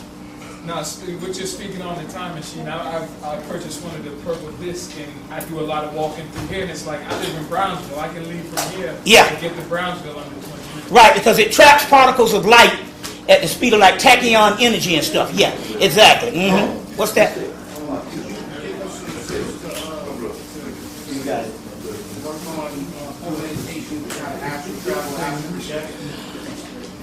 I suggest this to do it this way. Because see, now we done got into this stuff and it's a religion. It's become a form of entertainment. I suggest the best way to do this thing is the safe way, through dreams. Anybody ever seen the little movie Coraline? Coraline, and there was a woman in them on the other side kill them. And when the cat told her, make sure when you go to the other side, it's always in your dreams because you protect it. Because when she first went there was a loving mother and all that. But then she went through an artificial doorway. And when she went to that artificial doorway, Deborah Blair talks about it. She went premature and was a whole lot of stuff. There's a movie right now to explain what I'm talking about called Insidious.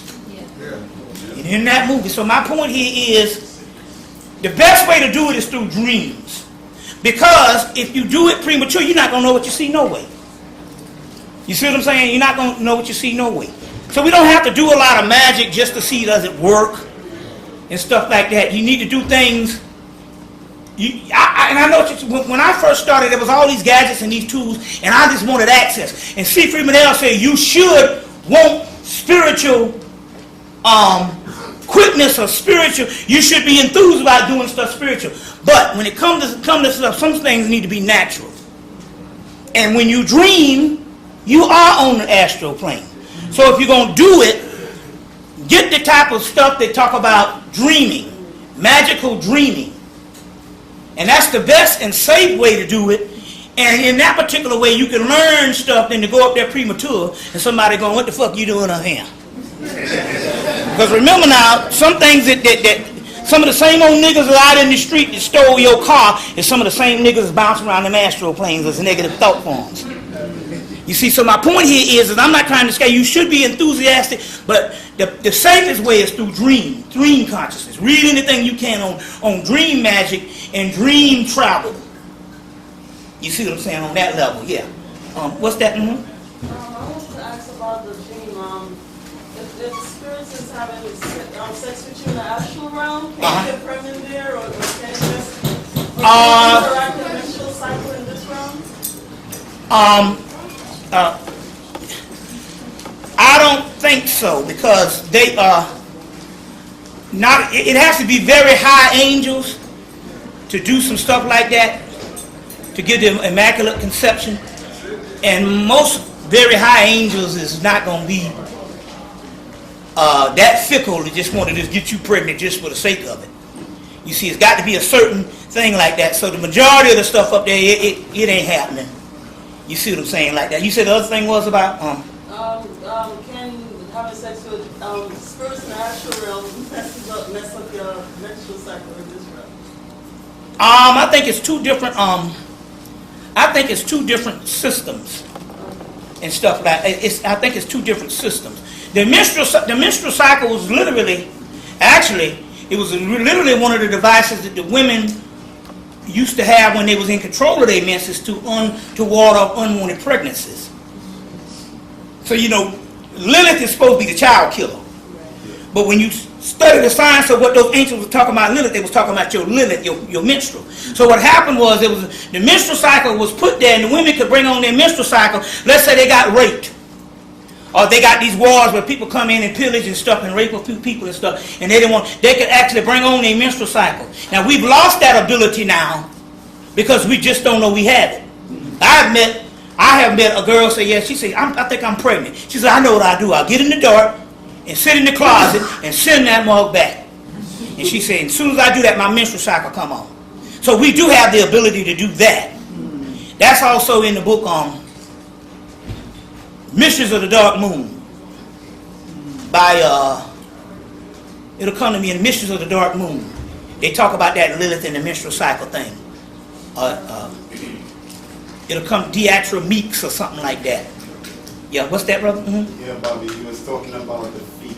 Yeah. And I'm Pisces and it represents the feet. So does this with the sleeping Vishnu, does that has a connection with foot reflexology? Yeah, that's what it is. The reflexology actually, the melanin is in the feet, and the reflexology breaks it up and sends that melanin through the central nervous system. Some of that melanin is probably very powerful stuff because there's the regular melanin that travels, but there's the stuff that get trapped down there is probably some much more cosmic stuff, and that's why you see Lakshmi doing what she's doing to the feet and stuff like. Take for instance, here's the artifact right here. It'll illustrate that perfect. Here's the feet, and that's the top of the brain. So this is a direct relationship to the pineal gland in the head. But massaging the feet is how you get the energy from the pineal gland to the head. Because I get my feet massaged and I go straight to sleep. Yeah. Straight up. This book I got this out of, it's called, if you want to get this book that has these illustrations, it's called, That's that chakra book. it's a chakra book. Yeah. It's called Kundalini and Chakra, I think. Been out for years. You know, yeah. Do you have other techniques or exercises you can use to open up the pineal gland or anything you suggest? Well, the pineal gland, I mean, there's several things to do it. Even when you see, with meditation, all you're really doing, a lot of people think they do meditation wrong. When you close your eyes, once you go in the darkness, the melanin automatically secretes. Like I said, the one other thing, you know, like I said, no fluoride toothpaste, that shuts it down. That hardens the, no put a sheet over the TV if you got a TV in your room. If you can, put a breaker on the TV so when you cut it off, but it's not going to really do no good because that TV is on standby. It's got a camera in there. It's got a battery in there like a cell phone. That shit is always on. So the key here is if you can, get as much things out of the electromagnetic force field, because that also disrupts dreams and stuff. And dreams is connected to the melanin and stuff like that also. Computers do that as well. Computers as well. Yeah, computers, yeah. Shit, why you think everybody got on the internet? It's supposed to be an eye of the future. He ain't got that eye. That's why it's addicted. The internet, shoot, heck yeah. That is the fate of a pineal gland, huh? I want to ask a question because it was brought to my attention. Someone said if you add the year you were born, yeah, and the year you are today, it's right. Like 111. I want to ask you, what does that mean? It just meant that it's called that 1 year. It happens every so often. Everybody born after 1919. Right. This year on the 11, if you add the year you born and what is it, the age you're gonna be, it comes out 111. And everybody that was born after 1919. Anybody born after 2000, it comes out different. But right now for this year, it's just one of those numerical things. It doesn't mean. It means this right here is the year. This is a. You see all the shit happening, don't you? Shoot. You see, they decided to give up. They decided to give up Bin Laden before that. This brother had his hand up first. Yeah. Listen, you mentioned one of the lectures about how African religions and spirits are becoming obsolete. You know, because no, what they have done, they have transformed into much more powerful beings. You see, so a lot of the old rituals and stuff, it's good. They can still operate, but that's residue compared to what they really have done. They're much more powerful beings. Every god now has transformed into a whole nother being. And everything we calling on now is just the leftover residue of systems that was put in place. So whatever that is, Obatala is something else. You see what I'm saying? Within the last couple of years. You see, so it's a much more advanced being, but how you access that advanced being is deal with that advanced being in connection with yourself, and then it kicks right in. So Obatala should become the crown chakra. You see what I'm saying? The other one should be, you just locate them 7 deities, but always bring them back to yourself. When you bring them back to yourself, then they will operate with you on a whole nother level. You see, on a whole nother, she had her hand up, then you, I saw this very disturbing article on the internet. I think it was yesterday, 2 days ago, and it reminds me of what you said. I just wanted to make a comment. They said that in Nigeria, and I wasn't sure if it was true or not, so I'm just putting it out there. They busted up a ring where this man was holding young girls captive and taking the young girls, he was breeding them with babies and the young girls to be used in rituals. Now, that kind of just blew my mind. I mean, I've heard of ritual animal sacrifice, but I just didn't think anything like that was so much. When you talked about the cannibalism of the... Yeah. I just wanted to ask you to make a comment about that. Well, that was something totally different. I don't know. They're always doing rituals on young people. Young people carry a source of energy. That's what your whole Atlanta child murders was about, the interferon and stuff like that. Now, they was experimenting on. They've always done stuff like that.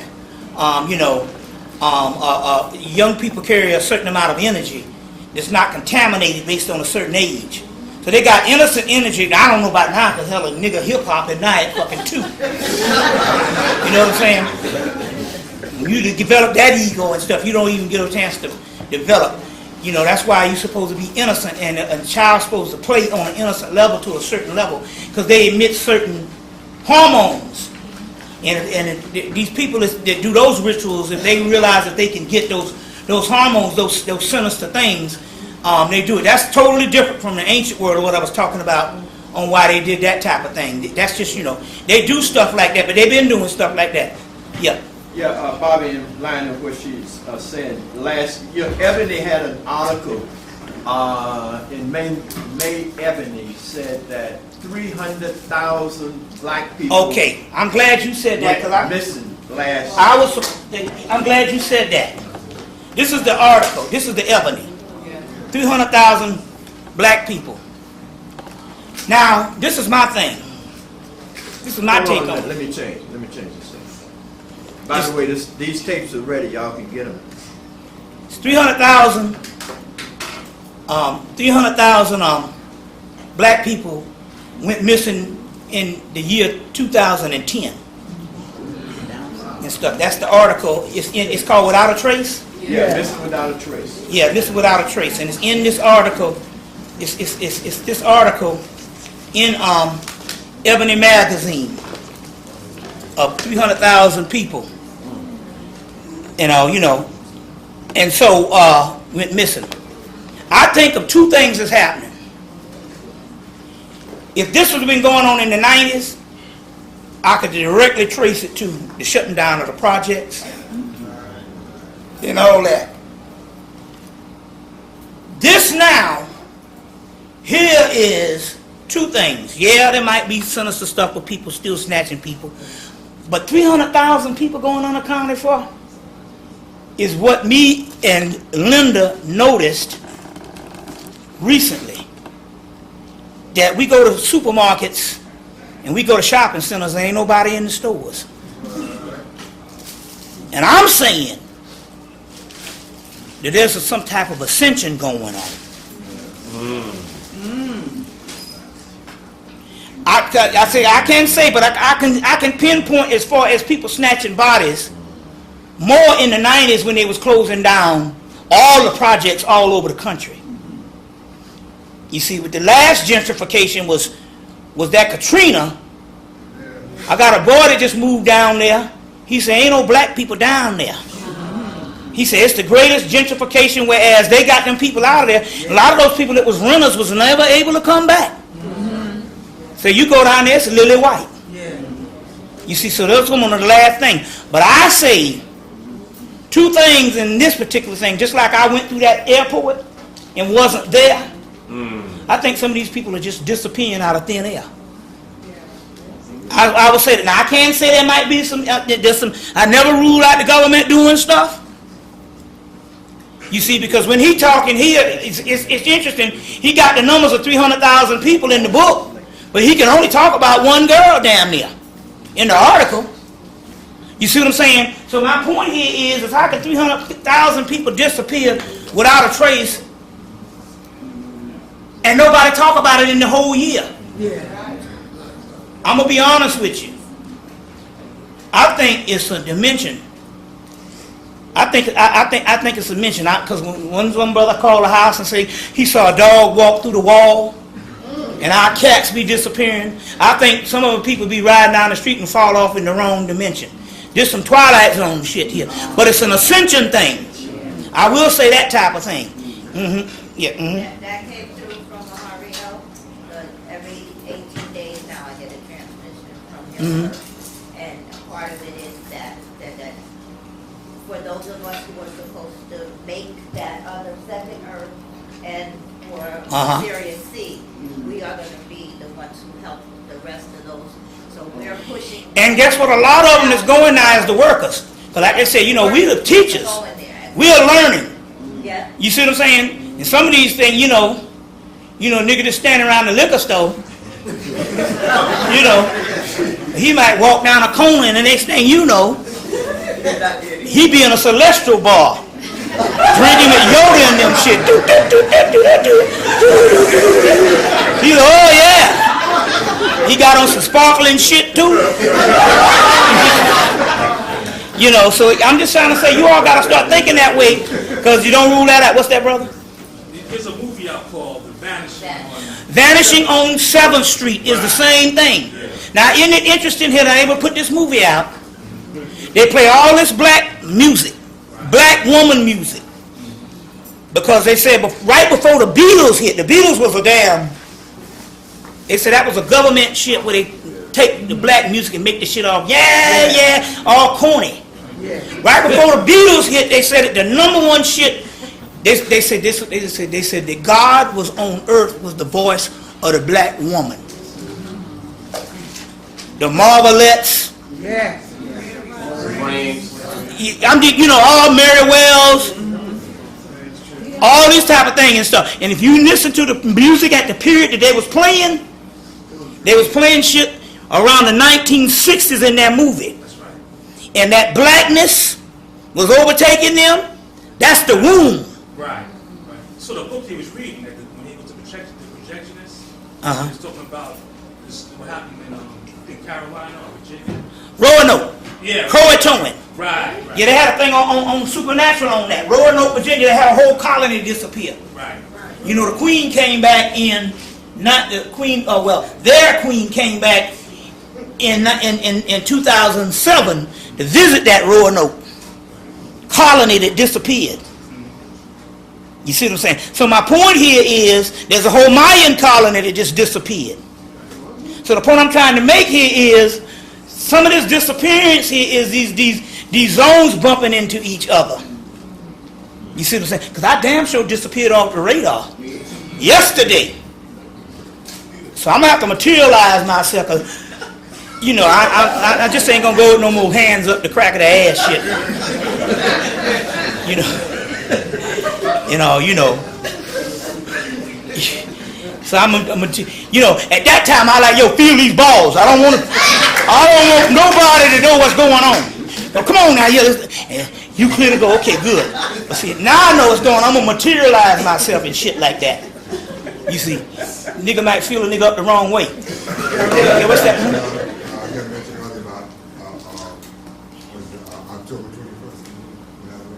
Well, I just said that we don't know. It's just I do know in Diane Stein's book, all the gods line up on that day. So, you know, and he's talking about this comet coming at, you know, at that particular time. You know what I'm saying?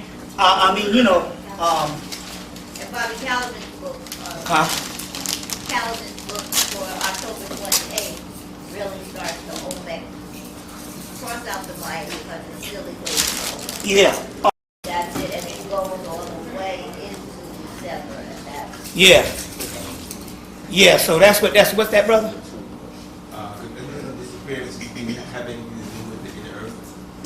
Well, the inner earth is just another dimension. There's no inside the earth. The inside the earth, these are planes and stuff. But yeah, all that's connected. It just depends on how you view it. You see what I'm saying? Whether it's an alternative dimension or inside of the actual earth. All that stuff is happening. Like take for instance, Antarctica had a whole nother mountain that rose up last year, a year before last. But H.P. Lovecraft talks about the plateau of Ling, where the gods would rise, the abominable plateau of Ling, and he talks about that and stuff. So Rayleigh and stuff, the return of Rayleigh. Yeah, yeah. What's that? About a year and a half, concerning what happened in Haiti. How they killed 300,000 people, so they had the earthquake. Yeah. You know, that was the machine that they had to sell on. You know, there's two conflicting things that happening on that. One, we got into Zuli. She said, hey, it's a glorious time. So whether this whole thing happened by harp or whatever type thing, there's two conflicting things that happen. One more thing, concerned about what southern part of Iraq, they said they about so-called crusade about the war. You know, so it's a stargate in the southern part of Iraq. The different nations trying to go I think that basically they went over there and they looked for that. They basically went over there and got everything out of the museum at the beginning of the war. And I think that pretty much that, if it is one, they don't have access to it. Because ultimately, all this stuff is going back down to the black body. You got to look at everything that they say in physical. You got to look at it as a part of you. Like I said, you might fight in the Empire State Building go down. Depends on what grid you on, the right sequences and stuff. Cause you the one. You see what I'm saying? You the one, Yeah. No, soma is actually melanin. Period. But remember now, melanin, the menstrual cycle is heavy melanated. It's melatonin and serotonin mixed together because the cycles are off. You know, the cycle, so you got daytime hormone being mixed with nighttime hormone in the middle of 12 o'clock, and you got all these different emotions and stuff. It's in a book called Dragon Time. Dragon Time. You want to, on a whole, I wanted to know what's your opinion on the president stopping NASA from going to space. When did he do it? Recently? I don't know if it's recent, but that's called a petty space. Who knows?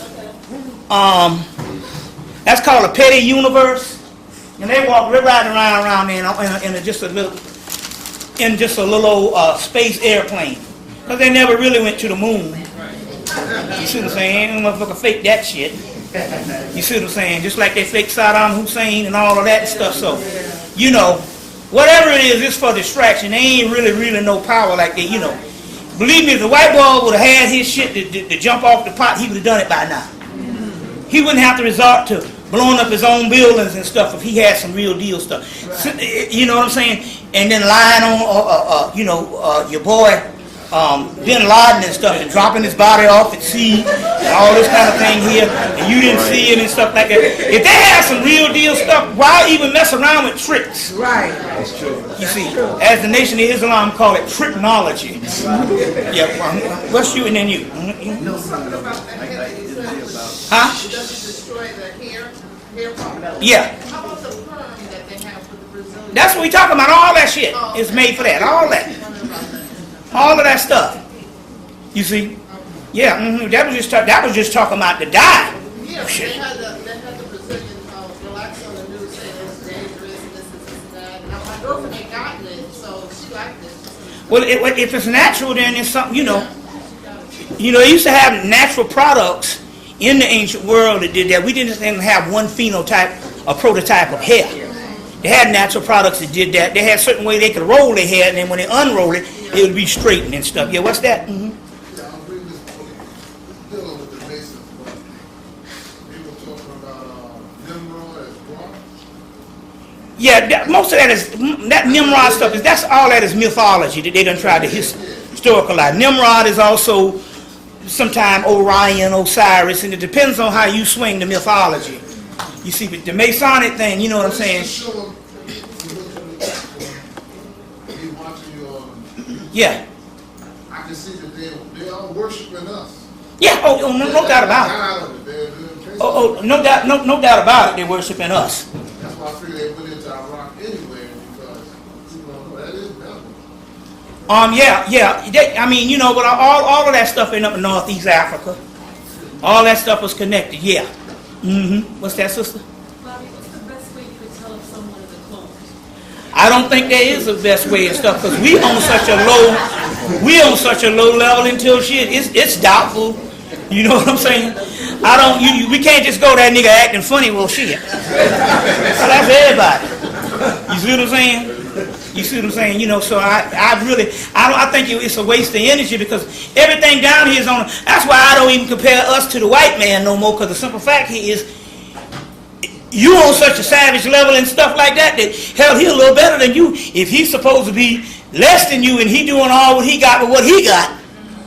So now, it's just burning up a whole lot of energy on just comparing, other people and ask, it's like that and stuff. Like I said, I really can't say, because shit, everybody's suspect. Yeah. Last question. I wanted to know the name of the comic that the man had mentioned. I wanted to ask if you thought of the Chinese split hats, because I used to use them, and then when I read the back about the melanin, I got kind of nervous. Yeah, that's just that's for them. The one that he used was the one I used. All of it shuts down the melanin. Your melanin is, your melanin is what does all the healing and stuff.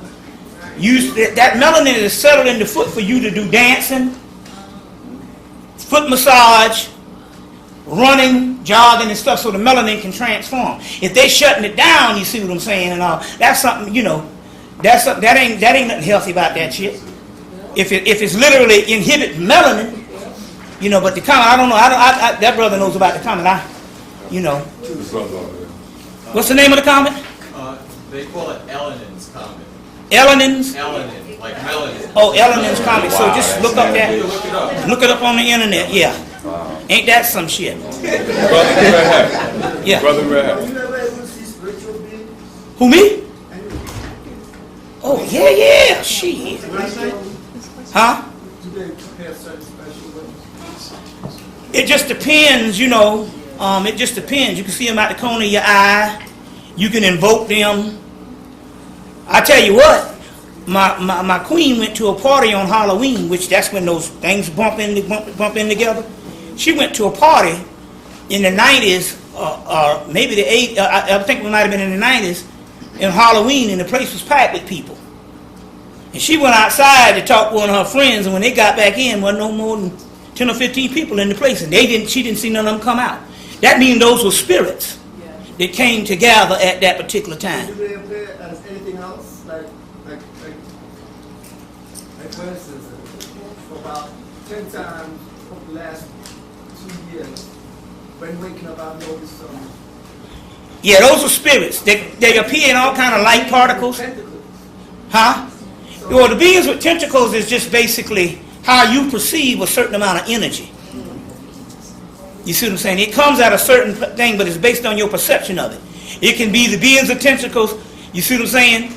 Or it can be doggone Dorothy Dandridge. It depends on how you perceive it. You see? Yeah, you knew. You were talking about going to the moon, how that was all fake. Yeah, that shit was fake. That's because we couldn't penetrate the Van Allen belts, correct? Yeah, that whole thing, right. You know, they fake that stuff on the sound When they stage. portrayed the first black man on the moon, that was all nothing. Huh? The first black man on the moon, that was nothing. Because we couldn't penetrate that, even go up there, even to land on the moon. Well, I know they hadn't gone to no moon. Believe me, if everybody else wanted America to go and would have gone. There's ways to get there, but it's through the spirit world and stuff like that. But they, hell, they can't even invent a damn car. You see what I'm saying? To drive to damn New Jersey without running out of gas. And you can tell me they're gonna drive a fucking shit to the moon and don't run out of gas. And I'm supposed to believe this shit? Okay. Well, we gonna have to. We gonna get two more. This you and then you. What's that? Anything about the elections? I was watching when the election you said about the football players. Like I'm a construction worker and I stay in pain all the time. I try not to use regular. You're just gonna mix a dark liquor and a light liquor. Just make sure it can't be a dark rum and a light rum. It's got to be a dark whiskey and a white rum, or a dark this rum and a white gin or whatever. You mix it together.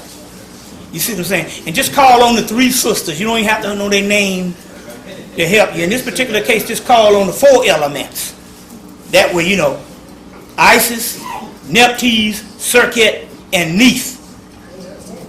You see, like that? No, yeah. And the brother here had his hand, yeah. We are that. Ain't nobody up there, no galactic. We are that. It's on the our inner essence. Our souls represent that galactic federation. You see what I'm saying? It's this galactic federation and stuff. So even when people channel these things, they only channeling our souls. Our souls have a whole nother civilization that we are not even privy to. You see, and that's the galactic federation. And the more we go on, the more that aligns and stuff like that. You see. The title of this lecture?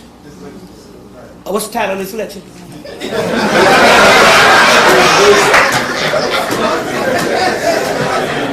Oh, that's fucked up. We don't even know.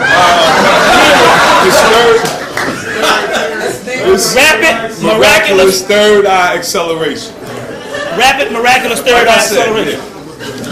Yeah. So, we gonna, I guess we're gonna have to make this move. Go ahead. Yeah, y'all. Thanks for coming. Everybody, give Bobby a round of applause. And also, I want to remind y'all, July the 2nd at 1 o'clock, this room, Dr. Mitchell Gibson. All right.